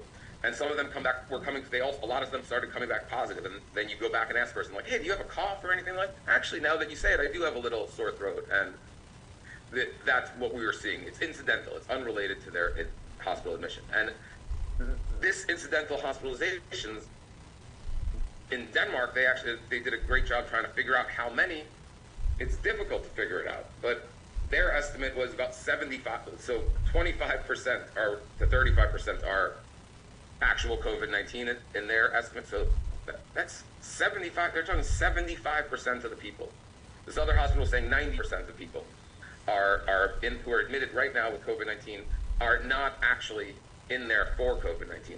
Now, this is a disaster for our metric, the best metric to measure this vaccine's efficacy. We need to know hospitalization rates and mortality rates, and with a metric where 75 to 90% of them are incidental, it makes it incredibly unreliable. But the other thing here that I wanted to point out is, I didn't mention this, but I also have seen people with prior infections become infected again. But I don't have a memory of a prior infection being hospitalized, but it's quite rare in general. And here we have a meta-analysis looking at this. So there are about 90% protection against hospitalization during Omicron, and that's 40 weeks after infection. That's how far these studies went. The point is, it's highly protective for a very long time, and our entire population, nearly our entire population, has been infected at this point. Hospitalizations during Omicron. This is important because we need to know the hospitalization rate, because that affects that harm-benefit analysis that we were talking about. There's a study out of Southern California, the Kaiser system, 4.7 million people. There were 200,000 or so infections. They said, after infection, what's your likelihood of being hospitalized? And they looked at Delta versus Omicron. Here's your likelihood with Delta, and here's your likelihood with Omicron. All right. When you're talking about likelihoods, cumulative probability percentage on the vertical axis. So does this mean what? 0.5% of what? Or 1% of what? Of people who were tested positive for okay. So 0.5 to 2 people who tested positive for COVID-19 would be admitted to the hospital. Is that correct? Yes. Okay. Across the system. And days on the horizontal axis is how many days post what? I believe it's infection. Okay. It's a Kaplan-Meier curve, so it's each time that there is an infection, it makes it jump up. Okay, and what is the difference between the red line and the blue line? The red line is Delta. The blue line is Omicron. So it's the hospitalization rate is much lower. Also keep in mind that 75 to 90% of those are incidental. Okay? And then when we look at the serious outcomes, ICU, mechanical ventilation, mortality, we're approaching zero. It's difficult to distinguish the two. Now, this actually, everyone should sit back and look at this, and actually, you can smile. This is actually really great news. But our mortality rate is difficult to discern from Omicron today. And is that because it's difficult to discern mortality from Omicron because why? No, I'm saying it's so low. It's close to zero. It's essentially, people were infected with COVID-19. This is the percentage of the Omicron people who die after infection. It's very low. And it's lower than Delta, much lower. This is actually about 0.07. I think this one's 0.01. one, I could be wrong on that, but I believe it was about a 7-fold decrease in death with Omicron in this study. And also, we also have to see how vaccine efficacy is to figure this out. Here's one study from the Lancet. They're showing vaccine efficacy against Omicron now is around 30%. And I want to show just the CDC because I think that they're considered a reliable source on this. They're saying that at first we're getting about 60% efficacy, and that over 120 days we're seeing around 29. But we need to be aware of the issue here. 29, when you get to that low of an efficacy, this just becomes pretty unreliable. And that, remember when I looked at the 95% efficacy and I said that if you miss one of these confounders, and you likely will, it makes your results, it will change results. But as long as you have 95%, it's okay if you drop to 75, 80%. We're still seeing a pretty large benefit. But here, if you drop, you can hit zero pretty easily. And we're trying to figure this out in the setting of these massive number of incidental hospitalizations. So we're really driving blind here, in that we do not know at all how effective these vaccines are anymore. And all we do know is that from what we were dealing with before, when they were actually tested, we know that the hospitalization rate's lower, and we know that we can't rely on it particularly well, but we do know that it's lower, and we know that the vaccine efficacy is lower. So when you have that level of uncertainty, and when we looked at that harm-benefit analysis and how fragile it is, that creates some serious problems, because we need to take seriously that we saw serious harm increases. And it appears that they're happening in both trials. And we're flying blind, and the differences between the harms and the benefits are small. So this is going to be impossible to figure this out with observational data moving forward. We have no chance of doing this. I believe we'll remain in uncertainty. And I want to point out that I know people are saying that, we do have, they're claiming certainty, that we know the vaccine benefits are outweighing the harm. I don't see how that's possible, actually. I don't know what metric they're using to measure when I just pointed out you can't even rely on the hospitalization data. So, but we can figure this out. It's not hopeless. We can figure it out. And there's actually really one way to figure this out. We have the tool, and we need a double-blind randomized trial to figure out this question. It should be designed to all. What is a double-blind randomized clinical trial for those of us with no medical training or who are not research scientists? Sure. This is when we randomize people to two different groups. So remember the confounding that I was talking about with the problem with observational data. It's because different people end up in different groups for various reasons. Here you randomize them so that that you get rid of those differences. And so then when there's any difference between the group, you know that the cause of it is the intervention. And to use all-cause hospitalization, that would ensure that it would make this whole process easier, so I don't have to talk for 1 hour explaining how we get this. It would just say we could just look, the vaccine's reducing all-cause hospitalization. That means it's doing good. That it's doing better than if it wasn't there. It becomes very clear and easy to grasp. Doing this currently with observational data on hospitalizations of unreliable metrics, we are, like I said, we're driving blind, and we could potentially be causing harm. We could potentially be doing benefit. I don't know the answer. I am uncertain. But I know how to get the answer, and this is how we would obtain the answer. And until then, I would have trouble. I have trouble recommending the vaccine when I don't have a level of certainty that I could promise that to get to benefit.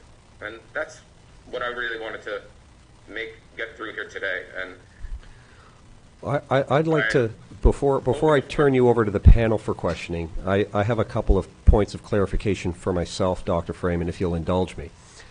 I would ask you to go back to the two slides that show instances of harm versus benefit, and there were 2 slides in succession. Oh, okay. I know what you're from our study. Yes.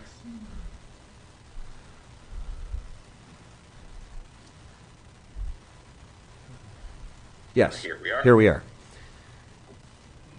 And there was... No, it's hospitalizations. Okay. Yes, that's exactly what I was thinking about. Thank you. So I just want to understand this correctly. So we have 10.1 adverse events of serious interest per 10,000 individuals who receive the vaccine, correct? Yes, serious adverse events of special interest. And we have 2.3 individuals we believe were kept out of the hospital per 10,000 individuals who received the vaccine, correct? You know, I have an error here in a sense. It says hospitalization reduction. It should say COVID-19 hospitalization reduction. Yeah, and that's what I understood. Okay. And so is my understanding correct in that sense? Yes. Okay. So this was, but like I said before, no, if the just trial was longer, yes, but gotten more. Just a minute, Dr. Freeman. I'm not finished. So with that, in the next slide, I believe, is the same analysis for Moderna, correct? Yes. Okay. And 15.1, serious adverse events risk, 15.1 events in 10,000 individuals who receive the vaccination versus, we believe, 6.4 individuals per 10,000 vaccine recipients were kept out of the hospital due to COVID-19. But what I'm understanding you saying is that is the ratios that you were able to extract from the clinical data, but the clinical data is only based on 2 months of 2 months of information. Is that correct? Yes, that's the we authorized the vaccines quickly because we saw the benefit, and they were authorized, and then the blinding was taken away, and they gave the vaccine to the placebo group. So we don't have data on further than we have a very short amount of data that's reliable. Okay. And I'm going to ask you if you can comment on this or explain this to myself or the commission or the audience.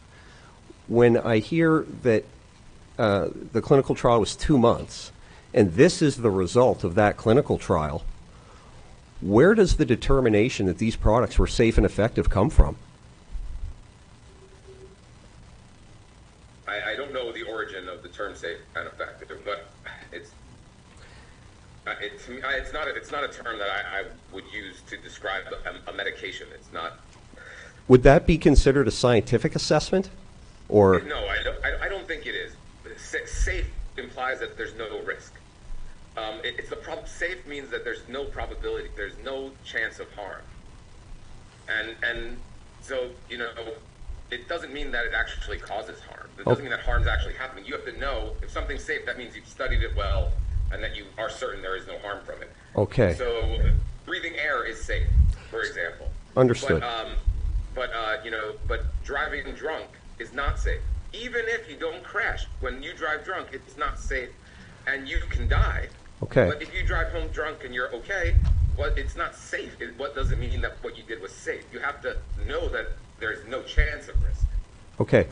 But is something that we can objectively say, based on this admittedly flawed 2 months of data that we have, because you discussed some flaws in the timing and in the methodology, but what we can extrapolate from this, or at least to my mind, what I'm seeing here is that there's more than the chance that you will sustain an adverse event of significant interest is more than twice the chance that you have of being kept out of the hospital as a result of this Moderna injection. Is that what this table is telling me?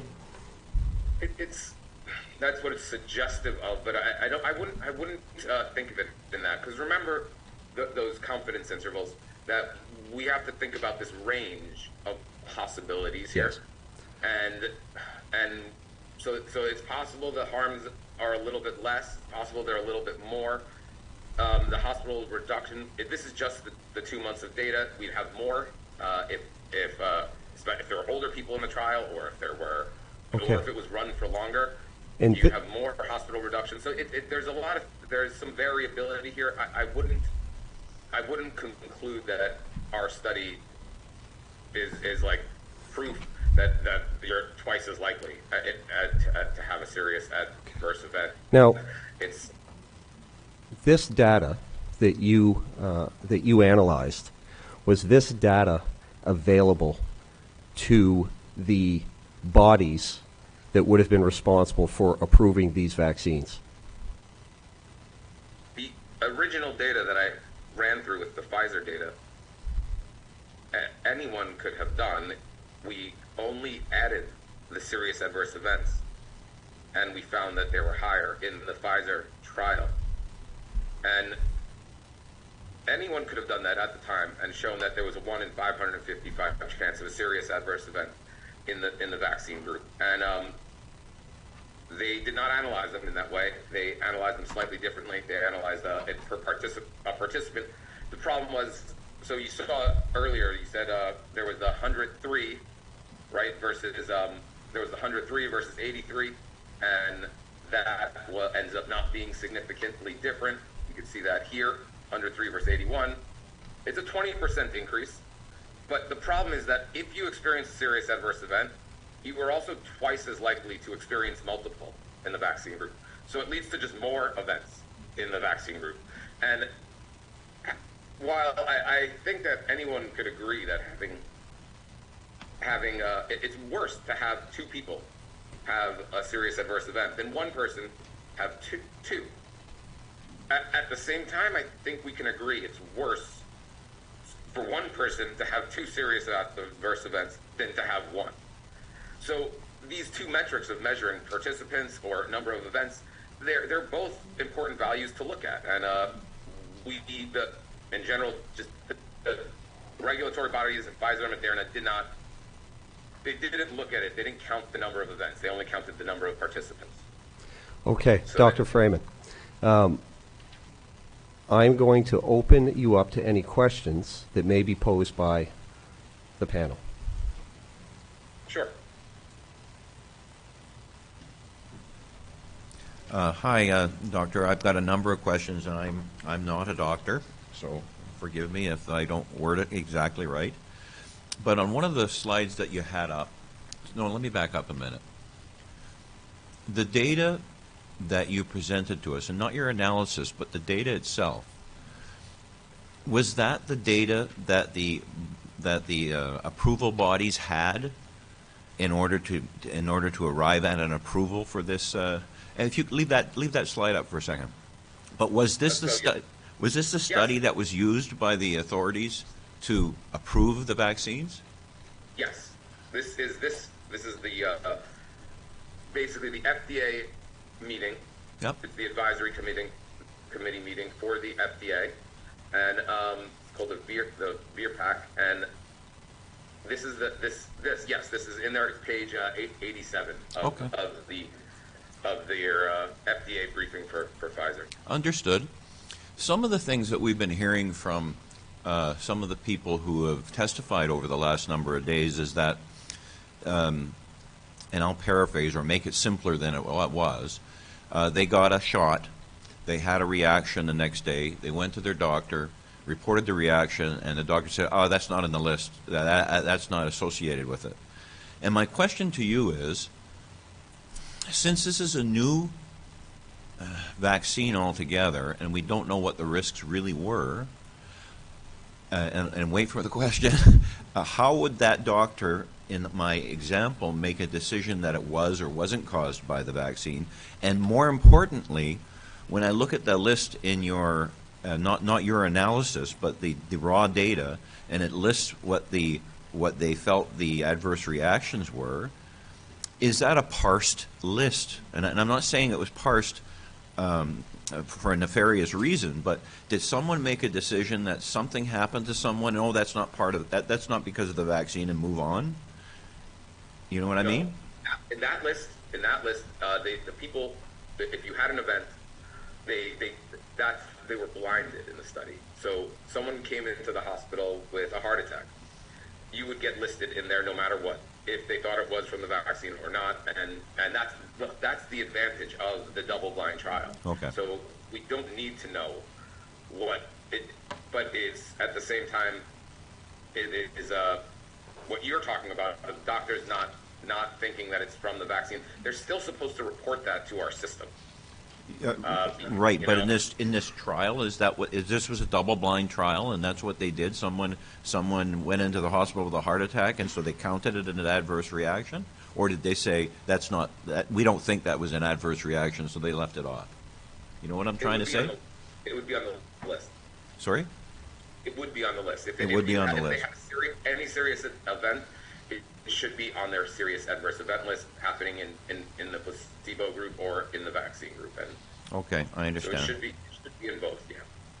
Now, also, in the, and the slides went by a little quick for me, but we talk about adverse reactions and we talk about reduction in hospitalization. But for me, if an adverse reaction could be death, I would want that parsed out separately so that certainly it might have reduced my hospitalization, but I'd like to know what my comparison of death as an adverse reaction versus death from being in the hospital was. I agree. The problem is that we didn't have the data to do that from the clinical trial. There was no difference between deaths in the groups. So yes, that would definitely be ideal if we had a mortality benefit or just an all-cause mortality. Are you more likely to live or die with this vaccine? That would obviously be excellent to have that information, but we didn't have that in the clinical trial, and we couldn't right. study that. So again, just kind of circling back to where we started, we've got data that we don't quite understand how we would make a safety recommendation on it with all of this missing, because safety is not just, I'm an engineer, by the way, so safety isn't just that a group of events happen, but the severity within the group of events. In other words, if I was designing a building, an event might be I had cracked drywall, but another event might be the floor collapsed. And to group all that together and not understand the risk of, that's a severity risk, right? A severity of a failure. What's the result of it? And it seems to me, by looking at this, there was no way they could assess that. They can, in some ways, but some ways not. So the serious adverse event definition is designed to kind of do that. That would be the floor collapse. And yes. I'm sure there's multiple other serious things that can go wrong with the building. Correct. So the serious, if it got the label of serious, it was considered serious by death, hospitalization, or a permanent disability. But now, within that is, wide variation of things. And that, one of them could be a stroke. Right. And the other one could be a bad case of diarrhea that needed to be admitted to the hospital for extra fluid. Like, this is still, you're being hospitalized for it. But the same is also true with COVID-19, in that there's going to be a wide range of COVID-19 hospitalizations. There'll be some mild cases that get discharged the next day. They were just admitted for observation. And then there's some who are going to be intubated and have a tube placed, in a breathing tube placed. So they both, with hospitalizations and serious adverse events, both have a range of badness, but their minimum is, I think, somewhat comparable in that they're both, at least I think, should be considered serious. Right, right. Thank you very much, Dr. Freeman. I have a couple of questions regarding the ratio you come up with, because I noticed in one of your slides, and I had read that previously in your paper, when you compare the placebo from Moderna and Pfizer, if I'm not mistaken, it seems that for some reason the placebo in Moderna is about twice as high in terms of adverse event of serious interest, special interest, compared to Pfizer. Given that the number we're reporting altogether are about in that range, would you have any idea why there would be such a difference in the placebo between the two different clinical trials? Yes, the difference, it's because it's the whole purpose, I believe, of the randomized controlled trial is that we randomize it so that the groups, at least both groups, are the same. But it's what looks like happened in the Moderna trial is their group was a little bit sicker, a little bit of maybe older or more fragile in one way or another. So they ended up having higher hospitalization rates for COVID-19, and they had higher overall adverse events and higher hospitalization rates from COVID-19, which is what I think you would expect with a population that's just a little bit more sickly. But the key is that they're randomized, so that both the vaccine and the placebo in any one trial are compared, that you compare the same level of fragility with the ones who got the vaccine and the placebo. That's what the advantage of a randomized trial gives you. Coming back to the placebo, I mean, these were double-blinded random clinical trial, right? Yes.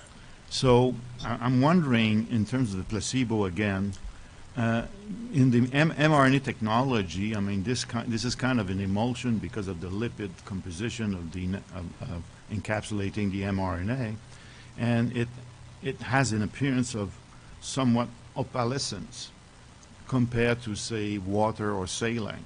So I'm just wondering whether if they use saline in the placebo, whether the people that were actually doing the injection couldn't be aware that in one case it was placebo and the other cases it was the vaccine. So do you have any information on that? Because I haven't seen anything on that. There is. I didn't go into that, but yes, I believe that there was, what you're pointing out was there unblinding in the trial? And did the people who got vaccinated realize they got the vaccine, and did the placebo realize they got the placebo? Is that what you're asking? Yeah, I'm asking because saline is very different from the vaccine itself. I mean, if you look at the bottle, Yes. I mean, it's pretty obvious. The way it's reported that people in the vaccine trial were also in Facebook groups together, and they were all talking to each other. And it seems like they determined that we know that after the COVID-19 vaccine, about over half of people get pretty severe symptoms like fevers and headaches, and they feel lousy. A lot of people can't go to work the next day. And so the people who got the vaccine felt that, and the people who got the placebo didn't. And it seems like from their messages in Facebook groups that they probably, a lot of them did sort of know that which group they were in, which is bad. That's a problem. That is a problem for unblinding. But this is still the best that we got for understanding these vaccines. But yeah, I agree that could up for the interpretation of the data. Maybe one last question to wrap it up. Given the level of data that the regulatory agency was exposed to in order to make a decision, and when you looked at the overall benefit or advantage of the vaccine and the potential for serious adverse reaction, was there enough data to really put forward the vaccination campaign, given that we don't know about what would happen even in 6 months or 1 year from now, because at this point the data was like 2 months.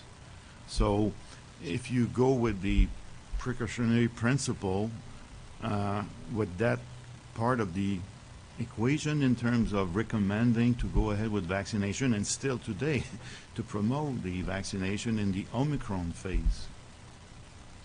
So I think that at that time there was a difficult decision that had to be made, and it was the emergency use authorization was given at the time because of the seriousness of the pandemic that was going on, and so there was some chances that were taken by approving it early before we had all that data, because there was the hope that it was going to prevent to save lives. I think that I think at the time, it was a difficult decision probably to make, and I think it's on 2020 hindsight. I mean, I know for sure I would very much have liked a better clinical trial to know what's going on. It may have been short-sighted to get the vaccine authorized, to then realize now we're stuck in this pool of uncertainty on this vaccine. So there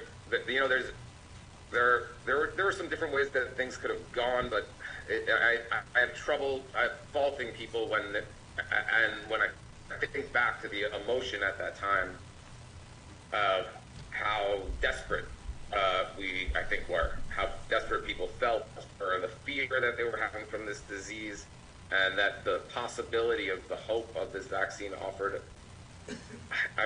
I think I can't give an answer if it was the right or wrong thing.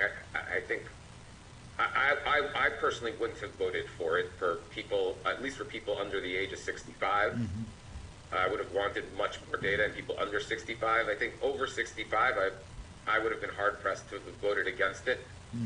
But that choice also wasn't given in the FDA to only give it to one group. So it's a difficult. I think it's a difficult question. But I don't see why we approved it in people under the age of 65 when we had the time to do further studies, and it wasn't as much of an emergency in that group. But I think that maybe we confused the public with kind of public health messaging that maybe overestimated the risk for people in that age group. In the current situation now, with Omicron and where we're at with all of the people that have been previously infected, would you recommend that general vaccination should be suspended? I've said in the past, Steve, that withdraw or not. I believe that we need to explain to the public where we are on our certainty level on this vaccine. That, and does it mean that some people could still make the decision and with that uncertainty and choose to take the vaccine? That's also difficult to say, but I don't think that we should be recommending it widespread to everyone ages 6 months and up to continue to boost indefinitely without a possibility of knowing if the harms and benefits of which one is higher. And to continue in no end in sight doesn't seem like a reasonable plan. Thank you.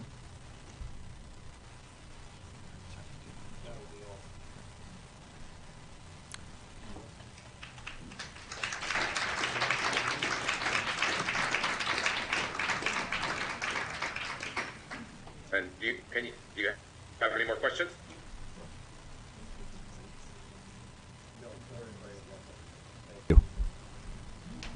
I can't hear any. That will be everything, Dr. Freeman. Thank you. Speaking. Thank you very much.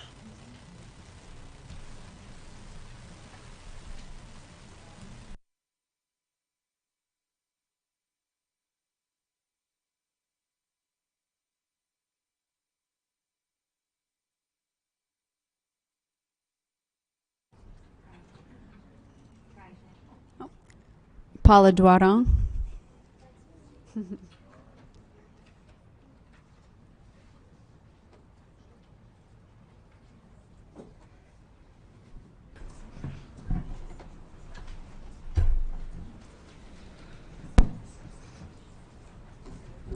Do you affirm that you will tell the truth, the whole truth, and nothing but the truth? I do.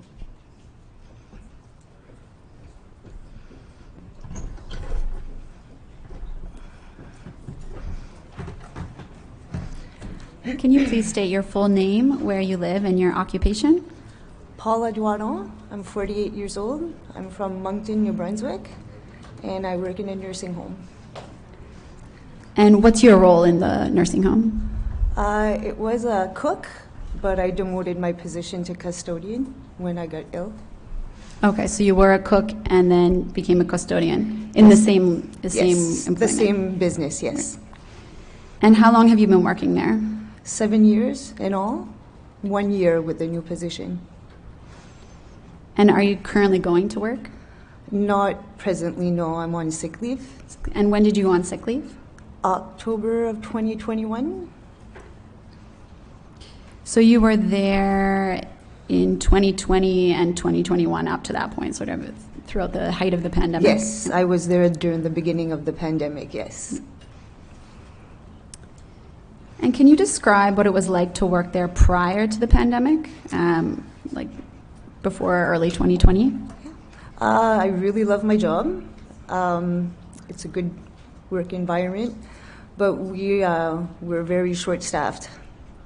So we had a lot of complications before the pandemic with keeping staff. So this means that the residents don't always get the proper care and attention that they need or want. Before the pandemic, we have a pretty big facility. There's 3 different wings. They have access to a great big common room that they could go have activities in, have bingo nights. Their families would come visit. And they were able to be everywhere in the nursing home. So there was a lot of social interaction among the residents? Yeah, there was. There's once a week there would be entertainment that would come in, bands that would perform for them, and music. And in your role, did you interact much with the residents? I did, yes.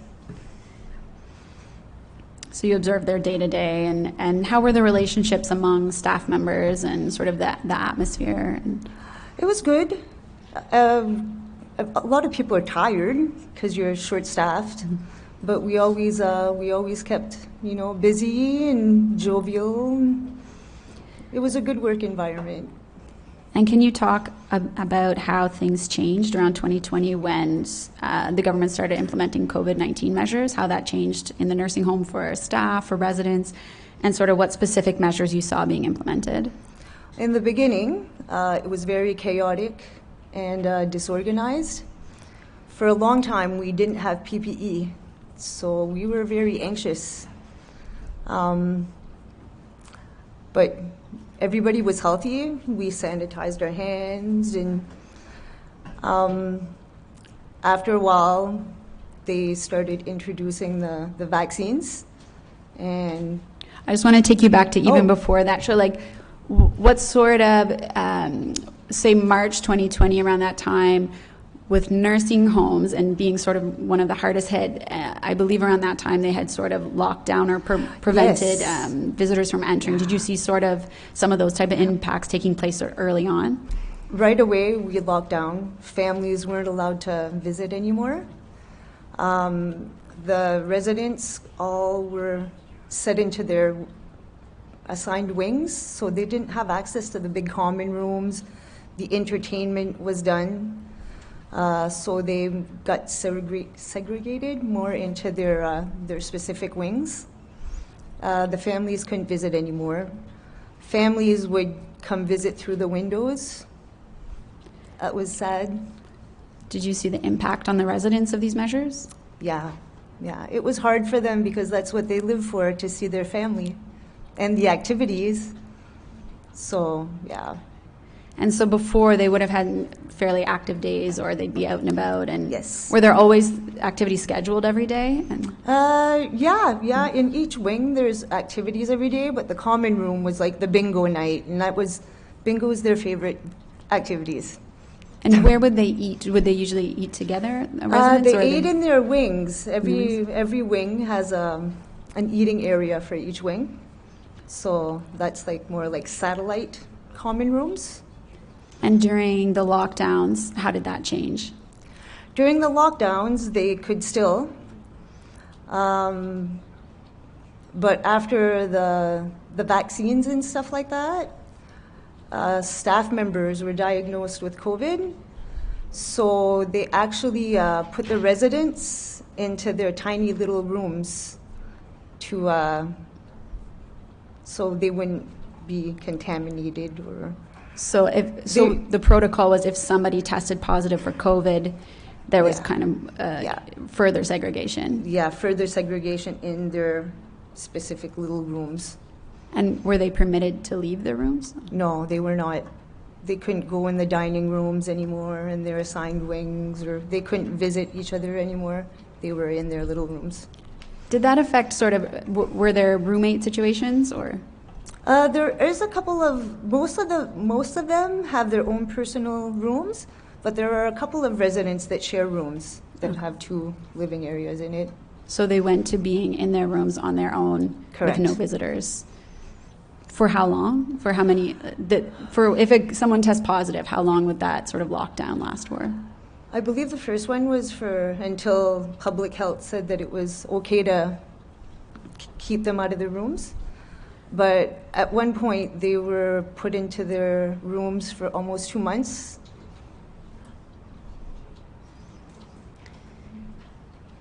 So around January 2021, when they rolled out the vaccines, elderly and people working in nursing homes were sort of first in line or close to first of line, correct? Yes, we were. To be eligible to take the vaccines.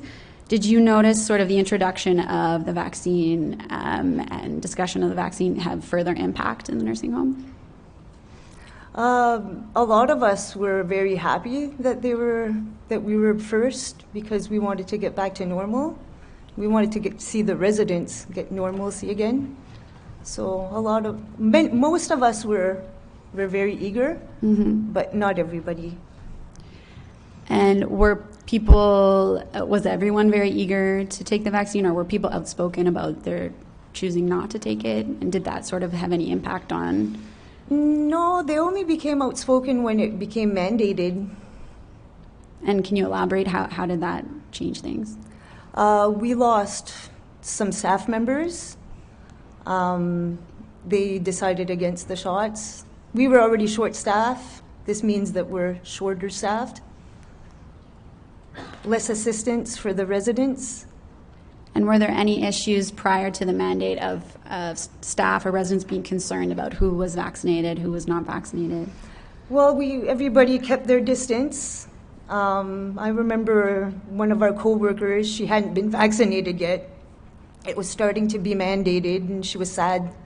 She was on the fence on what to do. And just people kept their distance from her. And one day, I just went up to her and I gave her a hug. And I said, I accept you for whatever you decide. But it was sad to watch them, being outcasted. And how was morale at this time? How were people feeling? Anxieties, always busy. Because when you're short-staffed, you're doing the job of more than one person. You're doing a 2-people job. So you don't really have time you're just kind of on autopilot. And did you decide to take the COVID-19 vaccine? I did, yes. And you took another shot that year as well, or? Yes, yeah. I took the flu shot 2020 before the rollouts of the COVID. I figured I added that to protecting the residents. And then how many COVID-19 shots did you take? After the flu shot, I had 3 Moderna. Moderna, okay. And when did you take those? The Moderna were in 2021. So the first one was in January, the second one February, and then I had my booster in November. And where did you take the COVID-19 vaccines? The 3 first shots that I received, including that flu shot, was at my place of work because we have nurses there. It's a hospital. So it was done there, and my booster was done at a drugstore. And who administered the shots? Nurses, where I work, and at the drugstore it was an attendant. And did any of these people speak to you about the potential risks of taking the flu shot or the vaccines? No, they did not. I had no idea that it was a gene therapy. I thought it was a vaccine. I figured if I got sick that I would get assistance, get medical help, and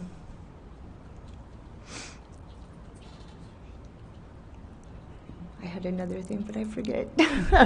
And why did you think I that? had 3 points there, Yeah. but Why did you think that if anything went wrong, you would have support? it's common sense. If you harm somebody, you're gonna help them.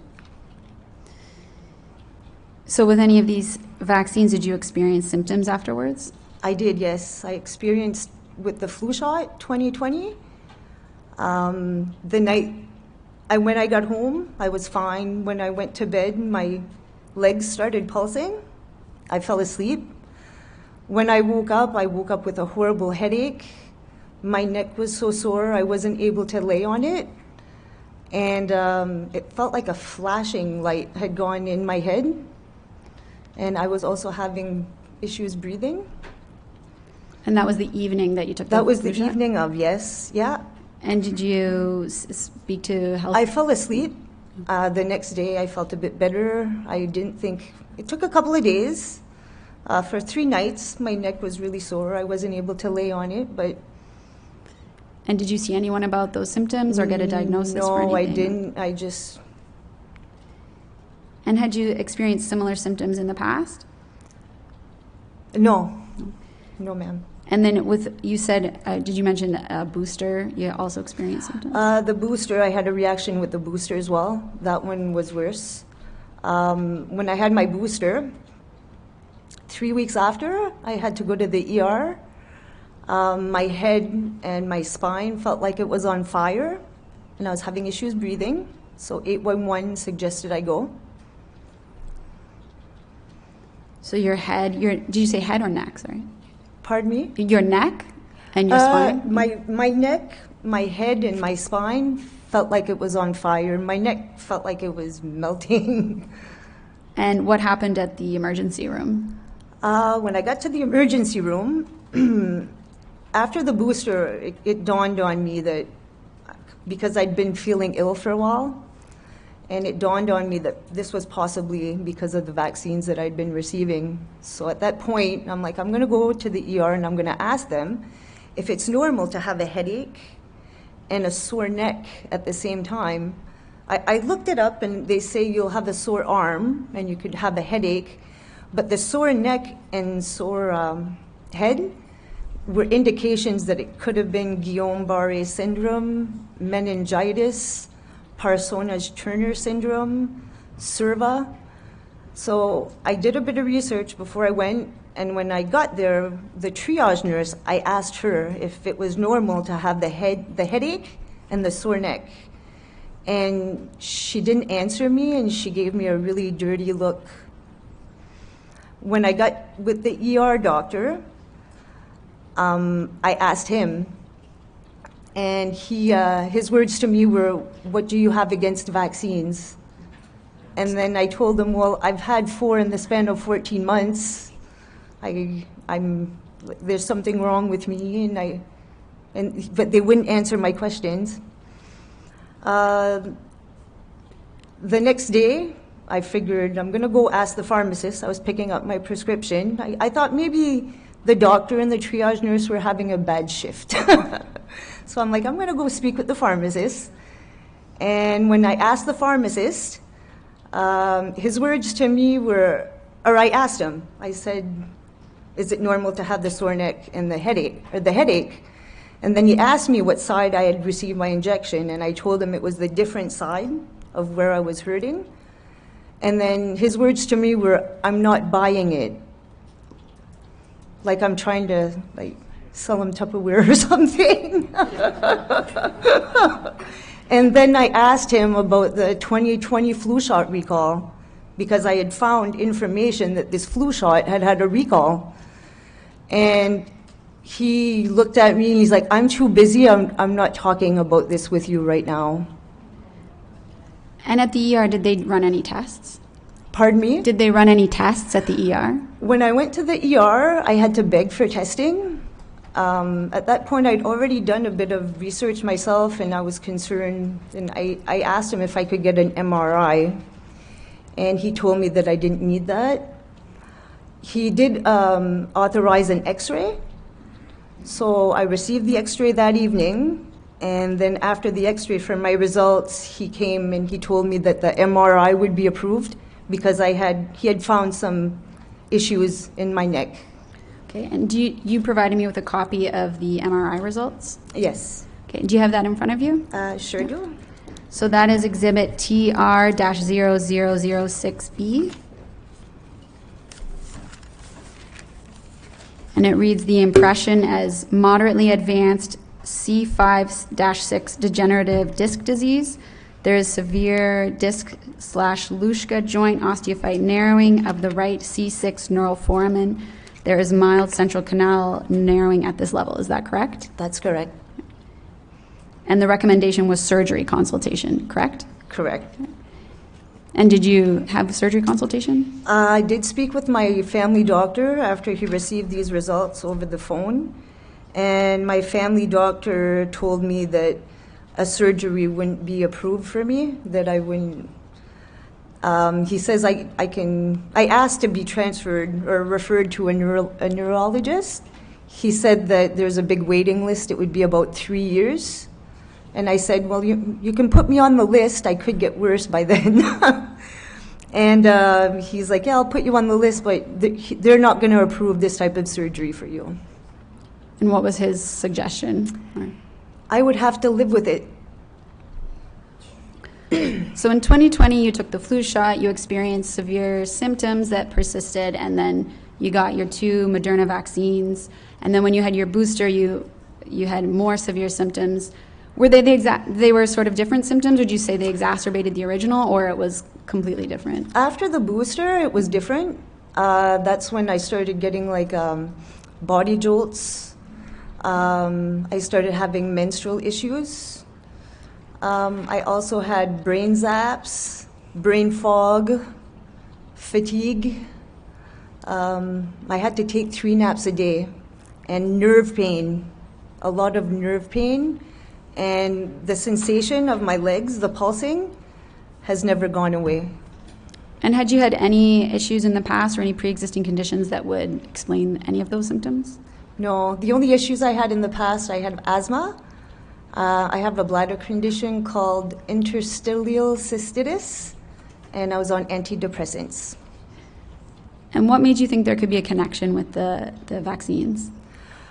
Well, I'm having all these issues with my neck a year after, and when I received that flu shot and other shots, I was always having a sore neck. So I kind of put 2 and 2 together that.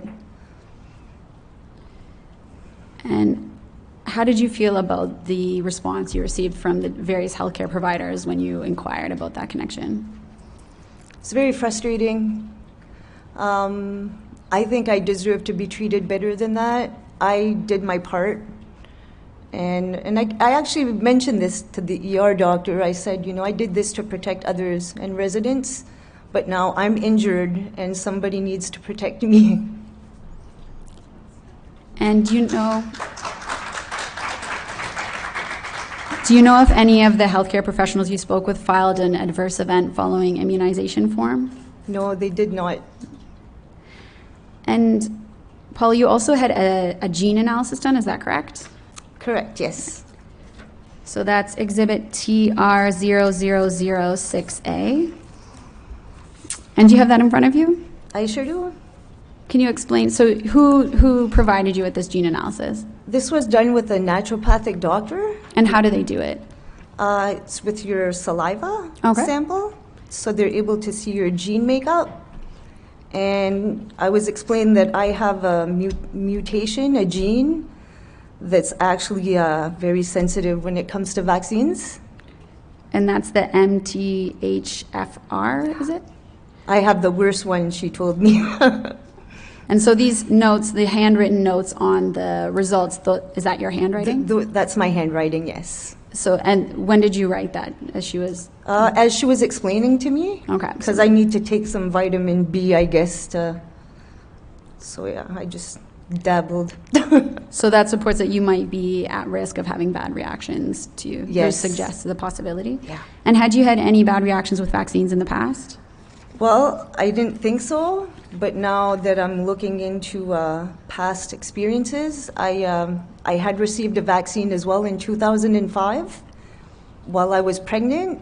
It was a DTaP, and not long after this DTaP, I had massive muscle and joint pain to the point that I was on the couch for a month.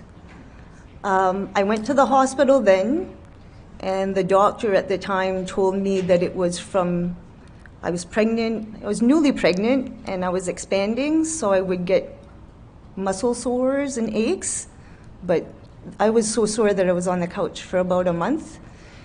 And I think it was 5 months after, my water broke early, and my son was only alive for 1 day.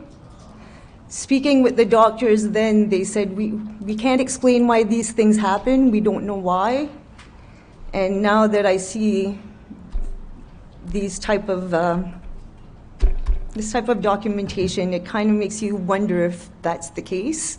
So it was I'm never not saying it is, but unfortunately I can't go speak with a doctor and say, hey, is this what happened to my son? Because I don't think they would be honest with me. So in terms of the impacts that these symptoms have had on your life, you're currently on sick leave due to these symptoms? I am, yes. And when did you go on sick leave in relation to the various vaccines? It started October 2021. I tried to return to work a few times, but I was getting more sick. And was that before your booster?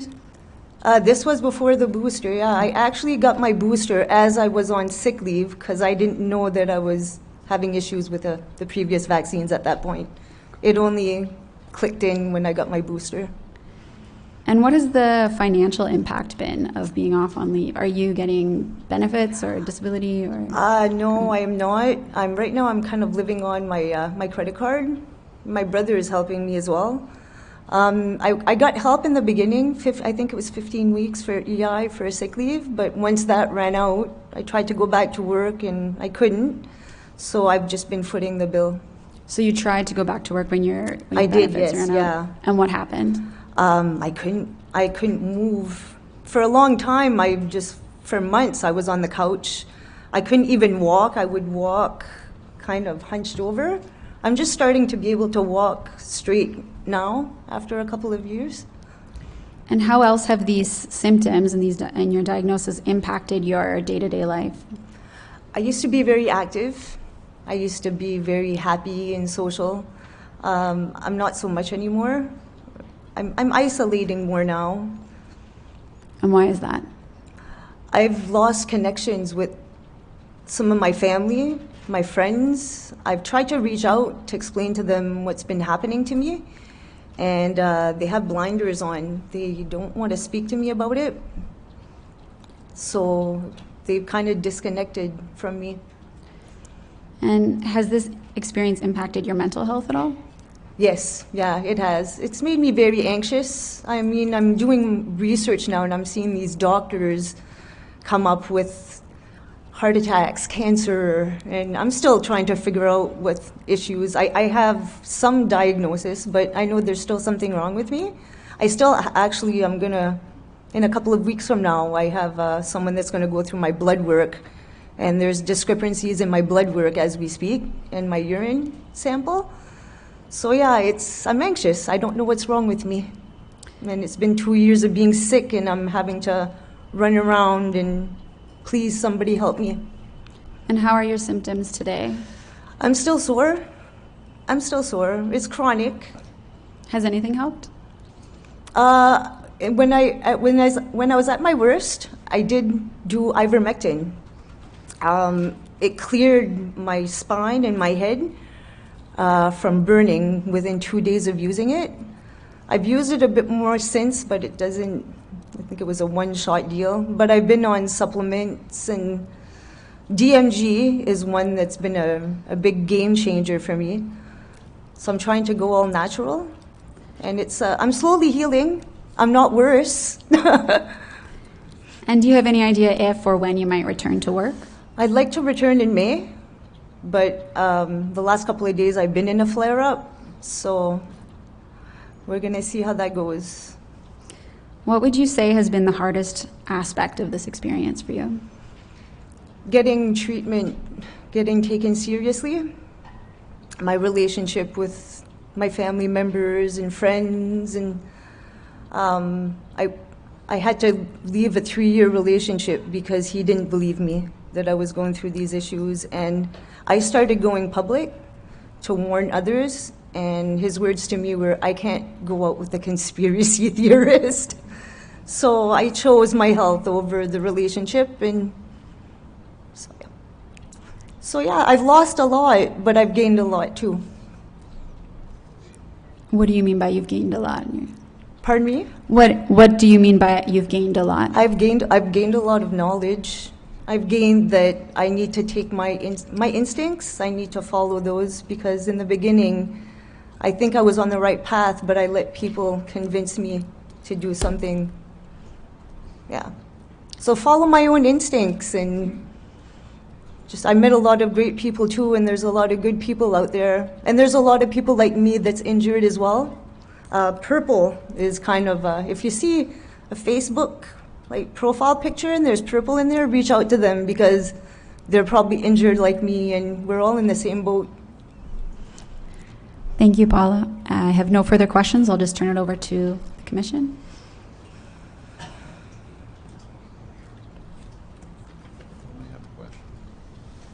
Thank you. You did an excellent job of describing for us, what you've been through. But I want to go back just a little bit, because there's some people that we really haven't talked about in this. You alluded to, and that was the patients, the people in the elderly residents. And I don't know a lot about that. That's what my question could be. And you might not know some of these answers. Is the residents highly regulated by the government? How they take care of the residents, and are there ratios of staff? Where I work, yes, Mm-hmm. and it's supposed to be regulated, but we can't keep staff. Nobody wants to work for very long.